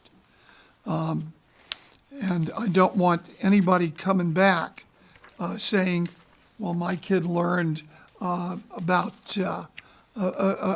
equity and about LGBT issues, and I really didn't want them to be involved in that now in activism with regard to that. It's not that once again, it's not that we learn about the issues. I have no problem with that. But for instance, This person served as the executive director of both the Garden State and Oklahoma Freedom Coalition, apparently, as an advocate for LGBT rights organizations and equity, and also currently serves as the head of the Trevor Project, which is an LBGT advocacy organization. So that concerns me. I certainly want our kids to have the ability to go to Washington and to learn about our government and our country and all of those issues. But that's just my concern. Well, obviously, from the programming, they have a choice of the programs that they attend. And, you know, we may be sending some LGBT youth to Washington, and they deserve the same opportunities. And I might add, I have no objection to that either. My objection is advocacy, learning, basically being bombarded by one side and by advocates for one side of a political issue. That is against our policy, because our policy is not to politically indoctrinate children. Absolutely agree. This topic is about suicide, and it being, and of course, all our teenagers are at risk for suicide, and especially our LGBTQ youth. Madam Chair, I have an I objection. don't think it's indoctrination. From Madam that Chair, standpoint. I think that Mr. Levy has the floor, and also. Mr. Hensley, thank you. As chair, I will preside. Well, that Mr. doesn't Levy give and I you, were that does having- not give you excuse me, carte Mr. blanche Hensley, to Mr. interrupt Levy and I him. were having back and forth conversation. I don't think it's up to you to step in to preside. Mr. Levy, I don't- I did think you you're see out of that on order. On the second page, or third page, where it gives them the options, and the topic is suicide. Is that in the last page? On the last page, yes. But they have the two choices. One is about anxiety and stress, the other is about suicide, Well, which both are very serious topics for teenagers today. I think the well, program looks the good. Trevor, what it says here is the Trevor Project is the largest suicide mental health organization for LGBT youth. And basically, I have no problem with things which involve suicide prevention. But basically, this is an advocacy seminar for LGBTQ issues. And that's the problem. The problem is that you don't want kids in an advocacy program that where they're being bombarded by one side of a political issue. Even if the subject is something as serious, and certainly we do have to make sure that we're involved in suicide prevention. But suicide prevention is something that is not only important for LGBTQ youth, it is also important for all youth. Quite frankly, it is something that we have to be interested in as a school board, because it happens, tragically, it happens to our students, and we need to prevent it. But we don't need to show one side of an issue or emphasize, well, this is an LGBTQ issue. No, it's not. It's a general issue. And that's one of the problems that we have with this advocacy stuff, is that everyone wants to segmentalize things to one part of a population or another part of the population. We need to make sure that all of our kids are dealt with equally, and quite frankly, whether they're LGBTQ or anything else, that shouldn't be the issue. But I'll take it that we've at least found out that these seminars are optional. So that's important. Any other comments? I have some. So everyone should just make themselves comfortable, because I'm going to repeat most of what I first commented on at the work session, because I think this is important. So I was reviewing today's agenda this morning when I saw a request for an out-of-state field trip, and I thought, oh, this is great. This will be like our thespian society going to Indiana and winning national awards, or this will be a band going to a band contest, or maybe this will be whatever. And then I saw, oh, look, it's a military-connected child. I'll take a look at this. And then I went and saw, so I saw that they were going to visit the Military Child Education Coalition, the MSEC, Military Child Education Coalition. And this trip apparently was put together by our former military liaison officer, Rolly Sampson, because she was erroneously listed as the point of contact because she is no longer here. She's doing something in another county. But I go to this and I'm like, I'm going to look this organization up. This looks great. And I go and I find Masitic. This took like 2 minutes. And I click on their global summit, and I look at their agenda. And their agenda had 4 items on it, 2 of which were, one was diversity, equity, and inclusion. Not sure what that has to do with military children. Topics of educating military children. And then the second, and one of the other 4 agenda items was perpetuating the Purple Star Schools program, which this organization benefits from. It's like the award that we get that we pay for. So we have this organization who, under the guise of military children, is promoting diversity, equity, and inclusion, and wants to perpetuate the Purple Star School program because they benefit from it. They say in their literature that they're the major advocates for it.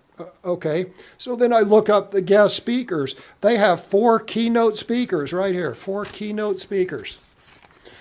One is Troy Stevenson, he, him, and as Bob pointed out, Troy Stevenson is the Advocacy and Government Affairs Manager of the Trevor Project.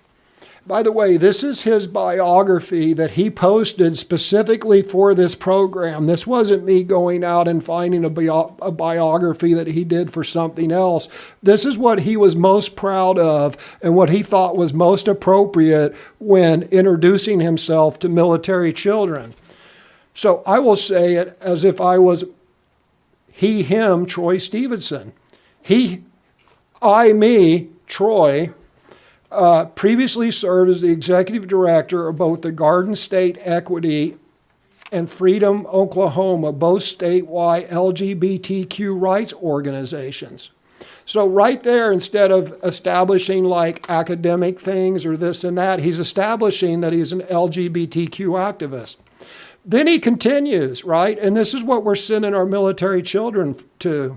Then he continues that he served as a field director in the 2008 and 2012 Obama presidential campaigns, working extensively across the nation.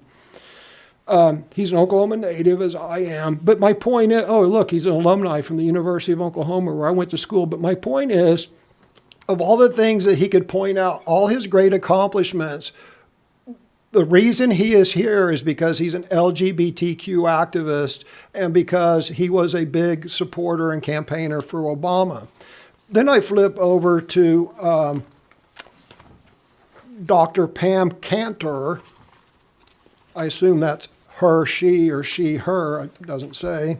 And she is a psychologist and specializes in educational equity. So, she's for drive of equity and education. So my concern became, under what pretenses were these military-related children recruited to go on this field trip, and was this disclosed to their parents? So I picked up the phone and I called a few military-related parents I know who have children in Moore County schools. And I asked them, hey, what do you know about this? They said, oh, that's a great program. They get to go to And I said, really, how is it sold? Oh, they get to go up there, they get a tour of the Capitol, they get to meet the congressman, they get a private tour of the Capitol with their congressman. I'm like, so when they were telling you about this, when Rolly Sampson was telling you about this, did she say anything about equity or LGBTQ rights? The keynote speakers are LGBTQ and equity. Was any of this mentioned? And they're like, God, no. And I'm like, huh. So after I said this in the work session, I got an email from a Moore County school employee. This Moore County school employee participated in this. She's a counselor. Looks like she does a good job. But she attended in 2019.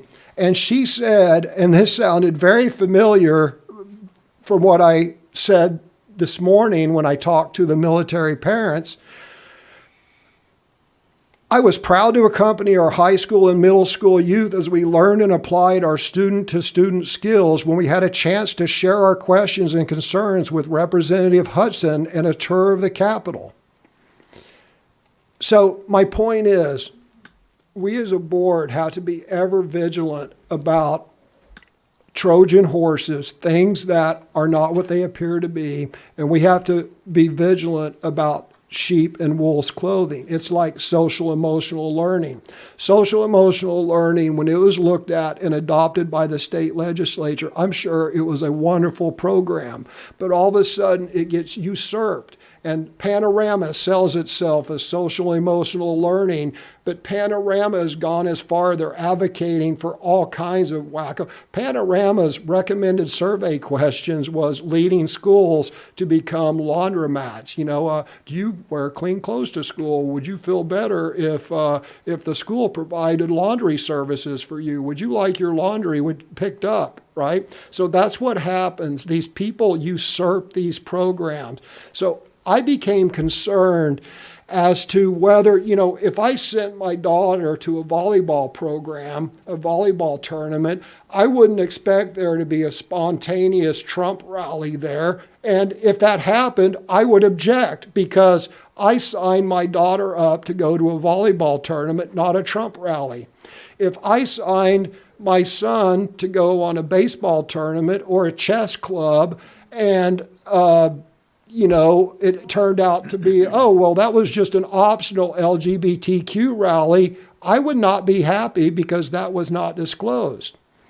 It's just like our, and we discussed this a few months ago, it was like our puberty education where our puberty education said, oh, well, we're going to have this program that just talks about the birds and the bees. But then you read the program and it's like, no, the permission slips that the parents signed didn't really match reality. What you should do is just take a bulletized list of what was actually be taught and put on there. So my concern is that there's these organizations that's, oh, by the way, I forgot to mention this. When I looked up MCITC, the Military Child Education Coalition, they also 10 years ago or 15 years ago led the drive for Common Core in our schools. So 12 years ago or whenever Common Core happened, if we sent representatives, military children, to the MCITC conference, they would have been told what a great thing Common Core was, which has subsequently gone down into flames. Further proof that at least a major part of the Military Child Education Coalition is to implement whatever the left wants implemented. So 50% of the speakers are there talking about equity. They're LGBTQ activists. They're proud. You can go look this up. In fact, I'll post it on my Facebook page tonight. You can go look it up. And this is just further indoctrination of students under a different cause. This is a Trojan horse. This is a wolf in sheep's clothing. I have no doubt that there are good parts of this seminar. The other two parts of the seminar actually talk about academics, and there's another part that talks about the whole child. You know, that may or may not be good, but 50% of this stuff has nothing to do with the education of our military children. The student-to-student program seems like a good program. You know, I've heard it. I read what this counselor said. I heard what the speaker said. Thank you. But once again, I'm concerned that it's been usurped, like many other things, like the school board is all these things get usurped, and then they become conduits for all these organizations to inject their things. And I don't believe that there was disclosure to these military families as to exactly what they were sending their children to. That's all. Are there other comments? I just want to run over this schedule just a bit, because Mr. Hensley has asserted that 50% of the speakers are actually on a political agenda. I see here we have Chloe Hernandez. Who I'm speaks sorry, for Madam Chair. as a We're having a military- discussion back and forth, so I want to discuss what I actually said. I said that 4 out of 4 of the keynote speakers, I said 4 of the keynote speakers, I even held it up. Keynote speakers, 4 of them, Troy Stevenson, he, him, and Dr. Pam Cantor are per their own bios that are published on the Military Children Education Consortium. You have an LGBTQ activist, and then you have this psychologist who is leading the charge on equity in education. So I did not say all the speakers. No, you said 50%, which was what I quoted. I said 50% of the keynote speakers, and 2 divided by 4 is 50%. That's right, that's right. So I Right. want to Well, run that's over the 2, speakers that so- you forgot to mention. So we have Chloe Hernandez speaking of her journey as a military child. We have the program Turning Apathy into Action. We have the program, What Journey Are You On? American Artists and Identifying Characteristics of Leadership Across Time Periods, Cultures, and Heritage. We have How a Military Child Handles Frequent Moves. We have Brandon Watts, a grown-up military kid, and his journey to becoming a member of the Secret Service team at the White House. We have L. Teach Place, the director of the Defense Health Agency. We have Building Strong Relationships, one of the S2S core values. The next speaker is on how to say hellos and goodbyes when you're transitioning. They are in time in the Smithsonian. Then they have the programs with Dr. Ginsburg, and I'm sorry, I don't know his first name. A fireside chat with General Alvin. Master class with Character Does Matter. And positive psychology. Yes, they do have a session that they can attend from the Trevor Project, and then they have a final session titled Who Me, the number one problem teens are concerned about, which deals with anxiety and stress. They finish with resources about college applications, the College Board, a multitude of other speakers and opportunities that the kids are presented with and from which they may choose. They're not locked into any one of those speakers and have great flexibility with what they've got. I wholeheartedly support the program as I have in previous years. Mr. Dennison? Madam Chair, I move that the board approve the superintendent's recommendation and that we approve a motion to approve the out-of-state field trip. Is there a second? I second that. Are there any other comments? Just Mr. one. Levy? Basically, having heard all of this discussion, I know that these kids are anxious to get to Washington. I'm not, and they're going next week. So I'm not going to block that way.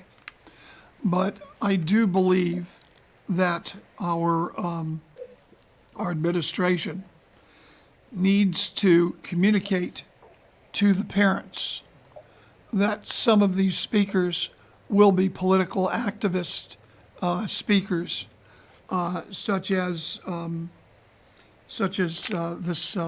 this one gentleman who apparently, if you read his stuff about suicide and then you read down into the rest of the paragraph, what he says is he basically wants to advocate building of support groups for the LGBTQ communities and basically political support groups for the LGBTQ communities. We need to make sure that the parents who are sending these kids on this trip understand that there may be political advocacy going on in that regard. But I'll leave that up to the administration. I'm not going to block the kids from going. I think it's important, but I don't think this was well thought out. Dr. Locklear? Madam Vice Chair, we'll make sure that parents have a copy of this agenda if they don't already have access to it, so they can be well informed of what they're sending their students to and their experiences that they can inform their children to take advantage of or not to take advantage of. Madam Chair, Mr. Dennison? I call the question. I think everyone's had a chance to make the comment they wanted to. Madam Chair, I disagree, because Point of order. Who has not had a chance to speak? I haven't had a chance to speak since the motion's been made. Well, yeah, but he had plenty of chance to speak before the motion. But that's not the way Agreed. Robert's Mr. rules Holmes, works. did you have anything you'd like to say? You're the only one who hasn't spoken. No, once a motion's made, then the floor is opened up for discussion and debate. Quite frankly, the discussion and debate shouldn't have happened before the motion was made. So now that the motion's made, I'm asserting my right to engage in discussion and debate. What else do you have to say, Mr. Hensley? I recommend that nobody else say anything after this. Well, or we could vote on you calling the question. Let's vote on that. All right, the question has been called. All those in favor of calling the question, say aye. Aye. Aye. All those opposed? Nay. Okay. All right, the motion carries 4-3. The question I has been believe called. it requires a 2/3 majority. You're exactly right. All right, so the floor is open for discussion. Mr. Hensley, you've requested the floor. Do you have something new to say? Well, it doesn't matter whether I have something new or old, so thank you for that comment, though. Maybe I'll just repeat what I said, since you got to make that Set the timer for comment. 10 minutes, because that's the maximum allowed. Where does it say that? Check your Roberts rules. Okay, let's pull out Robert's rules and let's look. All of a sudden, you're mad, actually. Look at here. That's right.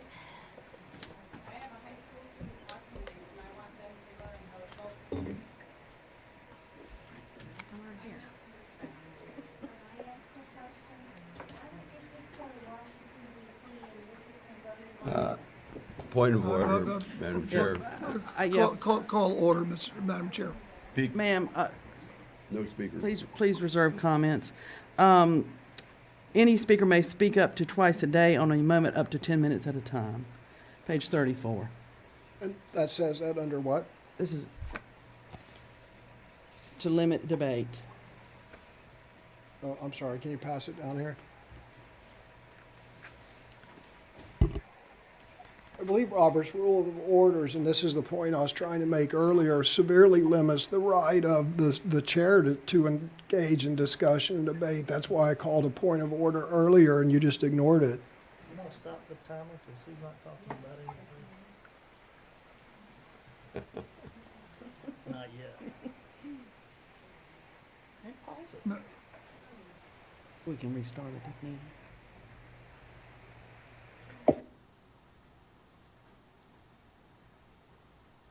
Yeah, I'd have to read the extended one. My comments aren't 10 minutes, though.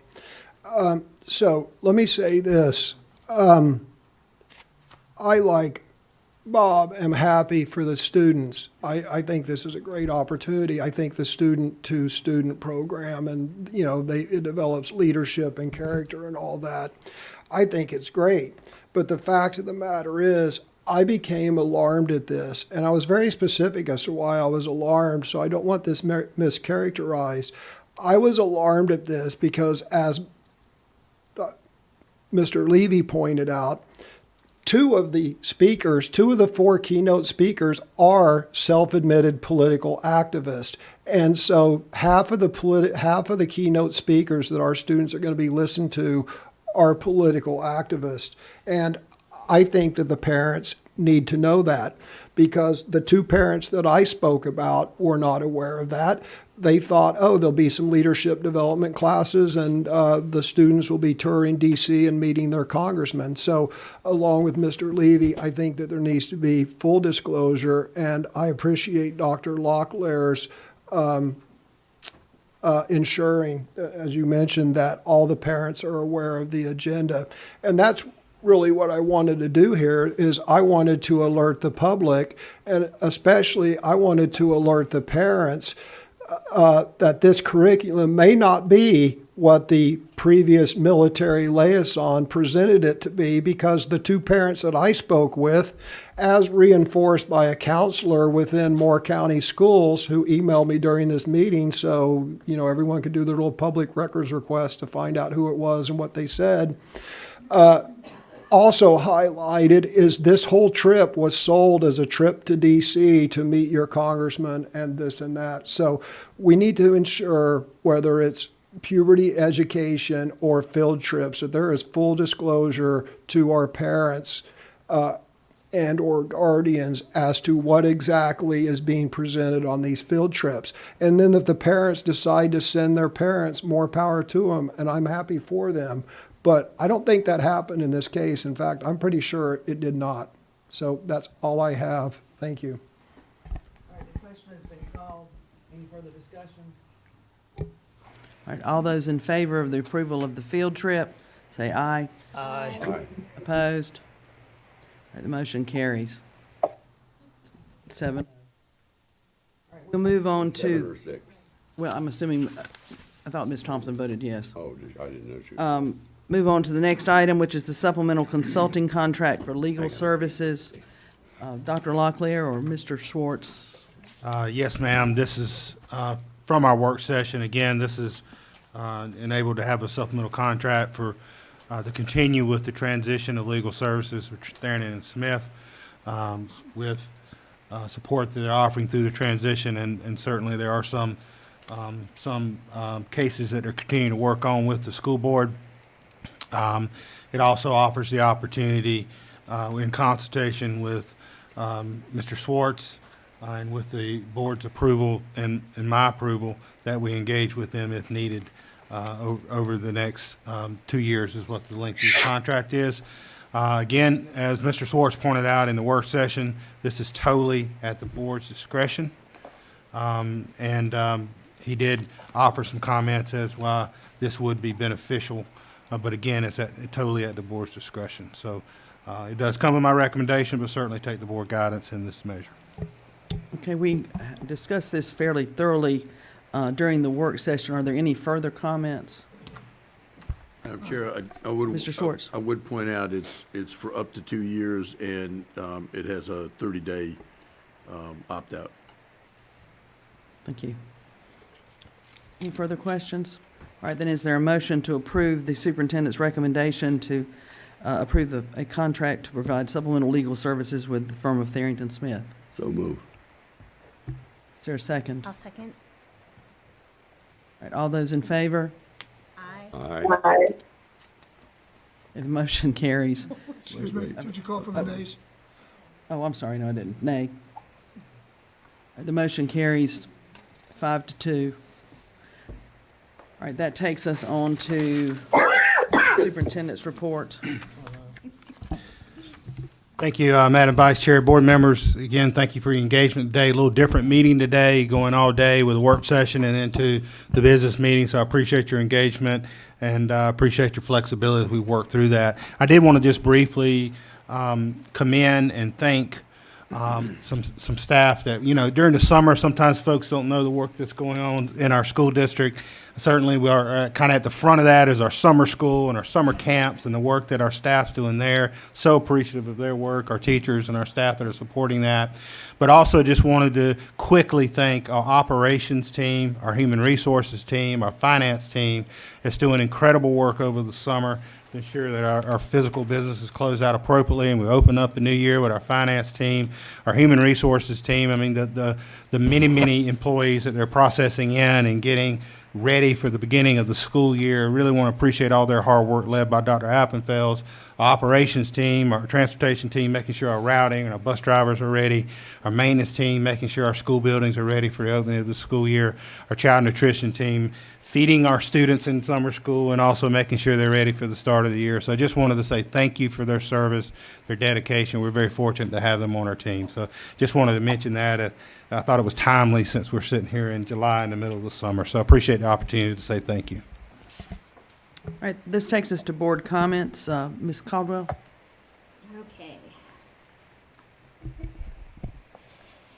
I have a comment. As a military spouse of a retired service member, I'm extremely concerned about the conversations that have been taking place over the past few months surrounding military student support. After years of moving forward, Moore County Schools seems to have taken a step back in how it cares for our military-connected children and their families. This summer, we have left inbound military families with no support as the military liaison position has been vacant since the end of May, even though we had a year to plan Ms. Sampson's departure. What is even more disappointing is that we had an opportunity to keep her through the summer as a contracted employee, which we have done in the past until a replacement was hired. Instead, we allowed the position to remain vacant and delayed the hiring of a new liaison so board members could reevaluate, or I should say, Dr. Locklear could reevaluate the position and if it's necessary or should be reduced.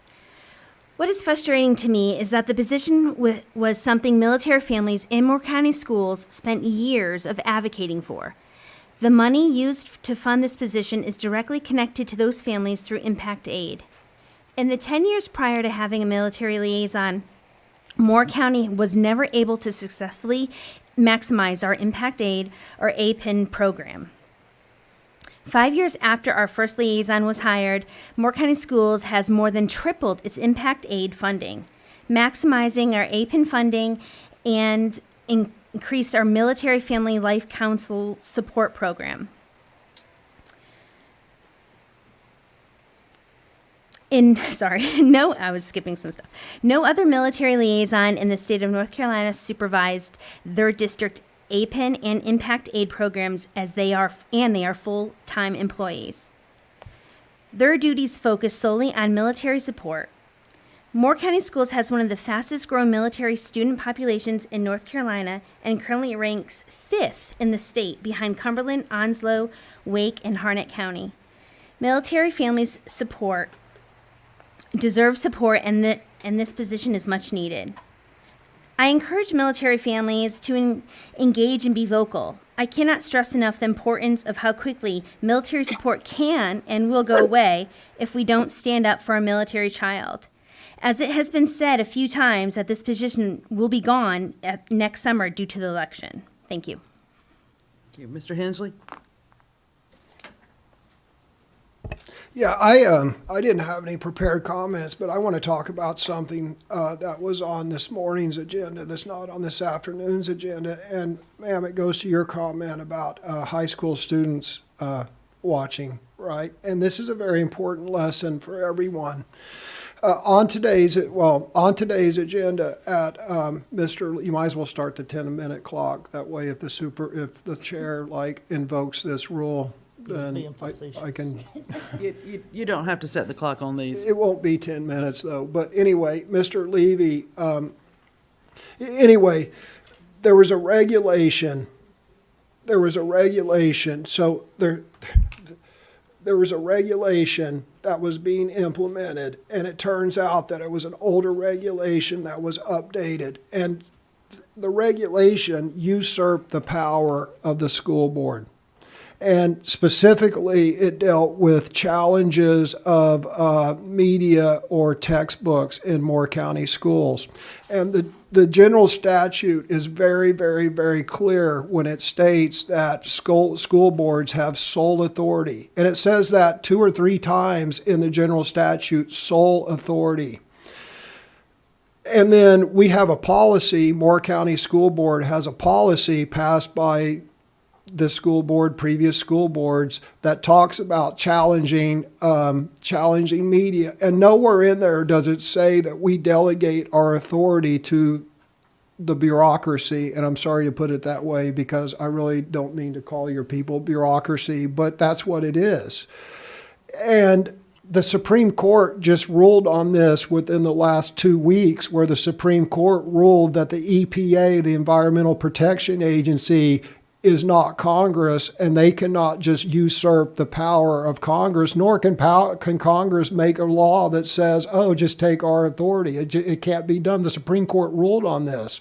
But yet, here we have Moore County School Regulation 5410R that starts out with, In accordance with General Statute 115 Charlie-98, the Moore County School Board of Education delegates its responsibility for coordinating the selection of instructional resources to the central office. That's what this regulation starts out saying. The problem is that the Moore County School Board did not delegate that authority. That would be like if one of your students says, you're delegating spending money to me and I'm just going to take the checkbook. That's not how that works. When or if the Moore County School Board decides to delegate that authority to the central office, we'll let the central office know. In the meantime, it rests with us. Or if the superintendent wants that authority, then the superintendent can come up and ask, and we'll discuss and debate it. It might be unanimous, it might be 4-3, who knows? But, we may or may not delegate it. But the point is that the central office or any other bureaucracy cannot usurp the power of a governing authority. And it is the responsibility of the governing authority to stand up and stick up for our rights, whether or not we agree with this. I might actually agree with this, but by God, I'm not going to let the central office or anybody usurp the authority of this board. And what's interesting is if you go back and look at school board meetings, since I've been on this board, this is not the first time that I've pointed this out. I have pointed out at least half a dozen times where the previous superintendent was using authority that he did not have, specifically did not have, that was like not legal for him to have. And the incumbent school board members shrugged their shoulders because they didn't care. That is a rubber stamping school board, and that is a governing authority should stick up to make sure that policies and procedures are followed, that their authority is followed until such time it is properly delegated. We cannot let the tail wag the dog. That is not how this is supposed to work. We have a fiduciary responsibility, and our role is outlined in the state law. It is very clear in this case, and that is what responsible board members who are doing their fiduciary responsibility do, is they stick up for the rights of the board. And go back and look. There are 5 or 6 examples at least where I've pointed out this similar thing, and the incumbent school board members could not have cared less that their authority was usurped because rubber stamp, rubber stamp, rubber stamp. It didn't matter. The fact of the matter is, it matters to me that we follow the law and that we do our fiduciary responsibility and that our powers are not usurped and just kind of sucked up by the bureaucracy within Moore County schools. Thank you. Mr. Holmes, good comments. Mine won't be that long. 10 minutes. No. Start the clock. Yeah. I was very encouraged by the presentation for the police. I'm looking very forward to that. I have full faith in Chief Hardy. I think they're going to do good things, hopefully. And I think now is a great time to talk to the Board of Commissioners and say, hey, what can you give us? And we have that opportunity right now. I think we need to utilize it the best we can. Thank you. Mr. Dennison. Yes, ma'am. Couple comments. There's been a lot of talk, people, and I've heard people say this, about how horrible Moore County schools are. So I thought, well, how am I going to indicate to them what's really going on so that they understand? So I thought, well, I'll take the district in North Carolina that last year had the highest proficiency level, that's level 3 and above, for all students in all subjects, which was Union County schools. Then I decided, well, there's been a lot of talk about 3rd grade reading proficiency and how well things are there. So to give it for Moore County schools, 3rd grade reading proficiency, level 3 and above, last year was 57.8%. Union County Schools was 56.3, which was below ours. That's it. Thanks. Mr. Levy? Yeah. I was particularly taken aback by one of the comments today. And I wanted to make sure that everyone understands where I stand. If you take a look at those figures that Mr. Dennison gave, and they're decent figures, they're impressive figures. If we look at the African American community, you cut those figures in half. That's the problem. Now, Ms. Watkins of the NAACP comes in and says, because Mr. Levy said that poverty affects school performance, then that is somehow racist. Because I recognize that one of the scourges that we have in our school system is that on a per capita basis, African Americans are disciplined more than other racial groups. We have to figure out why. Well, we could say that it's just pure racism, but I've been through our schools. Our teachers are not racist. Our teachers and our administrators are some of the best, and I'd say in the country. I can certainly say within the state, but I think within the country. So we have to figure out why. And then we have to look at what is actual fact. And that is that if you show me the economics, I'll show you the grades. We have to look at who is in poverty. And we have to say, we're going to help those people. And we are going to bring them up to where everyone else is. If I was the NAACP, I would come in here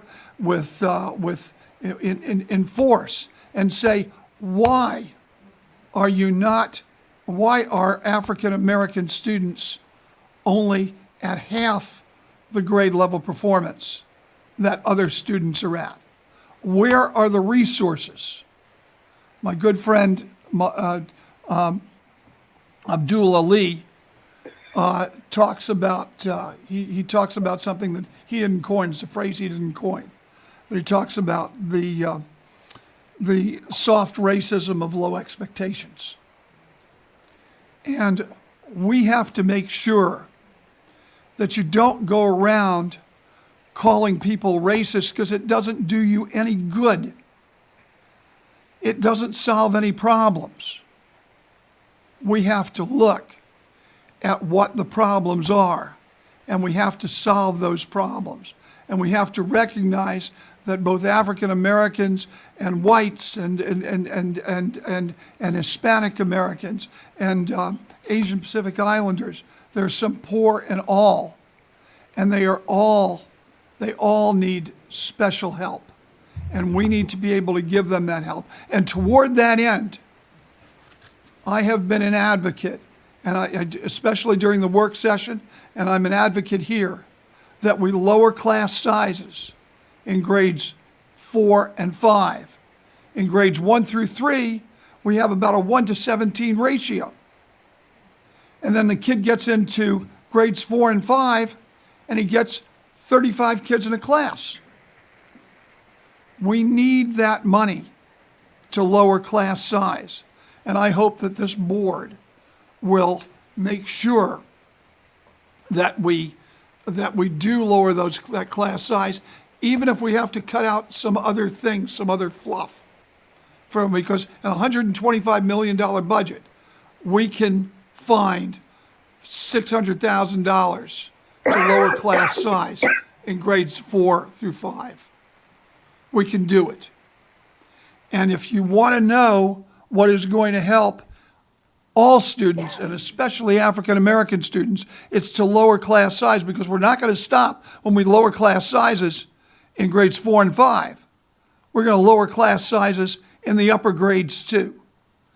Because as we lower class sizes, teachers have more time per student. They can deal with the IEPs, the individual educational plans for the students. The teachers, the kids can come up to the teachers with their problems, so maybe we'll need fewer counselors. And the kids will feel like they belong to the school, and that the teacher cares about them, because the teacher will have more time to care about them.